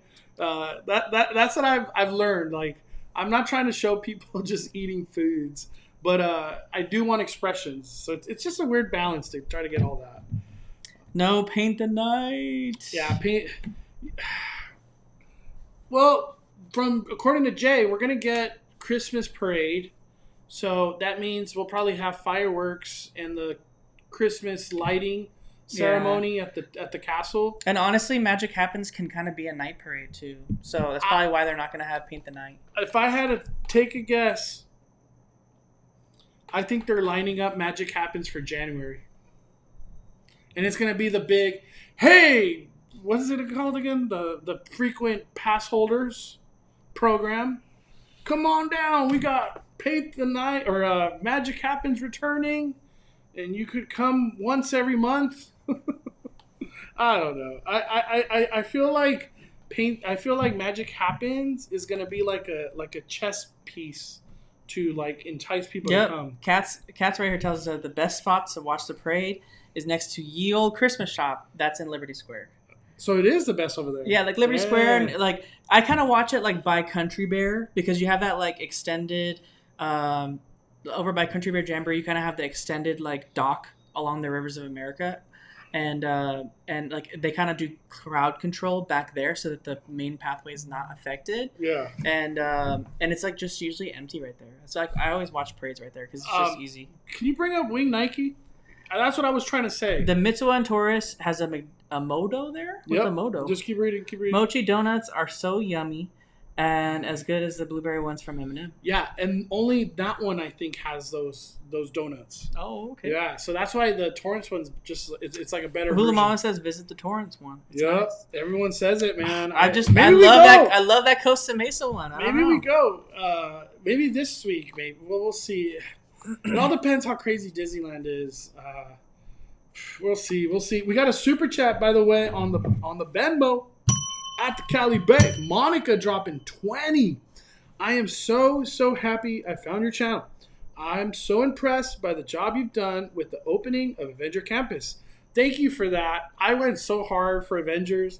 I kind of have, when I go hard on the YouTube on a certain subject, I always feel like, damn, there's some people just hating. Another Avenger video? But at the same time, I always know there's people that appreciate it because it helps them plan their trips. You know what I mean? Super thanks for the content you're putting out there. Thanks. Thank you, Monica. Appreciate the kind words. I have like 2 more Avenger Campus videos coming. And one of them's a show, and then, I won't say the other one. Paul Fontes says, can't blame Disney. Everyone's lining up to pay full price for half the experience. They will milk it as long as they can. It's true. it's true. And I could have sworn someone got quoted from Disney saying we're going to provide less and charge more, or something of that nature. I forgot what it was, but when I heard that statement, I was like, that's exactly what has been happening at theme parks. It really is. Well, the whole concept of providing less, charging more. And that's what's happening. Yeah, inflation. Oh, no, I hate that word. That's the word Jay Saucedo sends another super chat. Yeah, hit the purge horn. Ew. Hope you're enjoying that bubble bath. He says auditions for Christmas parade are usually in July and August. Rehearsals start in October and go first week in November. Damn, right? Pretty much, literally right after Halloween, like Halloween, and then bam, Christmas. Thanks for that update, Jay. Thank you, Jay. Astronaut Brick Studios says I'm staying at the Grand Californian Hotel with my family next month for 3 days. Wow, bougie. We have park hopper tickets all starting with Disneyland Park. Is that a good idea, or should we go to the CAP in the AM once? I think it's California Adventure. It is, yeah. California Adventure! I definitely recommend doing California Adventure one day. Just because you do a starting day at DCA doesn't mean you can't still do as much as you could do at Disneyland. I actually really prefer my day starting at DCA just because you get to hit so much of the park before 1. Because once you finally get to Disneyland, Disney, I don't care what anybody says, from 8 a.m. till like 2, it's chaos. Because that's when the dense crowd is all at Disneyland. And it kind of calms down like at 4 every day for some reason. I think it's more of like people are just hella tired and hungry because they haven't mobile ordered. They don't know how to work it. But I like starting at DCA. But if you have 2 days at Disneyland, that's great. I would recommend 1 day at DCA for sure.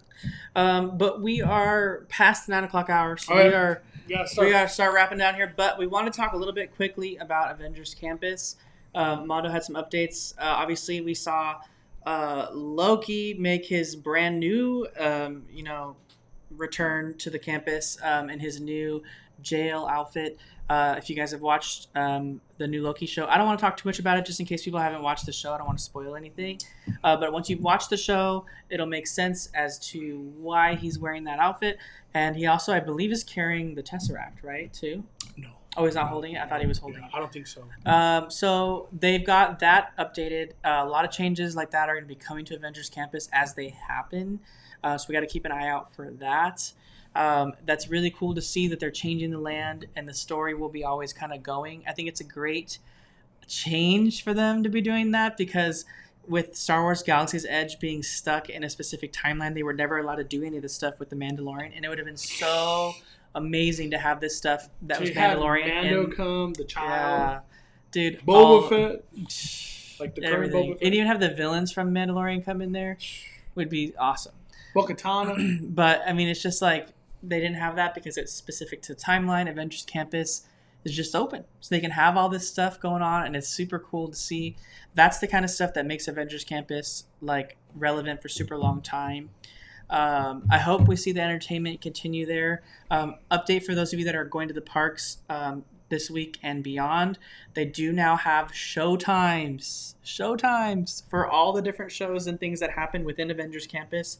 They are on the Disneyland app. You just basically go on the map to Disney California Adventure to where Avengers Campus is at. And they've actually got like the little stars for all the different shows that happen. And then you can click it and it shows you the showtimes. The one that everyone wants to see is the Amazing Spider-Man. That's what it's called. That's the show. And here it is right here on the screen. I'll bring it up right now. That's the show that has the Stuntronic Spider-Man flying over Avengers Campus, over the Web Slingers building specifically. But now we got showtimes. These could be different right here, so don't think this is every day.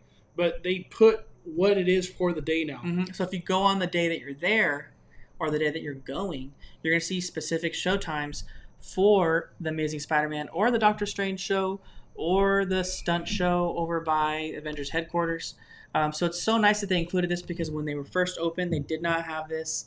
I didn't even have a lot of these shows when I went because I went during preview time. I never went after opening or on opening or any of those days. So I didn't see any of that. But Mondo kind of had to like camp out and just kind of like hope for the best. And people hated that experience because it was like you're just waiting, and then by the time you realize that the Spider-Man stunt show is not going to happen, you already wasted 1 hour waiting for nothing. And that was, I think, the 1 o'clock time because it goes 12 and then 2 or 2:15. But we didn't know that. We were just waiting there. Yeah, that wasn't a good experience. And here we have the Doctor Strange as well. They start at 2:20, at least on this day. Mysteries of the Mystic Arts. And then they went to 8:45. So that's the last showing. Oh, wow. That's pretty late. That's late. I think they added That'd be the that. one to catch. They added that for sure because the other ones were only this one. And then there's sorry about that. There's one more. The Warriors of Wakanda. Their show starts at 9:30, so that happens really early in, pretty much when the park opens. And then their last showing is 3:25. This is the show that starts at Avenger headquarters and it goes to like the bench area. Yeah, Warriors of Wakanda. I will be posting this show tomorrow, so if you guys want to watch it. The Disciplines of the Dora Milaje. Yeah, at least I'm glad I know the name now because nobody knew these show names. Yeah, we didn't know the names of the shows. Nobody knew. Only the people that went to the media event knew the names of the shows, and I was just like, what? Like, how'd you know that? I didn't know this had a name. I thought it was just like a thing. We got a super chat from Adam. It says, 5 fires, fire punch. Heck yeah. Thank you, Adam. Appreciate you supporting the fire. But I think that's about it, right? We don't have any other super chats? See. Just reading. Thank you, Marissa. Just reading real quick. Man. I want to say something real quick. I'm glad we survived the studio today. I was a little scared, like how hot it was going to be in here. Oh, yeah. Hasn't been too bad. Let me see. Just reading. All right. A lot of people. The Warriors of Wakanda is so good. Yeah, Lindsay, I'll be posting that show tomorrow here on Five Fires YouTube. Thank you, Kimberly Moore. Yes, thank you, Kimberly. All right. I think we're good. All right. Closing thoughts, Danny, on Disneyland or just Speculation Sunday in general? We're really excited for this week. So much is going to change. I'm gonna try to be at Disney, at Downtown Disney, because I don't have a theme park admission. Knott's has no reservations this week, so I'll try to do Marketplace for Knott's, show you guys what that looks like, and maybe do Universal if I can. I know for sure Model's going to be bringing you Universal and Disney. Maybe Knott's. I'm for sure bringing Knott's Universal this week. Oh, that's guaranteed. Hopefully I can go with your Knott's. Yeah, that's guaranteed. But that's it. For me, my closing thoughts. I am really excited. I'm happy for all the people that will finally get to experience Disneyland again, because my first Disneyland experience coming back from the Rona was very special. Day one will be something I appreciate forever, and I'm very thankful for Disneyland and everything they've done to bring happiness to so many people. It's great. Knott's Berry Farm, I want to give a shout out. They've had like 0 setbacks since opening. Like 0. Nothing. They're doing great. Keep up the great work. They launched the 100th anniversary. Summer Nights is now going, and people love it. They love it.